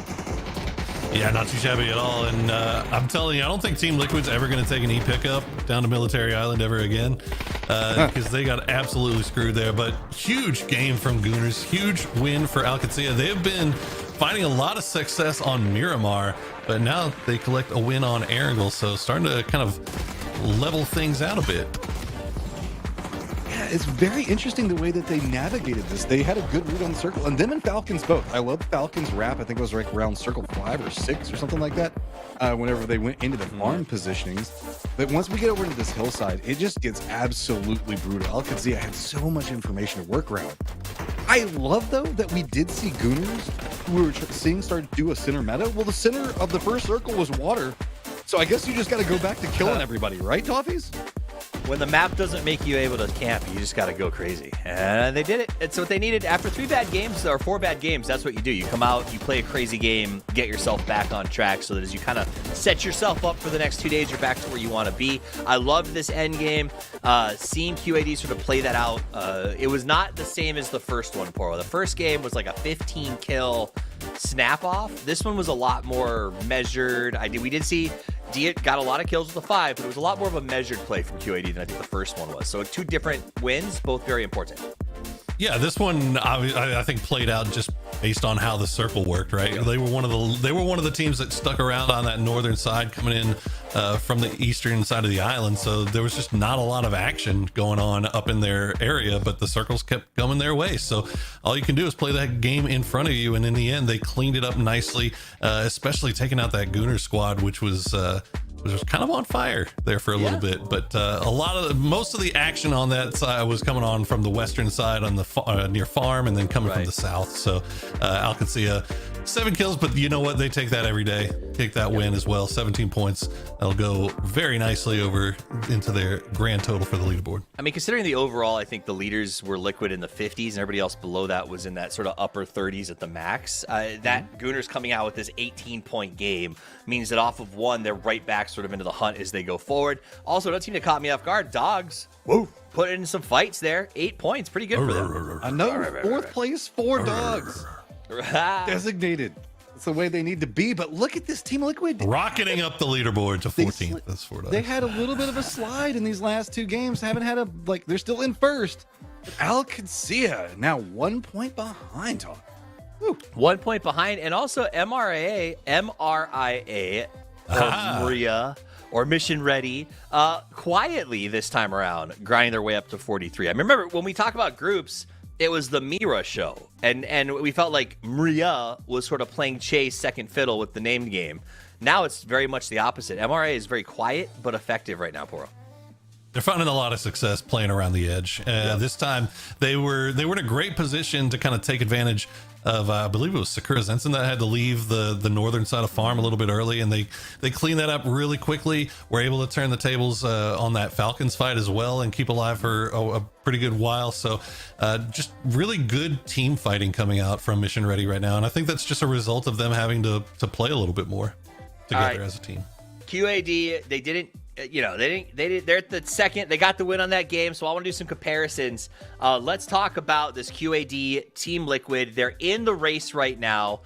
The idea of their games were kind of different, but at the end of the day, they're exactly like QAD had one huge one and one sort of like quiet game, whereas Liquid's had these 2 sort of middle, very aggressive styles. One where they got a ton of points without getting any placement.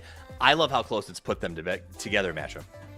Well, yeah, these are 2 teams that we often talk about should be like crowning up at our top with Falcons on a regular basis, but have had a couple of falters here or there throughout the year. This last event for the year for Americas, there's like, nah, no brakes on this train. It's full on out. It's like you said, some of it has been navigating circles early, and that has led to some gifting and positioning for some. Yep. But it has also been exploiting territory control. These are the 2 teams that I think in this lobby probably control the area around them the most efficiently. Whenever they decide that this is our home, you will be punished for getting close. Historically, Poro, in the old days of PAS, the 3 horsemen, the 4 kings almost always seem to come out of the North Americas regions, or the sort of north of the border, if you will, before the combination and right afterwards. Then it sort of changed, and right now South America has been running the gambit outside of the Falcons. These 2 teams, the way that they look right now and they have been playing, do you think there's a real world where, because to be honest, neither of them are in that right now, Liquid or QAD could sort of usurp that position and become a top 3 Americas contender again? Yeah, I think absolutely. I mean, those guys, it's not like they've gotten worse. Like it's Right. just kind of, I don't even want to say, you can't use the normal excuse with teams that trade players or get new players on their roster and say, oh, they just needed a few more reps with them. And like Alcancia is kind of in that boat where they needed kind of more time with Relo and trying to figure out that Relo Roth relationship and how best to use Cowboy and D. But Liquid, I mean, that's been the same team for a while now. I think they got hit with some really, really bad luck at PAS 5 at the end there. And then EWC, they got there is a little underwhelming when they got there, and I think they know that they're capable of more. And I think that the boot camping in Brazil obviously is it's, if nothing else, it's showing that there's a full on eyes first, clear-eyed focus on the end of the year and trying to get as far as they can and try to make PGC. Are there any other teams besides QAD or Liquid, Matt, that you can think of in the Americas region, or in the traditionally, like you want to call normally the northern groupings, that you think could be a contender to re-enter that top 3 and usurp South American dominance? Or do you think that these are the only 3 that have the option at the moment? I don't know. Rock is really, really strong, so we have to look at teams that can compete in that same category. I would think that the only contenders that I'm eyeing at the time are ones that can be hyper consistent, and Mission Ready has the capabilities, but it doesn't necessarily have the tools that the other ones do. I mean, they're definitely like a squad that's doing a lot more like regular work on top of esports and all this other stuff. So their successes that they're finding are very, very big. It's just they're also having to compete against the real world at the same time, so it's going to make it a lot harder for them. Yeah, I think that is something to remind some of our viewers from, and myself even from time to time, that a lot of our teams, especially when you get to these regional finals, unless you are a GPT or one of these heavy top 3 or 4 teams, like these guys are still working their full times. They're doing what they need to during the day so they can grind it out at night. And that is challenging to continue to grind your way up to the top and be an international team while also having to make it work. So a huge shout out to all of the players in the Americas regions across the board, from open qualifiers to pros, who play this game because they love it and because they love the competitive aspect and they love grinding it out. And thank you for giving us the show. We love watching it. I gotta throw that out there because I know it's tough for some of these guys. After how long has it been, Poro? 8, 10, 9? How many years have we been doing this? I think we can call it 8 years now. Yeah, I think we can call it 8 years. You gotta love it to keep going. You know what I'm saying? One of my favorite conversations I've had in a long time was with Roth, when talking about like some of the financial struggles that he's had to face. And I'm not trying to like go into any of them or anything else like that, but if you actually sit down one-on-one and talk to some of these players about the sacrifices that they've had to do just because they want to compete, it's very, very hard to like for people that are looking at like maybe trying to grow and start a family or doing different things along those lines, because we've been doing this for years. There's a lot of people that are at that stage in their life and are having to make some very difficult decisions on how much they want to compete, and just their desire to perform well has kept them here. And it's a big statement for every single person playing. All right, looks like our teams have hit the ground and are on running. No big fights early on. Circle is going to pop up here in just a second. And I got to be honest, that's not bad. I like that. I think it's pretty fair. What does the circle mean to the map when you look at it, Poro? I mean, I'm first of all kind of interested to see Wuju 2 and 4 Dogs over there near Zarki, but this is going to be an interesting one, right? Because you're kind of gambling on, is it going to play around that Yasnaya Stalber area, or do you think it's going to cut south? So our IGLs are going to be on the clock as to where they want to set up and how quickly can they get there, considering how spread out everybody is. I wouldn't be surprised to see some early game fighting, early game scrapping, as teams are going to run into each other on these rotation patterns, as Falcons look like they might already be sending it over. Let's send it to our Princes of Participation. It's Godspeed. It's Gibson. It's a fight. It's a fight indeed. Falcons getting close. Forget close on top of Mira. Gibson. It's going to be a knock from Kick. Give him 2. Why not?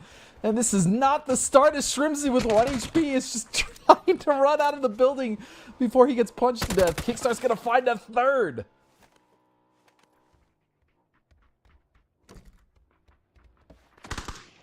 Oh, looks like the excitement has just been, quite frankly, too much for Gibson now. This is just going to be Haven to try to pick up the pieces here. Kickstart now in the just dominant position, though. Falcons with an incredibly early crash, just making it work. And Mike is going to get out of there. Is Haven going to make it out? And it looks like he will or survive. To maybe keep... Oh, hello. Yes, welcome. I think you got so excited that that fight was happening between Mira and Falcons that you just blew up your mic. Off the back of Toffee's throwing it over, but we are here. Anyways, Team Liquid rotating in as well as Team Mira, just finding this a struggle. They had Falcons chasing him. They had Is this the worst case Tire scenario? out, half HP, no friends, no meds. Yes! I'd say this is about as worst case as it gets. That it doesn't get any worse than that. It's out in last with 0 points. Yeah. My word. You know what the worst thing about that is? I single-handedly pointed them out at the very start, being like, wow, Mira have a great chance of upsetting the big 3, big 4 here and having themselves a day. Well, their day ends on 25 points, and you look at the teams behind them, like Furia might pass them out, 55 as well. Now we watch the Gunners go in, but I did want to pick up on one thing. Go ahead. Go ahead. No. I wanted to pick up on the point that Matt made. You know, I don't think anybody understands sacrifice any more than the players from North America, the things that they've given up, like, you know, even going to events. Like, you know that this year, PGC is on at the same time as Thanksgiving, if I'm not wrong, and, you know, that's taking players away from their families, taking the players away from their friends. Like, you think about the current format. These players give up a lot, and they do it for the love of the game. Yeah, I mean, they do it for passion. They want to win. They want to, you know, whether it's EWC or PNC or, you know, PGC at the end of the year, or even the PGSs, right? Like the whole point is just get to those and prove that you're the best. And the game, obviously, as Poros said, it's kind of crazy to think about, 8 years now. So we can see the Gooners now pushing mission ready. Yeah, I mean, some of these players have been playing for 8 years, so lots of sacrifices, a lot of blood, sweat, and tears, time put in. Incredible highs, very low lows, you know. Yeah, it has it all. And for some players, you just can't give it up. Yeah, the lows are tough. But Mission Ready International Alliance, they're going to bail out. They've got their bug out driver here, and Vox Bunt will attempt to panzer it. He just can't quite get the angle that he needs. And I think that MRIA will be able to bail out. But this circle, by the way, I've never... no, actually, I'm lying. I've casted a couple of Kameshki finishes, but a North Shift here would go crazy. I don't think I've ever casted a Kameshki proper ending, but as we look back at the replay here from the Falcons coming in and just kind of ruining Mira's game. Yeah, I don't think I've ever cast the Kameshki proper, but I've obviously cast and even played many circles around Stalber in this area, but never Kameshki proper. That'd be kind of cool to end the day on, but we'll see. Probably not. Remember, even so, there's a lot of this missing. There's a lot of playable terrain missing. Yeah, we had a Kameshki hot drop earlier this year as well, if I'm not wrong, involving dots back at the start of the year. But Kraken from Furia finds the knock onto the Gooners. That's happening in and around Yaz, if anybody is wondering. Remember, you can open up the map if you want. And have a look at what way all these teams are going to navigate a circle like this one. The Dogs have a good spot up to the north. They dropped inside Severny. They've extended out. They've got like really good access into Stalber and making their way down that hill if they need to. This is actually very similar to what we saw in EMEA for the last game tonight. It was won by the team that took no lean early. And for those of you who are wondering, Toyo are currently locked into that position. And Toyo is...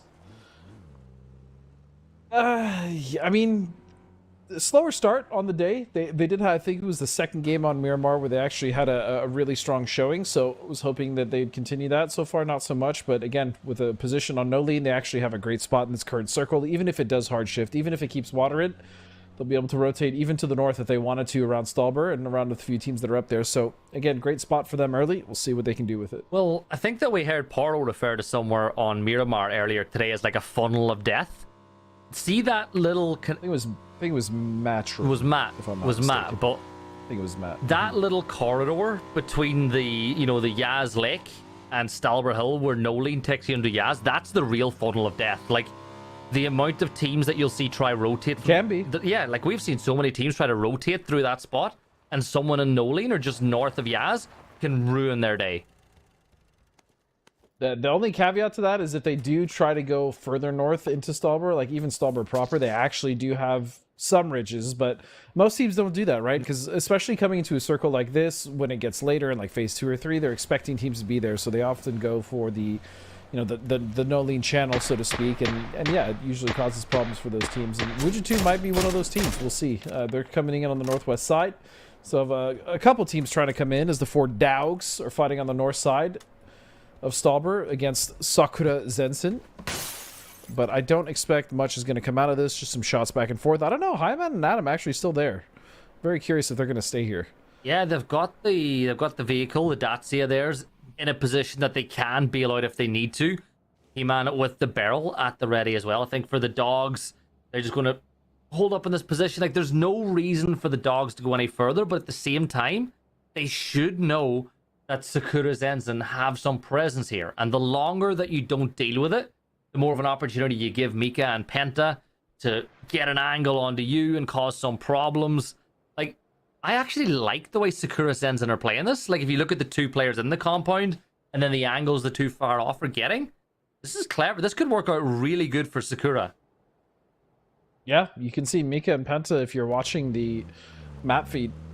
You can actually see them opting to go for a position here on the south, on that hillside just underneath their teammates. They're actually getting those angles that you were talking about, so pretty smart stuff. That being said, though, Dogs they're not necessarily pushing the pace. They're not rushing this, right? They're not just getting in there and then eating some knocks. So fairly patient from both sides, and which I like from both teams. I feel like dogs are growing into the day as well. You know, they earned the right to be here. They came all the way through the North America Open quals. They forced their way in, beating out teams like Bestia to play here in the lobby tonight. And I feel like they're getting more confidence now. You will lose one, like as is always the case. The last player in the convoy is going to fall, but they've managed to get out of there. They'll get inside the circle, which did shift north, by the way. Kameshki is still a possibility at this point in time. But I think for dogs, like they'll tell you if you speak to them, like, what's the goal? We want to win. We want to qualify for PGS. But being honest, if they really are honest, qualifying for the finals is their win. Anything they get from this point on is a bonus. And I just like to see them continue to grow, get confident, win a couple of gunfights, and really feel like they belong in this lobby. And they had some good games, especially in LCQ towards the end. I think they got a pretty decent 10 kill win, and so they got some good points. Even today, they're not doing that bad. I do think there was a misplay in that last game. I think Bliss just got knocked to Kickstart's Blue Zone grenade. I'm not sure if he had anywhere to back up to, but he just kind of ate it. But overall, I think, again, that's experience, right? That these guys are going to get. Ice Tech obviously has a lot. We see Lucid as well. But for Bliss, for Vorpal, I think the more reps they get, especially as a team, the better off they'll be. But they definitely haven't been making any egregious mistakes. Again, it's just little stuff here or there that have cost them. Yeah, and to be honest, Kick did put that Blue Zone lead in his pocket as well. From all that. Oh, it was perfect. It was so good. Wuju 2, they're going to take the spot on this garage compound, just on the edge of Stalber. This gives them great lines of sight, but only towards the south. Anything behind them is going to be difficult to spot, but at the same time, it gives them great cover. Players on Stalber are not going to get angles down on top of them, so they'll be pretty happy with that spot.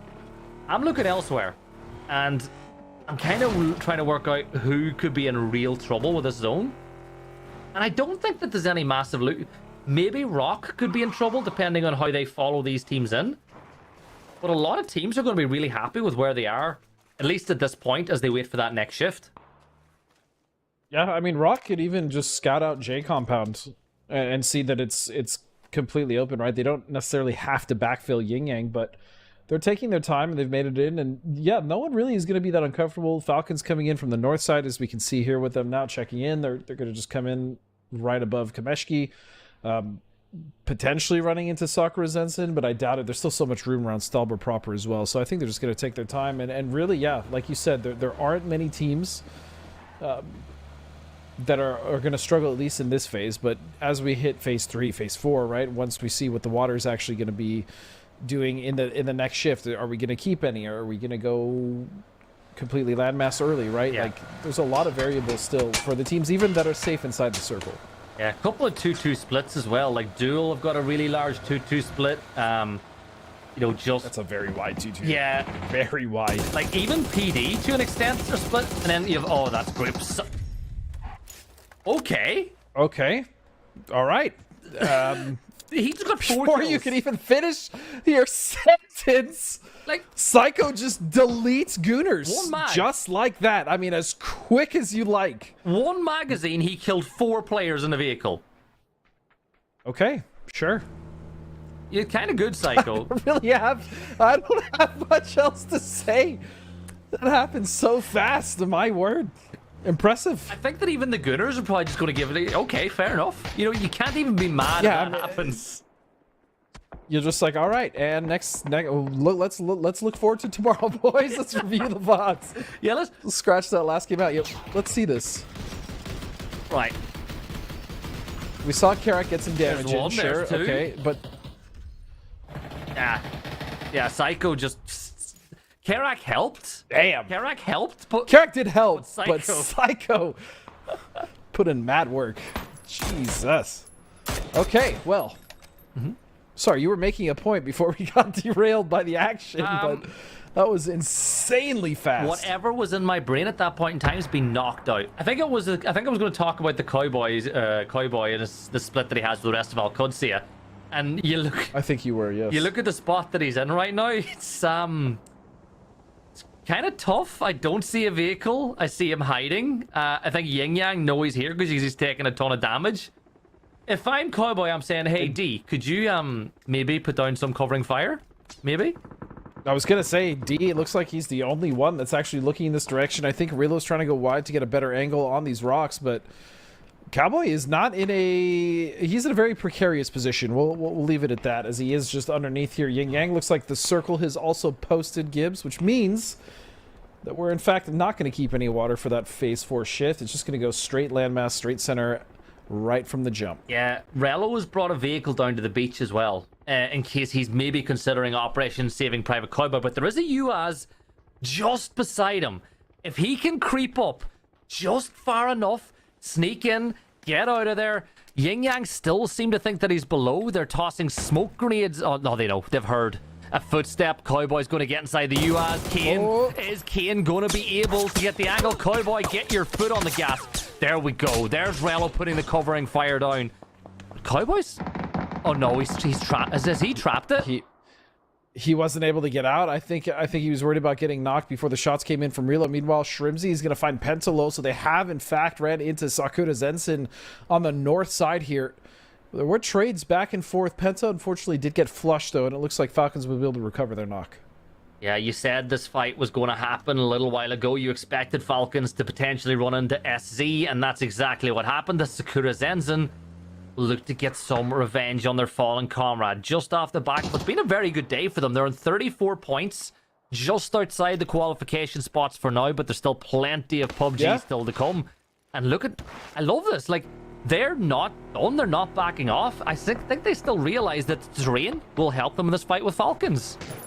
Yeah, and they have to hold the north. I mean, there's no option for them to run and go play center. There's nothing left in this circle, especially when you see that shift. Oh my goodness. So centering right on Duel in that compound, and there is some terrain as well as some of the hillside to play off to their west, but that is a very, very difficult circle to play, especially if you're stuck in the south like PD. Tig is going to find another member. Meanwhile, if Sakura Zensen, it's going to be Micah to go down.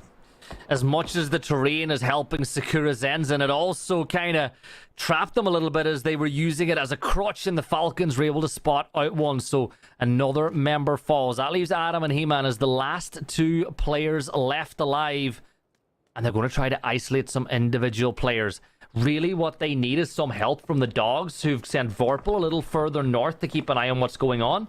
And you look at the, like, I don't think we've really given context into how big of an impact the circle's going to have, because it is tough for anybody to get in, and these northern grounds are going to be a killing field. Well, it's so wide open, and more importantly, it's so wide open in the north, where you have all these teams currently vying for the position to play in that current foothold on the edge. And so you can see right now Falcons taking it to Sakura Zensen, but they're going to have to deal with the dogs. They're also going to have to deal with Wuju 2, and also Liquid is up there. So this is by no means an easy task for any of these teams in the north who want to just hold that small edge on that hilltop that is the northern side of the circle. Falcons now as well, up to 43 points. They've snuck 7 kills into this map already as they're looking to put themselves on, like, don't rule out the Falcons being in second place at the end of this game after what was an abysmal start, and that is exactly what the Falcons are known for. It's also, right, I'm going to say it, it's also so refreshing to see no team running away with it in day one here in the Americas, as Rocket are going to make their move in towards Duel. Lobes with a FAMAS, he's going to get himself a triple, just set them up and knock them down. BL's the last player alive, and Lobes is feeling it right now. My word, is that the C9 Lobes? Okay, hold on a second as we see Wuju 2 now getting absolutely just pummeled here. And that's going to be, again, Yin Yang coming in for their fight against Duel. IQ, though, is going to go huge with Lobes. No way! Lobes got... Beautiful play from the duo. Lobes got 2 more. He's on to 5 kills as Duel gets 7 now on the board. 12 teams left alive. Surely a third team is not going to try to make this push, but the circle might just force it. Furia, who are not having a good day by their standards. They're current PAS champions, by the way, having won it under the El Proyecto tag, are making their move to MRIA, and this is a massive utility dump, and they've not managed to hit pay dirt on any of it yet, but Kraken will step up and get that first knock. Yeah, I want to see Furia come alive. It has not been their best day by far, but still, it looks like they're holding on. They have not given up. It is just down to Kraken, though. And he's got to get as many points as he can. But Snakers is going to end that with a Panzerfaust. He did try. He did do a lot of damage to Mission Ready. We'll see if they're able to recover. Meanwhile, Toyo now with 2 members left is having to deal with the mess that is Team Liquid and everyone else on the north. It's just Emmy now.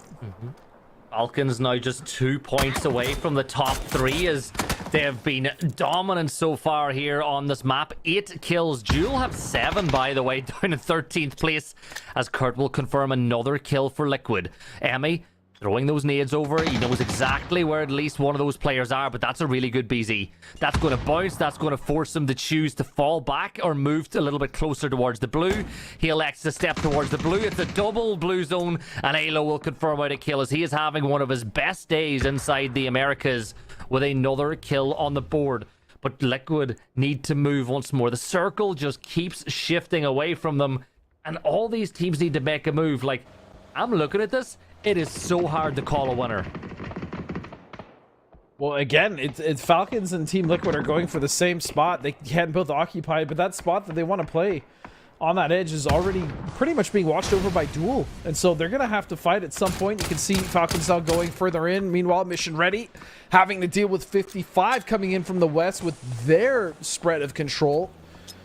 And this is so difficult to play for the teams that are currently looking for a spot, Gibbs. Yeah. I mean, this is wide open. Yeah, Relo using the discount DMR as well, by the way, as Alcudsia rock that M16, but here's the Falcons push on the Duel. Lobes has already, alongside IQ, held off multiple pushes, and Roth gets the off angle on the Falcons, and that's going to put the brakes on this push, at least momentarily. Kickstart takes a little bit of damage as well. You just saw 23 being landed, and that's doing Jewel a favor. But here comes Alo moving on in as Luke 12 will get that kill onto Rock. Down they fall. 7 teams left alive. And this is the impressive thing. Lobes has pushed back 2 kills. And have you also noticed the fact that his helmet and vest are still in perfect nick? And they'll need to be, because both Liquid and Falcons want to put some pressure onto them. Yeah, Lobes has done a really good job of conserving his helmet and armor, mainly taking angles that are very favorable to him, especially in those crashes. But like you said, it's Liquid. They took out the remnants of Rock, and now they have that shelf. This is what I was worried about when it came to Falcons and Duels. A team, whether it was Toyo or Liquid, getting that shelf above. Meanwhile, it's going to be Mission Ready to get eliminated because their Snakers are down, so they will at least get a couple points for placement there as they go out in 7th. Yeah, I love the spot that potentially Dangerous are playing as well. This little trench with the bunker beside it. It gives them great cover. You push up over the ridgeline. You can see exactly where Al-Qudsi is. This is such a good shift for 55. With that hill being so steep, they can stay safe. And I think the important thing is just doing that. Stay alive. Let these teams to the north get a couple of kills on the board. I know that you can be, you know it, I know it. It can be very tempting to be like, oh, I want to get involved. I want to get some more kills. We've got 7 more. We're confident. But I think the best plan of action for 55 now is to just wait. Let these teams in the north thin out the herd. Yeah. And then go for the win. Yarek is going further and further out away from his team, which is a risk, but you're absolutely right. This is, I mean, their ridgeline is disgustingly strong. And so realistically, they don't have to do much. Just let the teams, as you stated, kind of take care of themselves, come out and try to just take that W, but we'll see what happens. Falcons, meanwhile, still have to get in, as do Team Liquid, and it looks like they both could be looking at the position that you currently see Duel occupy, as K-Mine has actually opted to move up towards the bunker, that way leaving the other 2 members split behind. I should say 3 members. So it's a 3-1 for Duel. And you look at it, Falcons 1 point away from the top 3 now. If another team falls, they will be level with Mission Ready International Alliance. Also, yes, for all the viewers at home, 6 of the top 8 are North American teams, which makes for a hell of a change on what we saw earlier on this year. But you look at Al-Qudsi, they've got like Roth and Relo that kind of play together all the time anyway in that position. They're right on the edge of the circle with this dip. Falcons, we pointed out, they need to make a move at some point. Like, I'm curious as to what way Liquid and Falcons elect to path this out. Like, you could make an argument that their best bet is to move towards 55 and go for that ridge, but that knock there slows everything down for Team Liquid. Yeah, that knock was not in their favor whatsoever, but in the favor of Duel. they can try to maybe get some utility or something up there. You can see there with that position that K-Mine had, he's actually watching their approach. So if they do try to come down, at the very least, Lobes and K-Mine should be the tip there to kind of dissuade them from doing so. But Shrimsy's going to find Wooly. Alo is going to get knocked by Sparky. No, he's going to knock his own teammate. This K-Mine's going to find Kick. Yeah, and here's Lobes now. He's man of the hour. IQ, though, with that mutant will get the knock on the Tig, and Jewel wipe out the Falcons. 10 kills for them, with more potentially on the way. Here comes 55 as well, dropping nades on top of Team Liquid as Orange Zera just spread all the way out. Now Liquid, now Alcudia making the move towards the trenches. Cowboy will get that knock on the Tony, and that leaves Gabri as the last player alive as Alcudia go for back-to-back chicken dinners. Little peek from the side from Gabri. He's going to go for the res inside the smoke, but he's forced to dip out. Gets the off angle. Is he going to spot out Roth? Goes for the flush instead. He got tempted by the point, and now D should get back on his feet, but 55 are moving, but they're just a little too far away to put pressure on the Alcudia before they get the res. Yeah, they were just slightly too late, which means that QAD should be able to recover, but still all the control is in the favor of 55. You can see they're even still looking for the members of, or what was the members of Liquid. They've been out for a while now, but even Lobes and the rest of Duel coming in from that north side compound. The spread is just so difficult to play against. But again, if any team is going to have an opportunity, I think it would be QAD. They are currently in the circle. They do have this kind of southeastern wrap if they want to, but yeah, the onus definitely on this game, it resides with 55. And see, during all that, K-Mind has managed to get right onto the center of the circle during all that gunfighting between Falcons and Liquid. That. He said that earlier, yeah. It's a land grab. He's gone for a land grab, and the rest of Jewel might just be able to get there if they've got a vehicle intact. Like, even though 55 have full control of the south, I think this is risky because they have to go over that plateau if they want to play center of the circle whenever this inevitably donuts up. Like, I think 55 are going to need to find a knock or two onto Alcudia if they want to make this passing safely. I think they wait. I think they can honestly still wait because Alcudia is going to have to move before they do. So inevitably, it's going to be, again, it's them. It's on them to make the mistake, I think. The other thing is Duel has actually been able to keep these three alive, and they actually even make it to the Wizard Tower, which means that they're in this circle and they can now wait this out. 55 have to be careful as well going for these extra angles. They cannot incur any knocks, Gibson. Lobes and K-Mine spent the last couple of years in an intense boot camp to get themselves ready for this big comeback. And you know what? They're in 9th place, still plenty more points that could be gathered for them, and they're putting themselves into a position going into the rest of the weekend where they might just give themselves a chance, especially if Lobes keeps tapping into that fountain of youth that he's somehow found with a FAMAS as they dip back inside the Wizard's Tower. Smoke wall has been... Alcudia are about to make a play. They're about to make a move. Yep. They kind of have to. They don't want to wait. And I like this. They don't want to wait for the circle to be the ones to push them into the fight. They want to take the fight on their terms. And so I'm a big fan of this. As you can see, I mean, they do have, again, something to play in front of them. It's not great. They have to use smokes and vehicles, but I'm also curious if they're just going to go for a crash. Yeah, I was going to say, I think they might just try to get rid of Duel once and for all and take over this position. No! But the C4 from D, it just wasn't close enough to the Wizard Tower, and Roth will go down. He will pay for his own sins. They as well as D's with that C4. Yeah, they say the captain goes down with a ship, but it was D's the one that put the C4 on the car, and he didn't even follow it. That molly is just about bang on the money. D is going to erupt into flames, but 1 HP. He literally went down to 1. Crazy. And stays up, but look at K-Mine. 35 rounds of 5.56 left to work with. He's going to use some of them, but Cowboy's going to shut him down. Nice try. You know what? With K-Mine at 35 bullets, why not get that knock? Because it would have opened up the ability for the rest of Jewel to push in. I mean, he didn't really have a choice. 55 also were starting to come in, so I respect the play. Just didn't get it. It's fine. And now Rello and the rest of QAD, it's just Roth down, really still 3 members alive. Have to just slowly navigate this. You can see Rello very aware of the angle Lobes holds, being one of the most devastating ones as far as keeping them out. But 55 and Pippa actually doing work here to help out QAD a bit. Yeah, just holding back Jewel ever so slightly. remember, Al-Qudsiya can move into the space that K-Mind was playing just a few moments ago, and Al-Qudsiya managed to find that knock inside the tower. Now, the blue zone, it's not close enough to help Arello out and get that kill confirmed for him, so not going to get that point just yet, but the smoke was put in. The nade goes a little bit too far, but 55 are on the move. The second nade is better. Psycho continuing his reign of terror on the day, gets that next one, leaving Al-Qudsiya down to just 2 players left standing. 4v2v1 of active players alive and having an impact on the server.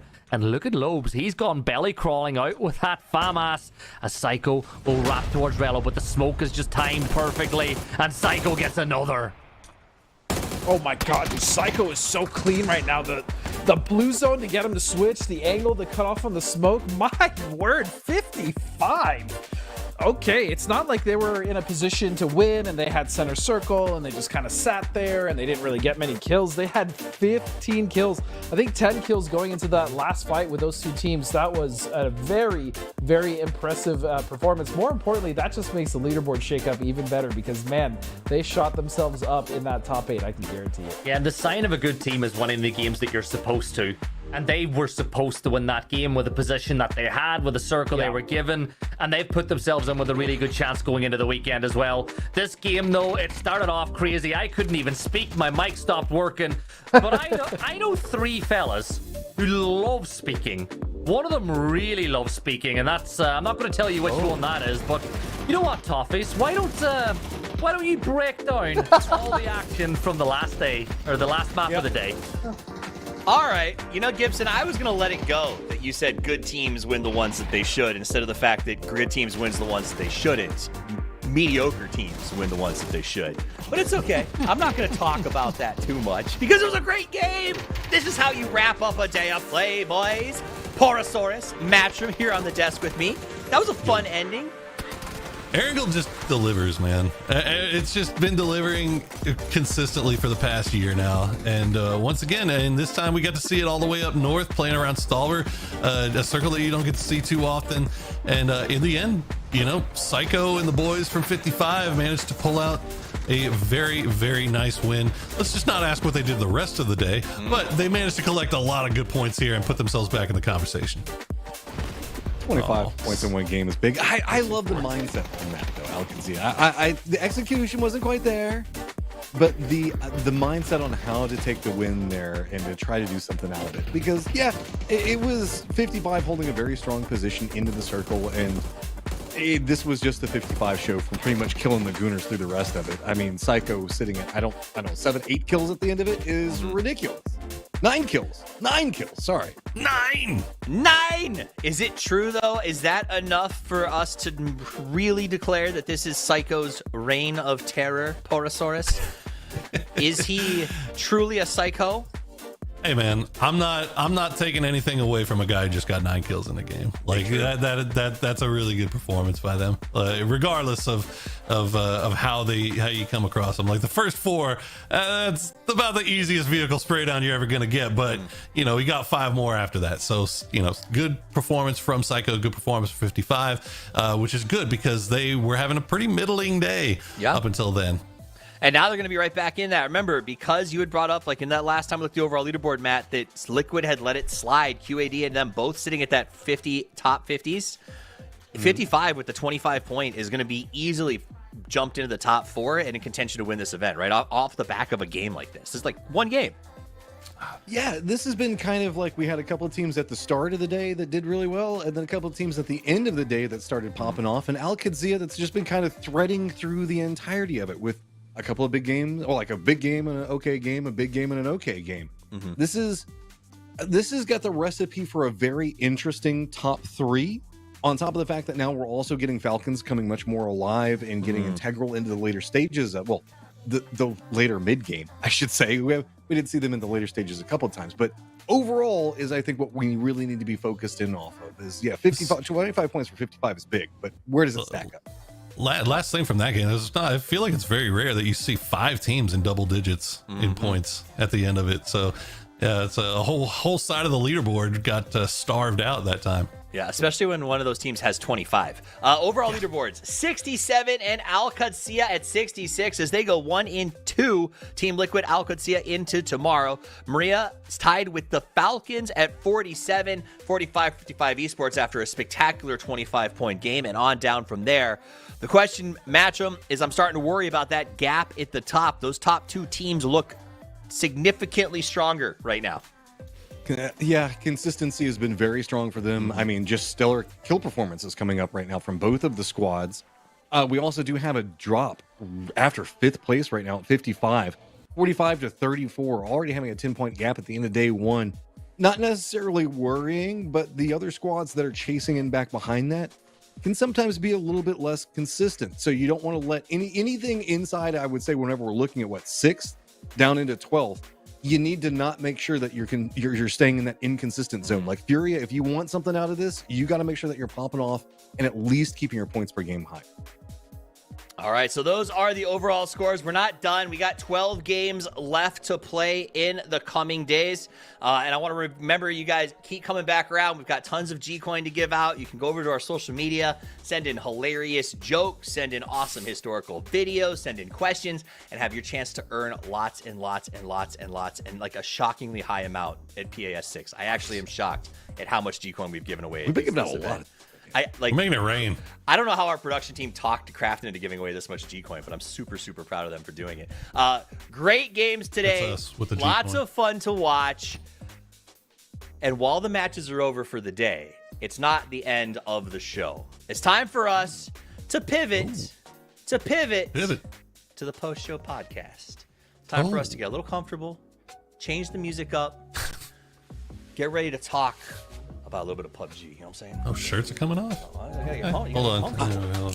Our production team just told us that we're giving away 1.2 million G-Coin between PEC and PAS. That's a lot. Wow. That's a lot of G. That's a great way to start a podcast. That's a lot of G-Coin. All right, let's get into it. So the way this works is we asked you guys at home to send us a couple of questions that you'd love to hear us talk about. We're going to yap for a couple of minutes, hopefully not that long, and answer those questions. If you see your name and the question is yours, we're going to send you some G-Coin. So you gentlemen ready to jump right into this? Let's do it. Yeah. All right. Our first question. Ooh, I like this one. Bia Zamoran, who is... Okay, if you had to build the ultimate PUBG super team with players from different regions, who would you pick and why? I'm going to start with Poro. We keep it in Americas? No, different regions. I'll take All regions. whatever you want. Build your super team. Jeez, okay. Well, you gotta have Batulins, right? I think you gotta have Ike's left. I think you gotta have who do you take from APAC? I mean, I think that's the question. I think you take High Mass. It changes on the day, right? Yeah, well, I'll take him ass, and then I need one from the Americas region. I gotta get one from everywhere, right? So I'm taking Shrimzy. It's gotta be Shrimzy. I think you just built Shrimzy or Kick. Take your pick. Really? Okay. Kick over Shrimzy. That's an interesting choice. I'm on board for that. So we got two different strategies, right? We can go for like a winning team, or you can go for a streamer team and make a whole bunch of money if you're going to build a super team. But I'm assuming we're going to go for a winning team. So thank you. Let's go with Batulins, Xiaowu, Soul, and Soul's a good one. Let's see. From Americas, I'm going to go Sparking. That's wow. Also, my team's coach is going to be Godspeed. I respect that. My team's coach is going to be I was Cheese. not told to do that. Soul is an interesting choice. Soul's an interesting choice. No, it could be Gunner. Are we assuming that whatever this team is that we build, they're going to get along with each other? There's not going to be interpersonal relationships? I'm assuming that they don't have like a language barrier, right? Because yeah. Right. Yeah, everybody they all speak the same. They got the translator. They got the new. Isn't that what they have for the new iPhone? The instant translators. Babblefish. Yeah. Yes. Yeah, sure. They got that. They just put it in your ear. All right, I will save you mine fast because Portal almost completely repeated what mine was. Salute Shrimzy, Batulin, and then Himass or Hakatori interchangeably, in my opinion. Hakatori is a good one too. Batulin is the shot caller, and then just Shrimzy Salute and Himass or Hakatori. Just too good at fragging. Good question. You win G-Coin. All right, next person up. Congratulations on your G-Coin. Ellie FPS says, as we're about to witness the final showdown, interesting way to say that, if this tournament were a movie, what genre would it be? And which player or team would you cast as the hero, the villain, and the wild card? Matchroom. Okay. This event was a movie. I mean, war drama is the easy one, right? But let's not do that. Let's do it as a sci-fi epic. Okay. Where we cast the heroes are going to be, I mean, yeah, your heroes have to be charismatic. So, damn it, I guess it's got to be Falcons. The villains, easy pickup. We're making that going to have to be the Gooners, just because, you know, causing chaos and running amok on everything. So they'll be like our Sith Lordy type characters. And our wild card would be War Dogs. That's quite the wild card. Okay, fair. I don't know if I agree on every front. I think the genre is interesting. Personally, I'd go with like, what's that genre with like it's like teenagers all surviving post-apocalyptically, like teen romance. Oh, survival. the young adult, like Young adult. dystopian future. Yeah, dystopian. I'm going YA dystopian genre. Oh my I think god! And then Kickstart could be a my fucking hero. My hero is 100%. It has to be Team Liquid. All right. There's too much of an arc of like redemption. Used to be a leader, struggling, been fighting forever, and here we are with our chance to redeem ourselves. Bad guys, Gooners. Obviously, everybody hates the way that they play. And then the dark horses. Let's go 4 dogs. Woof woof. Let's go. I'm an Icy Tech fan, so what are you gonna say? It is what it is. What do you got, Poro? I'll be honest, I forgot like pretty much all the other parts of the question, but I'm going with it's a rom-com, right? It's a romantic comedy, and it's going to be starring Rello. He was in a great relationship. He thought it was going to be the one that ends it all, but in the end, it didn't work out, and he had to retreat. He had to go somewhere else to find love, and out of the woods, out of the swamps of Miami, Roth just comes, just waiting up, and Rello finds Roth, and they've got a young cowboy and D playing banjo in the trees, and Rello is just like, oh, this is I don't know if this is what I'm here for. But as every day they spend together, he finds, you know what, this is really where I needed to be, and that is the rom-com directed by Godspeed. That's 100%, and he would direct it. I agree. This is how it would go. That's good. I'm just getting a mental image of those movies where it's like girl goes back to her like high school that she graduated from, and then meets this guy that's got like 2 kids and remembers the feeling of love. Mine's going to be on the other side of it as the bad guy that Roth used to date. I'm not saying that this was the plot of Sweet Home Alabama, but just starring Rello as Reese Witherspoon. But it's kind of the plot of Sweet Home Alabama. But this is why you don't have me go third, because you give me way too much time to think about I knew you were going to have a good one. That's why I went before you, because mine was only slightly good. Also, best part of that whole thing was that Godspeed typed in our group chat as you said it. I would direct the F out of that movie. And he's not wrong. Congratulations, Ellie, on your G coin. And our last question is from Hacky Mary. What's one crazy idea for a new mechanic in PUBG that would completely change how the game is played? I have my answer. I can go first if you want. Do you guys need time to think? You probably do. Yeah, all right, here it is. I kind of need time to think. You said crazy idea. I'm going to go with trophy system. Trophy system. Something to stop you can throwables. deploy in a pit, and I think it should be able to stop mortars as well. If you hit the button at the right time, it sends up like a chaff or something that causes an air explosion. So you can actually counterplay things that would deal with that. Like the right button push at the right time could counterplay an aerial attack. Anybody else want to try? Okay, I've got a good idea. Okay, mine wasn't but great. a bad idea. So I'm going to go with my fun idea. Flooding. Instead of having circles, the map just slowly and steadily fills up with water. So the highest point is always where the game's going to end at. So you can go there early. Or you can just like fight on top of rooftops and do all that other stuff as it goes through. And Old Falcons would win every game. And Twisted Minds were between this guy. That's big true. All right. I like the water filling scenario. What do you got, Poro? Very Roman of you, Matt. Very Roman. I gotta be honest. I I can't think of anything like super clever. So I'm gonna go with something a little bit more, but I'm gonna say different ammunition types. So like a hollow point, full metal jacket, stuff like that. So certain ammo that would work better on armor and vehicles, certain ammo that works better just on like regular infantry kind of stuff, like maybe some like subsonic that goes faster but does less damage. It makes it easier to hit things at range, different types of ammo in that vein. Dear God, no. I would never find the ammo I wanted. Can you imagine looting? I would never find it. And then you got to explain yourself, like, why did you lose that fight? It's because all I could find was soft tip. I couldn't fight that guy. That would be wild. That is a game-changing mechanic idea, though, so I will give that to you, Porosaurus. All right, day one is done. We saw some incredible performances from the teams on the top, but I love final thoughts before I sign out. So, Matchroom, final thoughts for the day. Oh my God, can we please keep some consistency going? Because a lot of our squads that are doing well right now sometimes don't necessarily do well on day 3. So day 2, get those numbers up. Poro? Is it my turn? It's my turn. Hold on. I gotta double check one last thing here. Look, so far so good for Liquid, for Alcancia, for Mission Ready.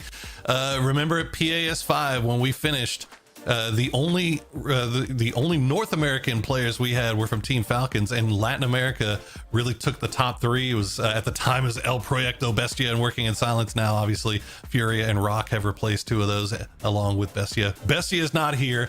Furia and Rock have a little bit of a slow start here today, and now the North America is starting to step back up. So if you want to add a little bit more spice to it, inter-region rivalry, we'll see if it ends this way, but we still got 12 games left to play, a lot of time left for teams that had a slow start to find their footing. I'm exactly where Poro is. I think my final thought is we have 12 games left. It has been an awesome series so far. It's going to be a more awesome series starting tomorrow, and we're at the same time in the same place for the same PUBG action for the next 2 days. So make sure you're here because it's going to be awesome, it's going to be fun, and it's going to be hilarious because it's the same crew bringing you the whole thing the whole time. On behalf of everybody who's watched or is here putting this thing on for you, thank you so much for watching, from our players, from our production team, from everyone here, myself, Porosaurus, Matchroom, Godspeed, Gibson, and Cameron Davis. Thank you so much for watching. Until we see you tomorrow, play more PUBG.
you.